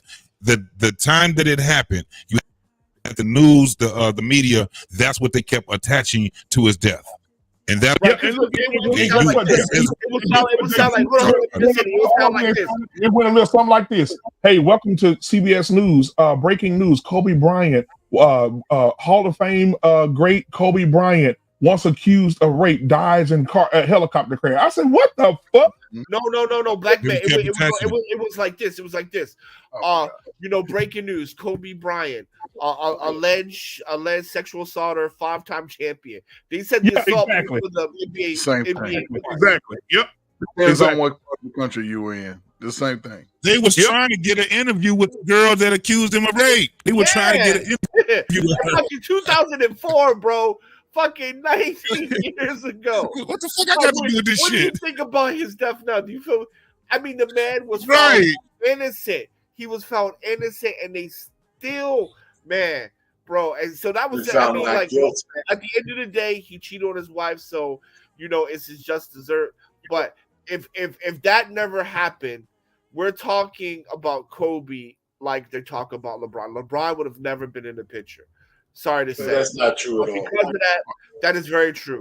Because of that, because in Colorado, LeBron is the proxy next time. Right? He's the proxy. And you know what else? I can say that about music too. If Aaliyah doesn't die in that plane crash, there's no Beyonce. Facts. That's And bullshit, man. This is just absolute bullshit. And if R. Kelly, Let me tell you why, R-Pain. If Aaliyah would have survived, if Aaliyah wouldn't have died in that plane crash, she was one of the most beautiful women in the music industry. She was, and then she got into acting. She did a great job in acting. Beautiful girl, well spoken, can sing. Beyonce couldn't touch her with a motherfucking a goddamn. Let me tell you something. What's the old girl named Jaguar? Right? She said they had a Jay-Z them had a song for Aaliyah. When Aaliyah died, that very song that they had for Aaliyah, that was they thought was going to do very well. They gave it to Beyonce, and Beyonce went platinum with it. You see what I'm saying? If there's no Aaliyah, there's no Beyonce, bro. I'm telling you. And if R. Kelly wasn't caught up, this kind of conversation is simply not true. That's not how the world works. What? You can't just tell me you know how many great songstress there have been. I mean, you can't say just because she died, Hold on, R-Pain. All those writers that write for Beyonce, half of the motherfuckers wrote for Aaliyah. You think if Aaliyah was the #1 artist, they would have gave those songs to Beyonce? They would have gave them all to Aaliyah. Black man, can I say something really quick? That's my thing. If I was a writer, and I had Aaliyah, and then Beyonce came, I would try to have them both. That's how the world works. I mean, the world is that's why we have more than one great basketball champion. That's why we can't just say. Let me ask you a question, R-Pain. Let me ask you a question. That's not how the world works. Hey, let me ask you a question. Beyonce is selling arenas out around the world, right? Yeah. What other female artist is on her level right now? Taylor Swift. Taylor Swift is selling out. Taylor Swift is close to being a millionaire or something. Okay, in her genre. No one is. All I'm just trying to say is there's room for more than one great person in the world. Hold on. Sexy Red is Arpay. Okay, hold on. I got it. We ain't saying it. Okay, look at Michael Jackson. Look at Michael Jackson. Look at Michael Jackson. During Michael Jackson time, you had Prince. You had all these other what's the other nigga name that was with Prince at one time? Rick James. You had all these motherfuckers. Guess what? Guess who all the music was going to? Michael motherfucking Jackson. When Prince walked out on stage, niggas 300-pound grown ass men fainting. Ambulances lined up, taking motherfuckers to the hospital, giving them IVs because Mike walked out on stage. I'm telling you, I want to say something really quickly. That didn't stop Prince from being great. That didn't stop Prince from being great. Can I have 5 seconds to say something? I just want to say this, man. And all this right, is kind of dangerous, bro. This is kind of dangerous because at the end of the day, we are black people in America, and in America, they choose and pick who's going to be the representation of black people. There's always going to be that only one motherfucker, right? Because America picks winners and losers. And one of the problems that we have is when we keep saying like, oh, these things don't happen. That's not how it works. And it works exactly like that. No, America, I disagree with you because I don't believe that shit. I'm not the only fucking guy who don't believe what you're saying. What you talking about? Let me land my plane. I've been black all my life. What you talking is pure bullshit, man. I didn't say you weren't black. We gotta stop talking like that. I don't agree with that. Just because you might be great in what you do doesn't mean the other guys can't be. That's just Hold on. See, this is the thing, right? See, this is the thing, right? I said America picks winners and losers. Gonna stop us from who we want. I mean, we know that they got puppet masters out there, but Michael Jackson and Prince were great at the same fucking time. No, they were not. No, sir. Hey, no, sir. No, sir. Even if they were different time, we had more than one great person at the same time. Hey, I'm gonna tell you, Arpane, Prince was selling out clubs. Michael Jackson was selling out. This is why black people are so underprepared. Come on, because our elders be leaving us down the wrong straight, right? See, we have this elder up here talking about shit doesn't work that way when it does. What does my age got to do with it, motherfucker? That's bullshit, man. We're not prepared. And then all they do is believe in what you're saying, man. You're saying the truth. I mean, I'm saying the truth, and you're upset. And because I'm like, what the fuck you talking about? I don't believe in that. Why? This is why the elders have led us astray. In China, why you there? You're always black. What you're doing?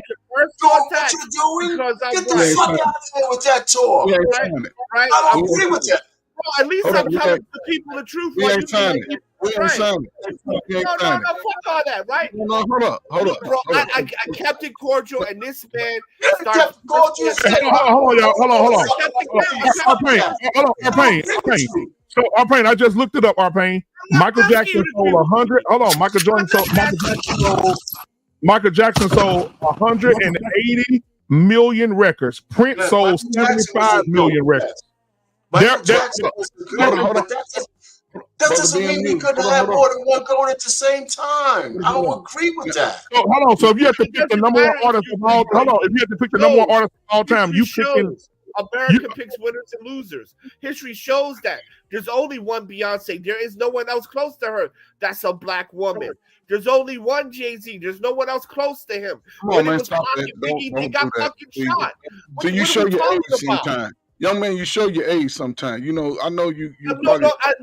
It's not about showing age. It's about common. You show your age sometimes. You show your youth. You show your youth because what y'all trying to do. I'm happy to be young then. Fuck it. I'm happy to be young. I understand, man. And it goes to show because you have to pay homage to those that came before. And when we talking music, you talking Michael Jackson was a phenom at age 13. Exactly. Yep. At age 13. Exactly. So he was selling millions of records at age 13. Prince came along a little later, but Prince he doesn't even get the credit for all the songs that he wrote for white people. He wrote so many songs for white people that became platinum artists around the world. He doesn't get that credit. He doesn't. Prince had so much music in his bedroom vault or stash than he ever put out to the public. So, and once he turned on the establishment, they turned Prince off. Once he turned on the establishment, they turned him off. But Prince was still making millions of hits for other artists without even taking the credit. Now, Trey, don't want to say. I would like to respond. No, let me respond. Please let me respond.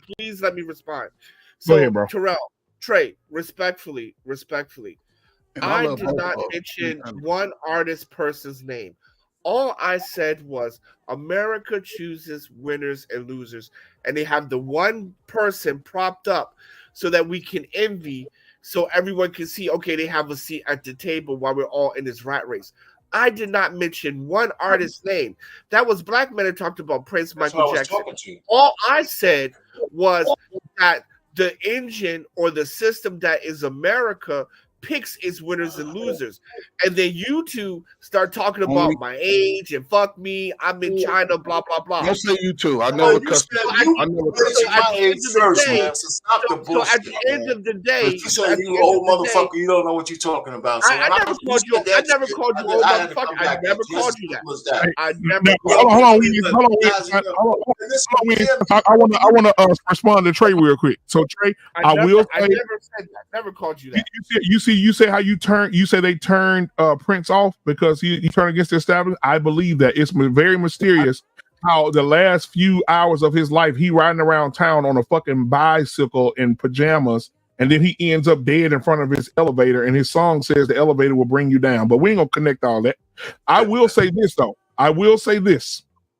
That anytime you turn against this, I believe you. I agree with you because I know another great songwriter that wrote for every fucking body, and they turned him off, and he's in fucking prison. And everybody call him nasty. Oh, he's a monster. But these motherfuckers eating on R. Kelly every fucking day. Facts. Eating off of him every fucking day. Yeah, but did R. Kelly have any of those proclivities at all? I mean, did he have any of those proclivities at all? If he did, then he did. Maybe they're overkill, but he's got what he deserved based on what he did. Unless he didn't do that. Unless he didn't do that, damn you. Why are we even defending the guy? I think his music is great, but did he do those things or not? Okay, R-Pain, I don't know, but I will tell you this. I don't know, but I will tell you this. I will tell you that Elvis married his wife at 13. I will tell you that when they sing "Sweet Caroline," he wrote that for John F. Kennedy's 12-year-old fucking daughter. He ain't no friend. I will tell you that Woody Allen adopted a 6-year-old Asian girl and married her when she was 18.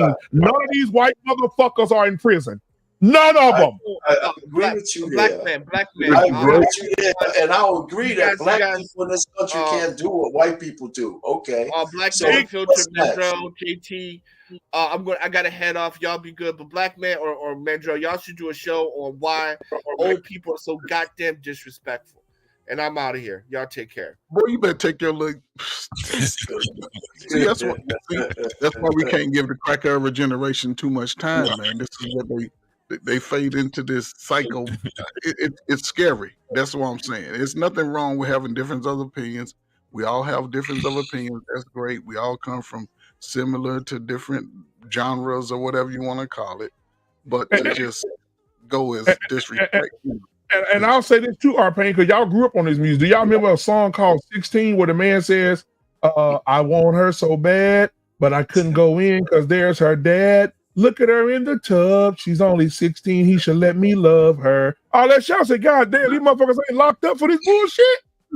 No, I mean, you had a lot of songs like that. You had Rick James had a song. She was only 17. You know what I'm saying? But she was freaky. He had that. You had another guy that had a song called 19. You had another. I mean, let's go back to the beginning. But R-Pain, let's go back to the beginning of how this argument started. Hold on, R-Pain, I want to tell you this. Do you know R. Kelly is not in jail for sexual harassment or any type of rape? He's in jail for racketeering. Okay, all right. He's not. They didn't find him guilty on the sex charges. I stopped following the whole thing, man. I think he was set up, but I think that a lot of these things happen he brought on himself. I mean, that's what I'm trying to say. Listen, we only have so much emotional currency to fucking spend on people. And listen, if he was somebody innocent, maybe you can get a little bit, but I don't like to waste time on the way. I mean, Arpain, hold on, everybody, hold on, Arpain, one second, Arpain. I'm gonna say this. I'm gonna let you cook. R. Kelly was illiterate. He couldn't write or read, and he had to learn over time how to write and read. So he had somebody he trusted to do his contracts for him. He couldn't write, but he had some of the greatest songs ever. Watch this. R. Kelly got smart. And guess what he did? And R. Kelly said this on a phone interview, I think about a month ago. He did a phone interview with Drinking Champs or some shit like that. No, it was with Vlad TV. Vlad said he's not gonna release it because R. Kelly asked him not to. He said he went to the record label and told him, listen, I'm going broke. I don't have no money. He said, y'all motherfuckers made a $200 million off my fucking music last year, and I'm not getting no royalties. What the fuck? I want my motherfucking royalties. My lawyer said you motherfuckers owe me $200 million goddamn dollars. After that, surviving R. Kelly. After that, R. Kelly arrested on sexual assault charges. After that, R. Kelly arrested for racketeering. After that, then they put R. Kelly. Look how long they put him in jail before he got his trial. R. Kelly was in jail for fucking 3 years before he even went to trial. They set him up. I'm telling you, bro. And guess what they're doing with his royalties right now? Keeping that shit. The record label keeping it. Listen, like I said, the record labels are also deleting all the rappers for their life insurance. I agree. I mean, we know a lot of nefarious shit is going on. I mean, but this, we got to have a way of saying what we need to say without defending people who are doing bad behavior. R. Kelly, listen, they had a video of the dude peeing on a young girl. That wasn't fake. That wasn't his face, though. So I mean, but there's no but to that. I saw the video. You can't see his face. You can't see his face. Okay, so he didn't do it then. Hold on. So he died. Okay, so it's not him. All right, so if it wasn't him, okay, let's say it wasn't him. I don't want to re-adjudicate that. If you think he's innocent of the crimes they have against him, then that's a different conversation.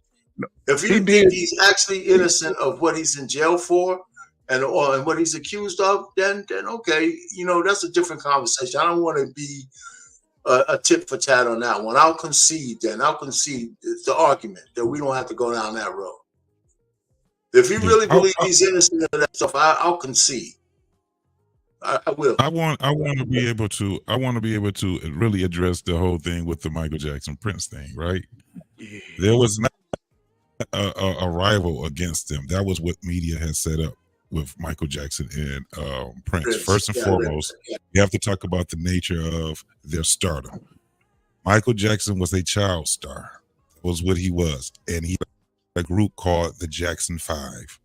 Right? Michael Jackson was a prodigy of Motown.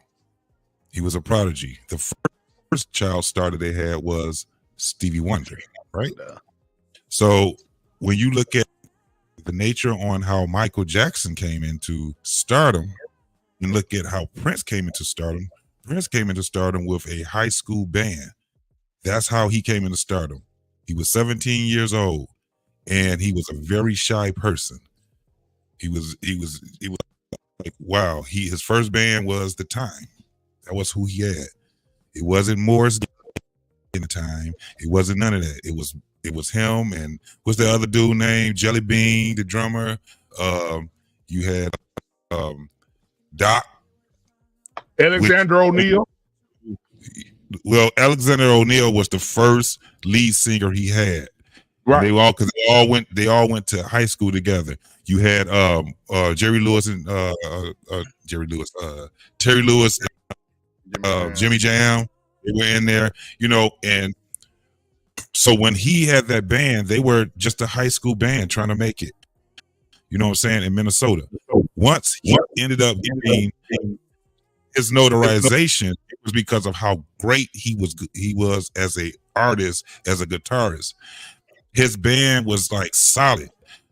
He didn't have shit to do with what was going on with Michael Jackson and the Jackson 5. When Michael Jackson went solo, Michael Jackson killed their ass off the wall. Off the wall, yes, sir. Day is a classic, and he had a lot of great producers. Quincy Jones was one of them.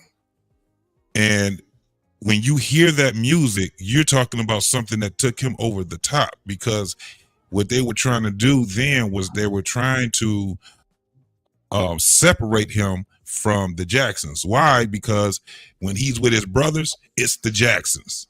It's Jackson 5. It's not Michael Jackson. That was the reason why. Once he started getting was it Thriller, the next album? Ooh, shit. Thriller. Prince was known into, he had a genre that nobody called a genre. It wasn't really a genre. That was funk. That shit was everything. It was all of that shit. But once he had the time, that's when they had made it where it was like more of a funk band, more of an R&B band, but he never called it R&B or none of that stuff. Him and Michael Jackson never met at that time. It was anybody that'll tell you how when they met Prince, he was very, very shy. So he was weird. He was awkward when it come down. So a lot of people didn't really know who he really was until he started to get older. But that shit hit the fan. But you got to understand also, once Prince started getting into a point when he got his first record deal, Prince was like one of the first artists in that genre that had his own masters right off the rip. His own creative, not his own masters, his own creative control. Right. Every time he signed something, he always had creative control. Michael Jackson was not a person that played instruments and all that. His instrument was his dancing and singing. That was what he was. Two different worlds. When Thriller came out and Prince came out with Controversy, that's what put Prince kind of like on the map internationally. But we were the ones that was pitting them against each other. You never seen how many times have you ever seen a picture with Prince and Michael Jackson together? But the shit hit the fan when they was at that James Brown concert and Mike was on stage with James and James called Prince up there and Prince came up there and played the guitar. When Prince was leaving, he went and he grabbed the guitar, stopped playing the guitar, and he went to swing around that little thing on stage and the whole fucking thing collapsed. He hit the floor. He thought Mike James had that shit playing. He thought they had that shit playing for him to do that. And that's what started him and Mike the beefing. So then Mike reached out to him and said, hey man, I want to do bad with you. So he said, so at the beginning of the song, he said, yo, bud is mine. And Prince said, hold on, stop right there. He said, you got to change that first line, bro. He said, because you're not going to look at me to my bud is yours. That ain't going to happen. And Mike said, he was saying who's gonna be singing this verse and who they gonna be singing it to. It ain't gonna but be it still wasn't a rival. If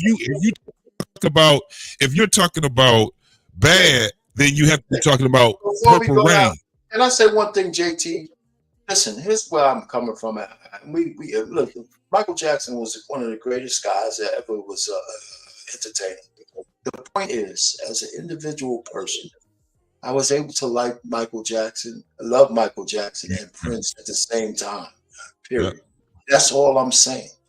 No. When you start saying, wait a minute, let's just kind of let this sit there for a second. I didn't pit those guys against each other. I was fans of both of them. I liked them for what they were worth. Both of them. That's why when I hear people say I could only have Aaliyah and I couldn't have fucking Beyonce, I don't believe that. I could like them both. Okay, Arpain, you can like. There's so could millions of people like them both. Arpain, you can like them both, but watch this. The industry, that's how you feel. The industry is completely different. Let me tell you what they do. No, we're not talking about the industry. That's what I was talking about though. The Jackson 5 was a great group. somebody went to Mike and said, we don't need your fucking brothers no more. We're going to pit you against your brothers and take you against your fucking brothers, right? They took Beyonce out of Destiny's Child. We don't need those bitches no more. We just want you. Get rid of them hoes. Yeah, right? Listen, but that's not the point that I'm trying to make, though. I mean, so we're making different points. That's why we're talking about each other. You're talking about the industry dictating things, and I'm talking about an individual who can like more than one person at the same time. I can like 100 artists at the same time. Yeah, you can like them at the same time. I like the industry things are. Yeah, you like, that's why, right, and that's why I was saying that where they were still. That was my whole point. They were still, because I get why the industry would do it. Normally, it would be because of marketing for something, right? Name one thing that Prince ever market that was a big industry like McDonald's or Coca-Cola or anything. Nothing. It was nothing because he didn't look at the industry that way. So Prince was in a whole different realm. Michael Jackson was Pepsi, popcorn, baseball, NFL, Super Bowl, shit.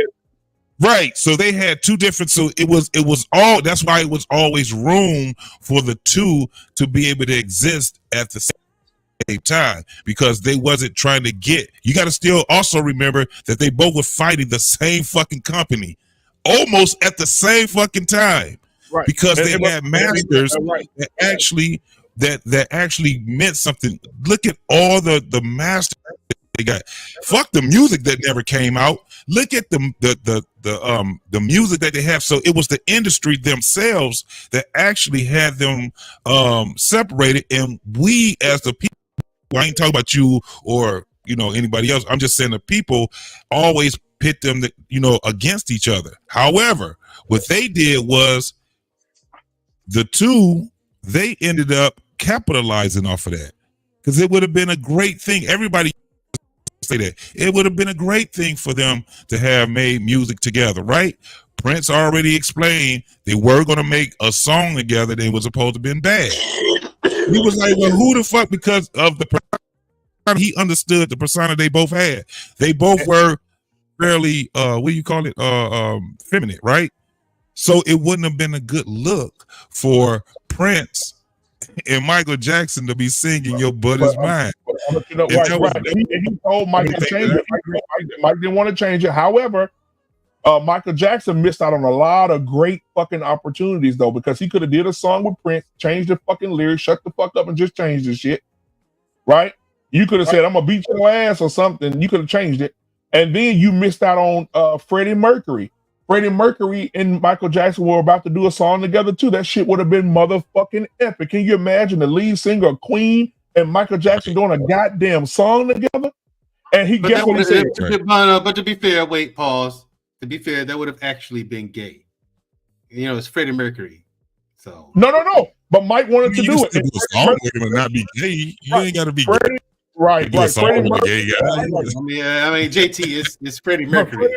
Freddie Mercury and Mike was in the same city together. They wanted to go to the recording studio and do the recording, and Mike ended up getting a late phone call or some shit where he had to go do a press conference or something for his new album, and Freddie Mercury just got back on the plane and left. He didn't wait for him. And that shit would have been epic, boy. What? You're talking about two fucked up, but you're talking about two different. Yeah, Queen out cold. Yeah, but you're talking about two different personalities, also, right? Freddie Mercury was a very flamboyant dude himself, and he was fairly out of the world. And Michael Jackson was extremely flamboyant. That motherfucker sang his ass off. Right, so you talking about that combination of, because you being in a studio doing music with somebody, man, that shit can last for some hours. And some people just don't fuck with each other like that. Like, I understand why everybody fuck but like David Bowie, though. David Bowie is the same thing happened. He said one night, Freddie Mercury said one night he was just sitting in the club having a beer, and he seen David Bowie come in and said him and David Bowie got fucked up on cocaine and alcohol. And he said, "You know what, man? I'm under a lot of pressure, man." He said, "I am too." He said, "Let's go to the studio and just come up with something." He said they both was drunk and high on coke and went in the studio and said, "Under pressure, breaking down on me." That motherfucker did Pressure, drunk and high. They did one take of that shit. When you hear it, They drunk and they fucking high, bro. Go watch the documentary. He said David didn't write this shit. He said we just came up with the shit, hummed it, come up with a couple of verses, and laid the track. He said what you hear right now is two men who had too many beers and too much cocaine. Yeah, and it's one of the greatest. Yeah. It's one of the greatest for both of them, Bowie and Mercury. Every time I hear these it now, guys I'm like, Prince was also himself. He was more of an introvert. He didn't really. If you seen, I think Prince had about nine groups, right? And in those groups, he kind of had the same fucking 10 people in those groups. You're right. And he had Revolution, the new Power Generation. Yeah, because the revolution fought him. Like, there's people in the revolution who's in the revolution that been with him to the day he died. Yeah, exactly. Like, they followed him the whole time. So he very seldom had around him. I mean, it's like Jamiroquai has changed up more than Prince has. Prince's bodyguard said he was in a lot of. They said he had rheumatoid arthritis, really, really, really fucking bad, and he said. His bodyguard say get up there and dance and do all that chucking and jiving. And he say sometimes after he get off, he'll wave to the crowd, come behind the stage and collapse. And he said he would have to carry Prince ass to the house because that rheumatoid arthritis will be killing him. He had that, and plus Prince used to wear real tall boots, those heels, right? And that shit, he had to have hip surgery and stuff like that, you know. Wearing those damn boots, not just wearing the boots. This motherfucker was out there doing the splits and dancing, and this motherfucker was working for 3 hours, 4 hours at a time. Man, the dude was a hell of a worker. If you ever, that's one of the things I can tell people. You can see a lot of his stuff now on YouTube, man. You can just see constant. That man was working, man. He was out there working, and every was a different kind. I just want to know if you guys saw his performance at the Hard Rock Cafe.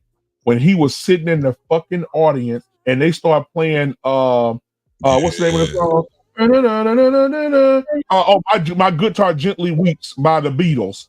And Prince was sitting in the audience, bro, and they start playing and I guess didn't nobody want to do the solo part or something. Yeah, didn't nobody want to do the solo part, so Prince snapped his fingers at his bodyguards. They went and got him a fucking guitar. He gets up on stage, bro, in front of all of them, plays a goddamn lead, plays a whole solo. I mean, kills it, bro.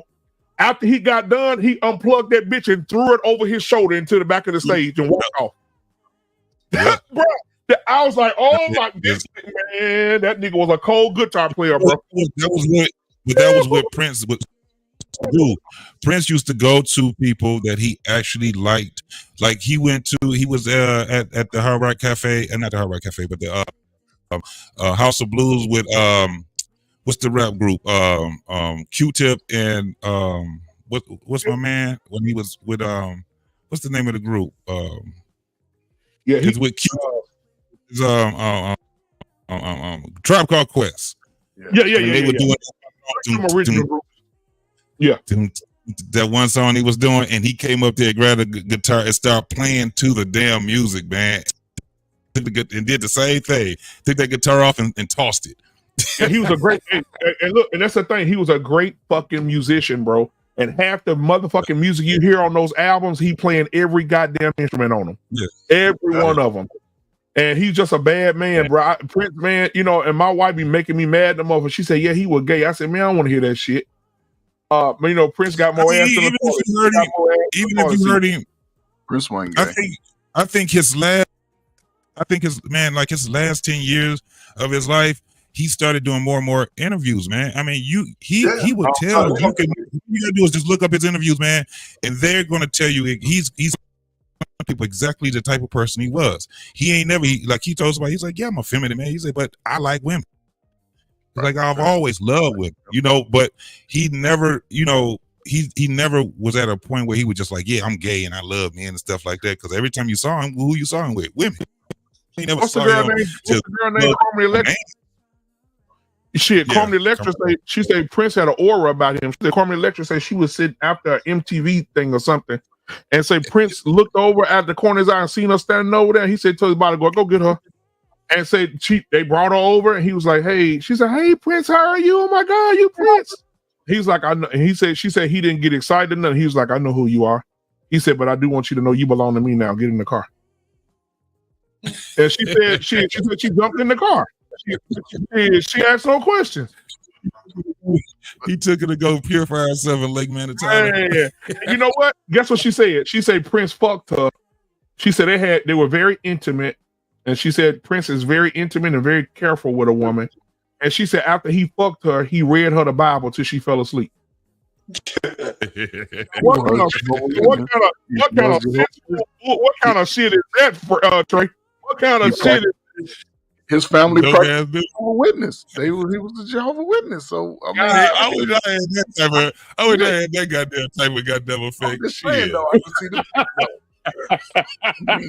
That's funny. Princess turned to Genesis. And he had everybody in this concert doing the same thing. And then the Lord said, "But you know what, man? He said, I told that ass up, so now it's time to I'm gonna take you to the Lord." But man, Prince was a bad man, and I'm gonna tell you somebody else, man, that he don't get his flowers, bro. Mars Day, man. Listen, bro. Mars Day, man, in the time, bro, one of my favorite groups of all fucking time, bro. Like even the movies, man. When he passed by and say, "How's your daddy doing?" You know what I'm saying? Like that's the family. When he was like, "How's the family?" Hilarious, bro. And so it's like after Mars Day to retire, he said he's not doing no more performances. He's gotten old. He said he had 2 knee surgeries. He can't go no more. And so that's where you're getting a lot of that's where you're getting a lot of the stories too. Mars Day, he started doing the Prince stories. Did you see what he said about Prince though? He said the night before Prince passed away that they had he had 2 nights, I think 2 nights or a night before Prince passed away, Prince had a concert in his garden or whatever. And he said he went over there and he said for the first time Prince paid him up front and gave him, I think, 50 grand up front or some shit for the band. And he said Prince was like, "All right, man," you know, he said, "Mars, before you go, man, I just want you to know I love you, bro." He said, "I really, really love you." And Mars was like, "Nigga, Mars like, nigga, you good?" He's like, "Yeah, I'm good." He said he hugged him, and he said he looked back. You could see just a silhouette of Prince, like standing there with his cane, watching him and the band load up and walk out. I was like, God damn. He said after that, he said the next day or so, he said he's watching the news, breaking news, Prince found dead in this house. You know, they definitely had. Bro, if you go see Prince's last tweet, bro, let me see if I can pull it up. Man, Prince's last tweet, bro. Man, look, I think they got him, bro. You know what I'm saying? I think they got him. You know, but you know what? Morris Day really, the stories that Morris Day had, man, that could have been a movie. Where, you know, he didn't really know Prince for a very long time. He was in his band and he still didn't even really know him. You know what I'm saying? And that was the biggest struggle that he had, because he had this guy that he went to high school with and stuff like that. And a lot of people don't know this. Morris Day started out as a drummer. That's what he was a drummer. Yep, he sure did. And when he got into the band, the time he wanted to go in and, you know, get in the band as a drummer, and Prince was like, "We already got a drummer, so what would I do?" Prince was like, "You're going to be the lead singer," and he was like, "I'm not a lead singer." He's like, you know, he kept telling Prince was like, "But that's what we need. We don't need a drummer. We need a lead singer." So they knew each other in high school, JT. The song that came up with, he asked Prince, "So what am I going to do?" Prince said, "You stand up there, put your hand in your pocket, and look cool." And that's where the song came from. Yep. So cool. And guess what? And that song right there should have some arrests made for it. And Mars Day is one of my favorite, but guess what? It's a group of grown men going to a middle school singing to girls, and girls blushing, they grabbing them by the hands. Come on now. I'm just saying, bro. That's what I'm saying. Like, if you're gonna throw one of these niggas in jail, throw all of them in there. I'm just saying, what's good for the goose is good for the goose, huh? Hey, you gonna throw one in jail? Bottom line is, R. Kelly's a petter ass. He deserves to be in jail, getting fucked by all the other inmates. But Mandrell, he didn't go to jail for that though. He didn't go to jail. Don't matter. He need to go to jail. That's what he went to jail.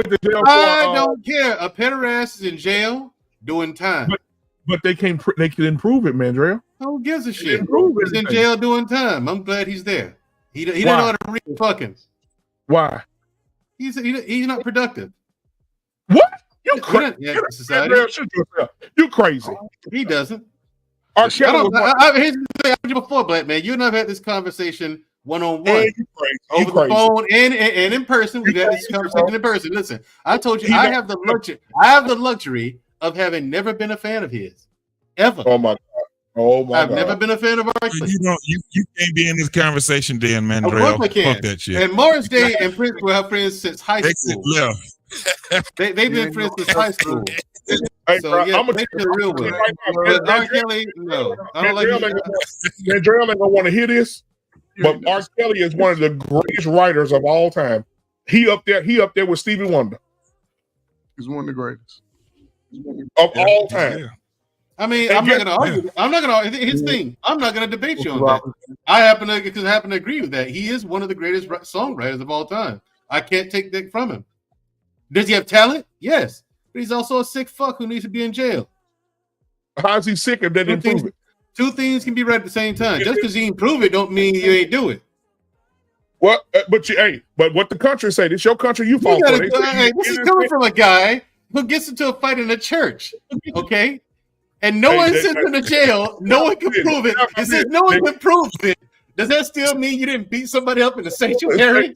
Always stand my business now. I'm just saying. This is coming from a guy who is literally blowing up in a church. He moving pews. Just because we can't prove it, don't mean it didn't happen. Now, Black Man Unfiltered. But this church, understand, man. My mama was in there. My mama was in there. My grandma was in there, and these niggas acting no fool. You know, I'm not going to let no nigga act no fool at the church. My mama and my grandma in there. You crazy as hell. But anyway, let me tell you about. So let me tell you this, man. My son got suspended for 3 days. I meant to tell you all this earlier in the show. I meant to tell Mr. Bennett to, I tell y'all about my boys. My son got suspended for 3 days. Now I'm going to the school on Monday, right? Because I didn't get home in time today to get to the school. So he ain't gonna be at home for no 3 days. He's going to school Monday. But anyway, so my son went to school. My son Kobe, JJ Mandrell. My son Mandrell, my son JJ. JJ will punch you in your fucking face. He don't give a fuck. You piss him off, he gonna hit your ass. He like his dad.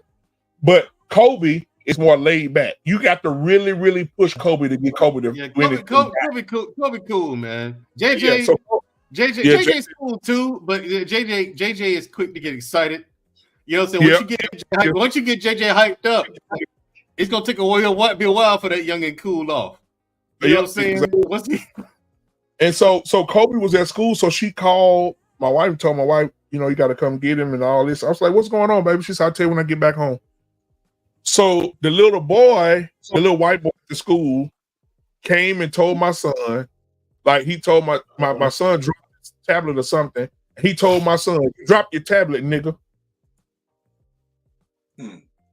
Well, my boys have zero tolerance for that racist shit. So it's like, and my sons asked him a question. He said, what? Say it again. Because, my son twin sister there. So he said, say, what you say? He said, what you call me? He said, I said, pick your tablet up, nigga. And my son just two-pieced him. So since my son two-pieced him, I called the lady there. I got to go up there because she had a little attitude. But I called her there. I said, man, let's justify. She asked me first. She said, what are you going to, she said, are you going to talk to him about his violent behavior? I said, are you going to talk to the kid about him calling my son a nigga? She said, that still doesn't mean your son had to strike him. So what are you planning to do with your son when you get him today? I said, take him to get some ice cream. I'm not gonna punish my son for two-piecing this white boy that called him a nigga. You crazy? No, I'm not. And so after that, she told my wife, so she didn't tell me. Oh, he out of school for 3 days. Monday morning, I already told my job I'm working half a day. Monday morning, I'm going up there. My son not finna be out for 3 days because he had this man. Because let me tell you something. Oh, I can't. Oh, we on. Well, I almost said something I shouldn't have said. Got my channel took down. But I forgot we was on live. I told her, I said, ma'am, my son got sent home because he defended himself against a word that has a lot of history behind it. She said, I understand what you're saying, but your son still didn't give your son a right to strike another young kid. I said, okay. I said, let me ask you a question. If my son would have said the agate word to somebody that was gay, what would you have done then? She said, oh no, that's hate speech. We don't tolerate that. Oh no, that's expulsion. So you mean tell me if a gay dude punched my son, if my son called a gay dude out his name and called him a gay slur, and he hit my son, that's justified. But this white boy called my son a nigga, and that ain't justified. I'll see you Monday morning. You got me fucked up. We're not value like that. And Mandrell, you said that. You said that we can get some nigga all day long, ain't nothing gonna happen. But as soon as you say something about sparkle farts, oh, it's offensive. I told you. I said it. Y'all heard me say that live online. Listen, you want equality, but people don't want equality. They don't. And then society perpetuates this. The thing is, bottom line, what black people should take from this is learn your lesson. Okay, we come a long way. We can say that okay, the white man ain't holding you down, thus and so anymore, thus and so. Don't ever forget this, people. You still a nigga. No, man, you got your our pain. His thing. You got your rights. You can go out and make money. You can do things, but you're still a nigga. No, listen, they're never gonna say they're never gonna outlaw that word. Disagreeing with you. I'm not disagreeing with what you're saying, but the reason why they can get away with that is we call ourselves niggas all the time. I mean, that's not why. That's not why. Actually, we can't sit around and act like that doesn't make a difference. It does. Well, hold on, man. Well, our pain. We just use it all the time. But here's the thing. Jewish people, hold on. Jewish people can call themselves Jews all the live long day, but if we even say that word, we're in danger. It's not exactly. But here's the thing, our pain. We can't say it. We say Jews or Jews. Oh, we say Jews. You're in trouble. No, okay. Come on YouTube. Learn that word around. Good luck. Hey, man. No. We're not comparing that to a slur. They got slurs for those guys. If you use them, you're going to get penalized. No. You don't have to use it. What I'm saying is for some people, they're so protected that you don't even have to use a slur. I agree with you. And they'll cancel you. Go around routinely calling each other that. That's what I'm saying. We can't ignore the fact that every time we talk to each other, all the songs and everything we say, we use the words. RP, I agree with you. I dissonance. I agree with that. RP, you could call me and say, "Hey, what's up, nigga?" I'm like, "What's up, nigga?" Right? But if I go to a grocery store and a white man walk up to me and say, "What's up, nigga?" I'm gonna knock his whole existence off his fucking head. I'm what you're saying. It carries a different weight when somebody else says it because they mean it differently. All I'm just trying to say is, by our incessant use of the word, it does something. It's cognitive dissonance at its best. I'm just saying they don't have the right to say it, but we make it. We keep it in the mainstream. But guess what? Though? We keep it in the mainstream. But even Yankees was a derogatory word. They named their fucking baseball team that in New York. We're not talking about the Yankees, man. We're talking about I'm just saying. That may be let's stay on point to PMU. Come on, man. I mean, you're right. You have every right to be as mad as you are what they're doing with your son. It's not right. All I'm trying to say is for them, because even Dave Chappelle had a joke like that, that he was saying that they use other slurs take more weight with them than the one about the N-word, right? Because they're desensitized to it for all kinds of reasons. And part of that is because we don't have any trouble saying it. And this whole thing about the A or the ER doesn't make a bit of difference to me. I'm saying, I mean, we trying to, we we're in this Looney Tunes kind of thing. We need to stop calling each other that. That's what we need to do. You know, so I mean, you know, and I'm not saying this doesn't take away from how you feel, BMU. I swear to God, I'm with you. I wish I could go argue with you because that's not right, especially the way she said to you. But you know, I mean, we're complicit in some of our own demise. That's how I look at it. And, you know, and I'll drop it there, man. Whatever. Yeah, I see both points because as a father myself, you know, and growing up in a slave state, you know, if you were not looking like me and you called me out of my name at age 10, I probably would have gave you a 1-2 biscuit. I'd have got with you, and then those type of happen. You know what I'm saying? They happen. I remember being chased by some guys and in the, you know, but I wasn't in school. But I turned and I was like, bop bop bop, go to sleep, and I went on, ran on where I had to go.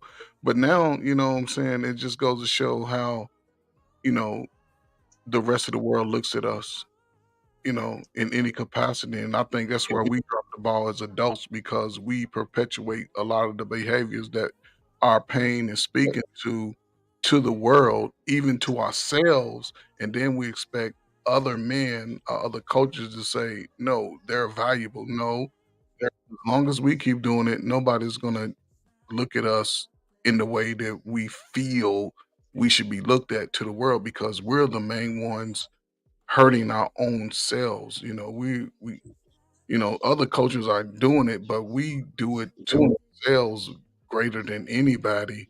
So I can understand that. And the only thing about education is that we don't have enough of us that look like us to go into those schools and, you know, at least help the children who don't even right now, they don't even have a chance. These youth in these schools are not having a chance at all to reach their full potential because it's just not enough of us. It's not enough teachers, male or female, and it would preferably be male teachers because male seem to be more logical and straight-headed.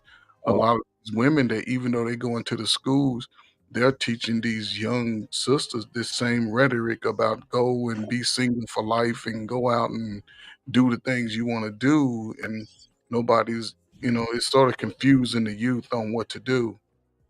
You know what I'm saying? So I think, you know, and BMU with your son, you know, hey, you like me. If somebody say something, you know, too out of pocket, the N word being one of them, only problem is the advice I would say give next time, don't do it in front of everybody, catch them in the bathroom where there ain't no cameras and deny the whole thing. You know, like the way you responded to your son, the way you responded to her.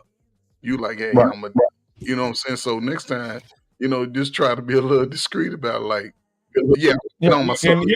Well, the thing that pissed me off is she said the parents of the little boy is upset because my son struck him and they want to come to the school. This is what she fucked me up at and meet with your son and ask your son.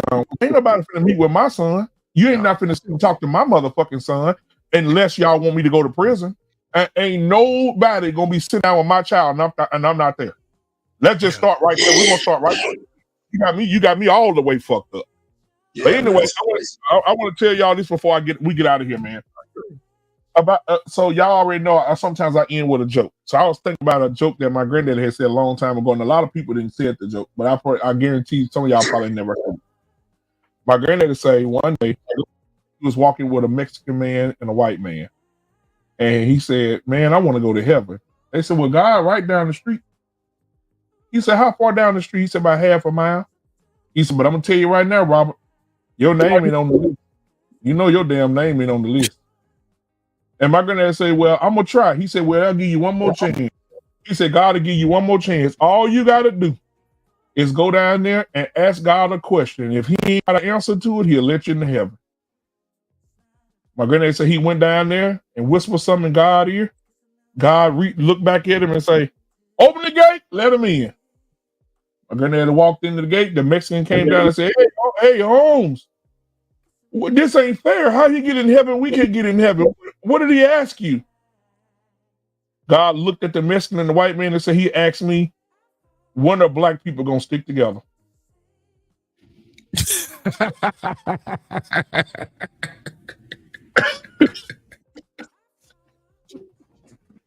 He couldn't answer it. Ain't that a bitch?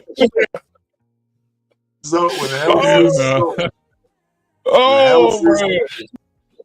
That shit crazy, bro. I was just sitting up here thinking about it, bro. I always think about something like, I miss that. Listen, y'all, when I tell you I miss that dude, bro, that dude was everything to me, bro. Other than my real father, my dad, but my grandfather, bro, my mom's dad, bro, that man was everything to me, man. And he died suddenly, too, so it fucked me up for a long time. But, man, I miss that dude, bro. All the conversations sitting under the tree, kicking the shit, just talking about old times, man. You know, like one time he said, man, I don't understand how y'all paying $200 for some pussy.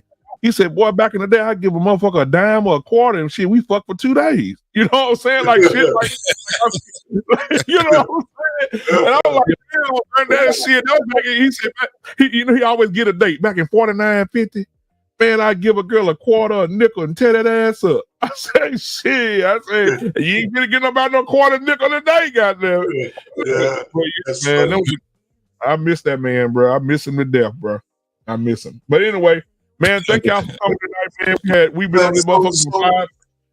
Oh yeah, our pain. Your show be Monday. I'm gonna change everything for you, man. Because I'm gonna change. You let me know what you want. You want to talk about the what you initially want to talk about 10 ways to vet a woman. I think. I mean, even if you want to change it to the theme, you know, the boomer wants to give you some lessons on vetting and courting for marriage. Absolutely. So you can change the title of that, but you know, I like we can chop it up on that because I have 10 things that I would kind of invite people up if they say, "Hey, listen, you forgot this, you forgot that. I disagree with this," you know, because I think what I'm having there is timeless. Right. I don't think it has anything to do with it. So I want you know how you prep somebody for a court. I'm gonna prep you for court. So when you say I got 10 ways to vet a woman, and somebody come and say, "Well, Arpain, I got a question. You a boomer, right?" And you say how to vet women. So how all these boomer men marry all these hoes? What you gonna say? Yeah, okay. You want to try to get that shit up there? I said, no. I was just asking you. What would you say? If somebody said that to me, you know what? I would just tell them. I said, you know, that's stupid. I'm not going to entertain anything like that. You know, some men back there probably married hoes just like they do now, and then some men. More men back there marry chase women than the ones they do now. I can tell you that much. Right? Because man, you know, I can tell you that much. I can tell you that right now. Now your boy sent me a message today saying what days you on. Sway. But you told him, right? You told him, right? Monday at 5 Central. He said, "Okay, How old is Sway anyway? Is he in his 20s? 27, 28, maybe." He's a crazy man, but listen, he can come up too because the 10 things I'm talking about. The first one, by the way, talks about being non-secular, by the way, and marriage. And I talk about the you know, the internet, the what's that? The new international version of the Bible for courting and vetting a woman for marriage. There's a Bible about. I would tell people if you're a Christian, that would help you because they talk about all the things we talk about from a biblical standpoint. And, you know, so that would be my first. But I even before I get into the top 10 things that I have, I would really tell men what kind of preparation they need to be to even, you know, consider to start to look for a woman for marriage. That's the first discussion. You know, then I have some definitions I'd like to go through about what's the difference between courting and just fucking having a relationship and dating. You know, that sounds good, man. And guess what? And you know, JT gonna be here to support you. Trey, you coming through probably right on Monday at around 5 o'clock Central, 6 o'clock Eastern. If I'm available, you know, I'm always open to come into this. Yeah, I'll be there. Yeah, because I don't know how long it's gonna take. But if you're here, fan, you're welcome. Man, we could just go chop it up. Because I have a lot of stuff in there that we'll talk about. Like, for example, I have a thing in there that a man, if you're going to court a woman, you have to ask her about how close is she tied to wearing wigs and all of that shit. Because a woman who wears wigs all the time has an inferiority complex. That shit will manifest itself. And if she can't show her true face, that shit is an issue. Yep. Now, Arpain, I want to say this. Save it for the show. Save it for the show, Arpain. So sometimes I'm just giving you some highlights, man. You know, that's that kind of stuff. Look, Yeah, you man. got me wanting to get into the conversation right now. That's why I'm like, man, you get me railed up. He's absolutely correct, man. What you said. Now, let me tell you what I saw today. I saw a doctor, a psychologist, a PhD doctor of psychology today break down body count. Listen to me. And you know what? And I know we talk about it a lot, bro. JT, we're gonna have to do a show about it. I'm not gonna say nothing about it, but the way he broke it down from a psychological standpoint, bro, a white dude, the way he broke it down and gave it some type of like, he just, I don't know how, I ain't never heard it broke down like that. And it made so much goddamn sense. And he was like, this is why men have an issue with body count, because this is the DNA makeup of a man. And this is what the man's body and mind will not even allow him to do or accept. And he broke that shit down neurologically from the brain, how the brain processes men who feel like they're settling with a woman, or a man who feels like his woman has too many bodies, and how he navigates through life and how it cause depression and stress over time. Man, that nigga broke that shit down so good, bro. I was like, God damn. So we're gonna do a show about it, man. It's a white doctor. I forgot his name, Osiris or some shit like that, Osiris or some shit like that. But yeah, I saved it. We're gonna have to do a show about that. That dude broke that shit down so good, man. But you know what's happening Tuesday? Arpain, hope you ready. Say what? You know, I hope you're ready for Tuesday night, brother. We're gonna have a time on our hands Tuesday. What's happening Tuesday? Ooh, I had a LGBTQAI plus representative reach out to me and say that we are hating and or bashing and homophobic toward queer men, and they need to stop. And they're gonna come on and address us. So I told them, well, y'all come on over. I already set the show up. And they said they want to teach us how to respect them. Well, I told them, let me tell you something. When y'all come over, I hope y'all ready. Be prepared, because you want to put yourself at the front of the list of who needs to be protected.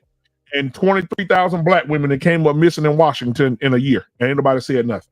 So I'm trying to figure out, why y'all feel like y'all need to be the number one important piece on planet Earth. He said, and they said they're going to explain it to us. It's more than one, JT. So we're going to address that. Have a very mature. Now, let me tell you some Arpain the last time. Let me tell you some Arpain and Trey the last time Mandrell was here. The last time we had this conversation, it was Vietnam. It was grenades, bullets flying everywhere. It was tough. That was y'all. Hold on. Here's the thing. That was y'all fault. No, it was all y'all. JT, I would take the blame. JT. Look. I invited people over here in good faith to have a good faith conversation. And Trey, he's not here anymore. With him too. Trey gonna be here Tuesday, bruh.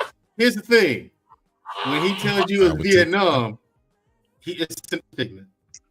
JT, it was a battle. Look, it was a battle of Thermopylae up in here.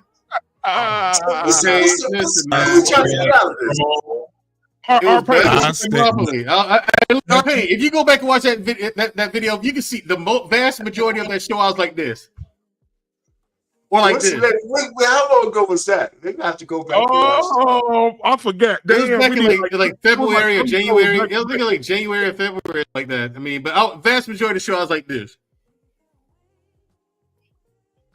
Because the thing is, Arpain, you didn't go anywhere. So you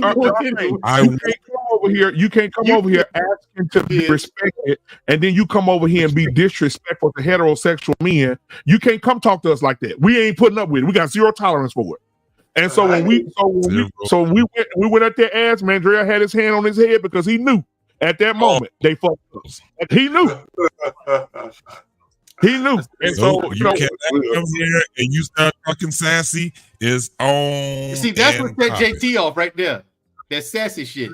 You can tell. I can tell. I don't know if anyone else, but I exactly what what really triggered JT. I saw it. And when it happened, JT's like, in his mind, you can say, "You little motherfucker." It was more than just a mother effer. It was some F words thrown in there too, JT. Won't say it for the sake of the algorithm. Oh, bro. But Listen, I in stand JT's strong. mind, Trust. And R-Pain. I don't care if you a man that want to be a woman or you sugary. I still look at you as a man. You may be a shitty man, but I still look at you as a man. Yes, sir. R-Pain. Let me tell you what happened, R-Pain. So it went from us talking and everybody having a good conversation. It went from that, and I had it. Hink was on the panel, Mandrell, JT, Trey, Information Man. So anyway, so it went. Yep, Chris. It went from that to this. It went from okay, guys. So are you trying to understand it? It went from that to well, you know what, Hink? I would love to fuck you, Hink. Ooh, Big Daddy. Oh yeah, man. And they call man, they talking about JT and man, bro. And JT started boy. I ain't never seen JT get that mad. It was bad. It was bad. What did the Hink say, man? Jesus, Hink said, man, Hink was like, man, I don't remember what Hink said, but I was laughing so fucking hard I couldn't even hear it. But yeah, man. So they want to come have a conversation. We don't run from no conversation. Now y'all come over here had a conversation. That's cool. But please believe that y'all ain't gonna have the floor all night.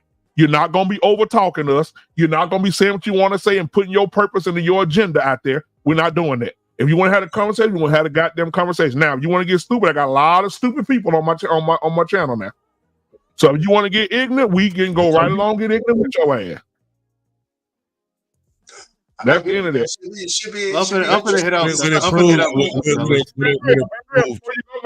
Before you go, Mandrell, did you watch the replay? What replay? Hey, you made it. Oh, I haven't finished it though. But listen, man, I told you that dude was weird, and everyone's trying to. No, don't defend it. I'm like, this dude's a fucking weirdo. What are you talking about? No, don't hang around. You don't know that, Mandrell. You're bullying him. Stop bullying him, Mandrell. Stop. Listen, Coach. How you married and got kids? Married, got kids, and you just sent $7,000 to a girl you trying to have sex with. They yelled at me, called me a bully for weeks now. For weeks, they called me a bully. Oh, he hated me. He hated me in Black Men Are Filtered. They called me a bully. Everything. I was like, I'm not a bully. You are. You're bullying him. No, I'm holding him accountable. No, you're not. You're bullying him. I'm trying to hold a man. I'm trying to motivate a coward and hold another man accountable for his actions and his weakness. Okay. They made videos. The ladies. Oh no, you're bullying. But now we look at the facts, and now let's look at the thing. Okay, now. Old man Mandrell tried to protect y'all, but y'all didn't want it. Exactly. We're black men gotta protect black women. Well, we're gonna do that. You tell us not to. So when we don't do it, we follow the instructions. Where are all the black men? You know what? Until you make your mind up, I'm out of it, ladies. And Mandrell, until you make your mind up. It was so bad. I'm gonna stay right over here. It was now so bad. Let's see though, Trey. Now let's see. Oh, Mandrell was right the whole time. Mandrell, they made videos. He made videos about Mandrell. He made shorts about me and Mandrell.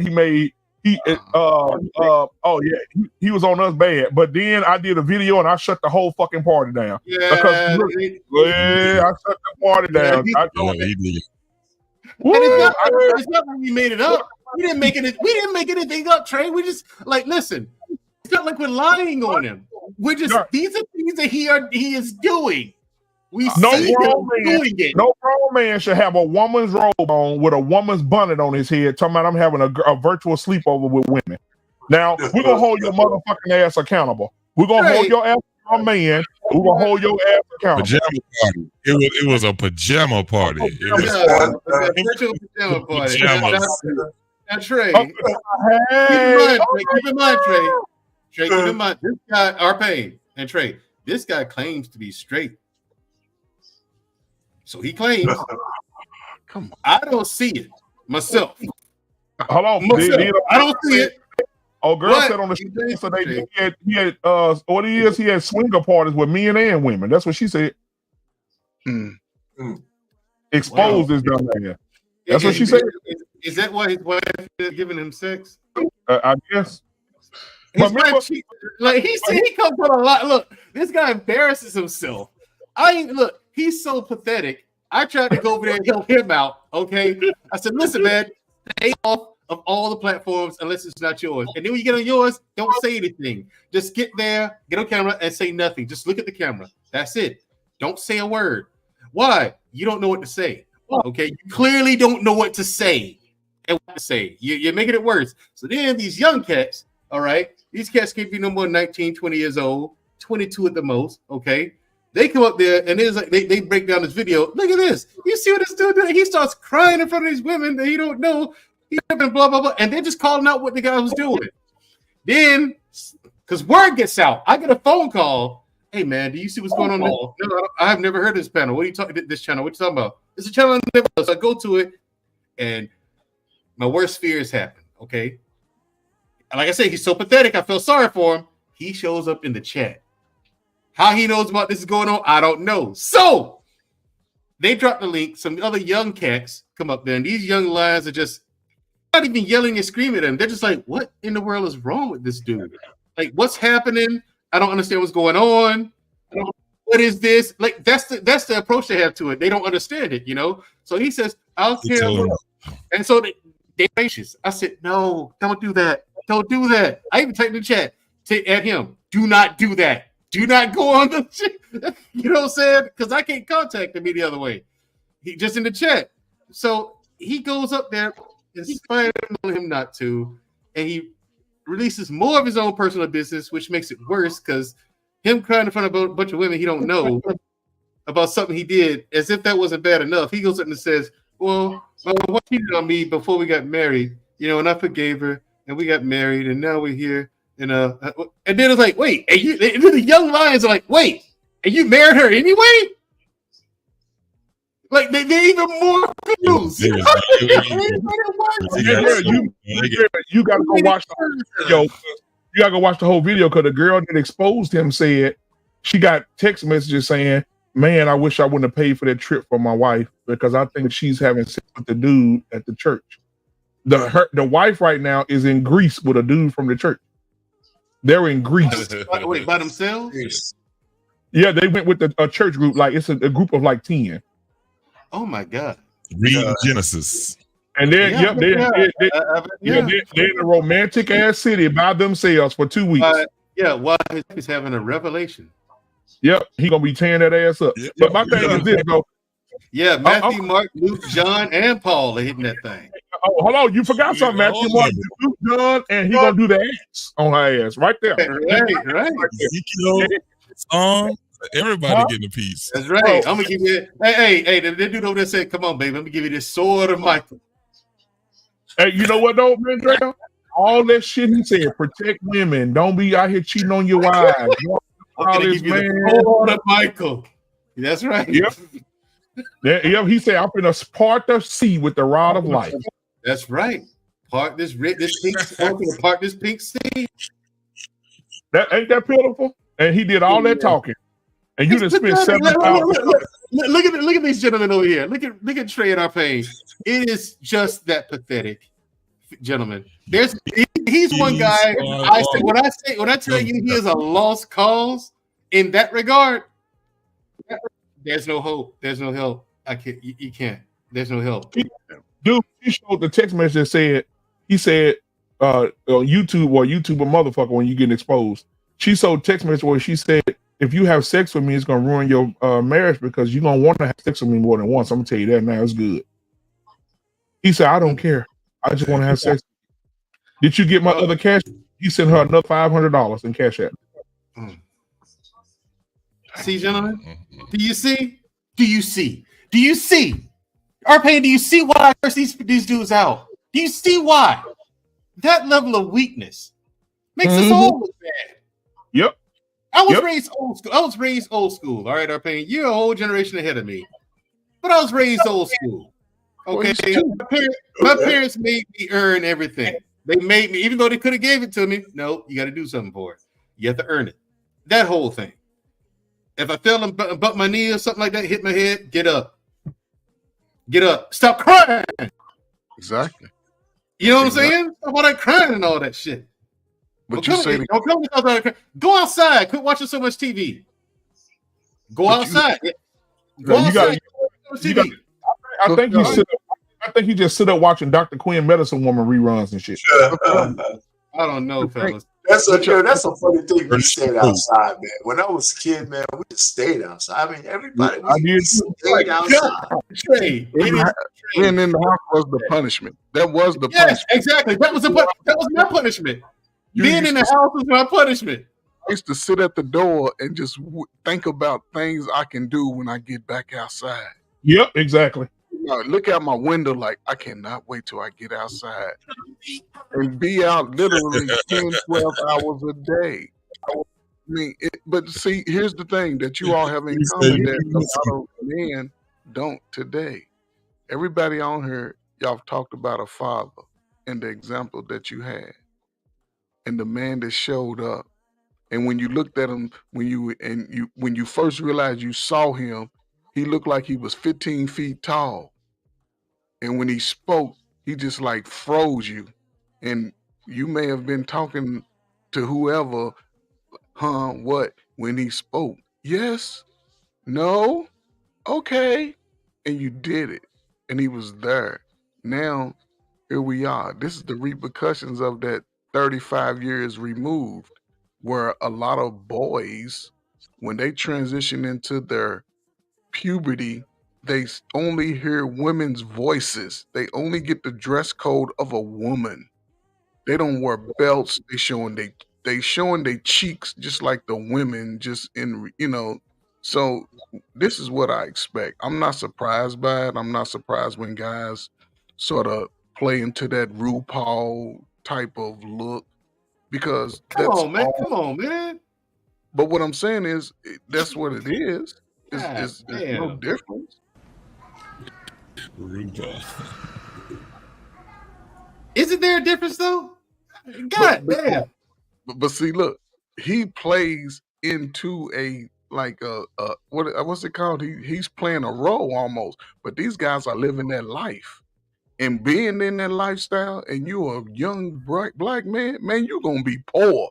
I don't see too many dudes out there running that bag in that's living that lifestyle. They not going up into these businesses talking about, I had to get my hair done last week. That's why I'm late. No, they live in a double life almost. You cannot roll up in there looking as flamboyant as they do with their blue and pink wigs on that you see them out in the streets. So they're going to lose in the long run. They're going to lose. So I just feel sorry for the youth, because they seeing this and eating this garbage, so you'll see it by the time y'all get up there. I think, Mandre, you probably one of the youngest brothers on here, but give it about 10, 15 years. You're going to see. I hope you ain't got no son. Yeah, well, you know what? Funny thing, I'm sorry, Trey, but based on the problem, one of the other problems hold that, R-Pain. I'm going to end our show real quick when we go backstage. Hold on real quick. All right, guys, thank y'all for coming out tonight, man. We appreciate it. Hey, listen, if you got somebody laying next to you in the bed tonight, rub their thigh, pull them over, and do what you need to do. R-Pain is giving lessons on how to eat that ass on Monday at 5 p.m. Central Standard Time and 6 p.m. Oh, man. But, man, we appreciate y'all, man. Mandrell, thank you for being here. JT, everybody that came on the panel tonight. Trey F., thank you for being here, man. We'll see you on Monday, hopefully, as well, to come over and help out. But we're going backstage right now. So we'll see y'all on Monday. We got a show every day this next week. Monday, Tuesday, Wednesday, Thursday, and Friday, and Saturday. Make sure you tune in tomorrow to Miss Jenny, Candid Conversations with a Housewife. She'll be partnered by her new co-host tomorrow night. So make sure y'all come over and support that as well. Okay. All right. We'll see y'all then. We out.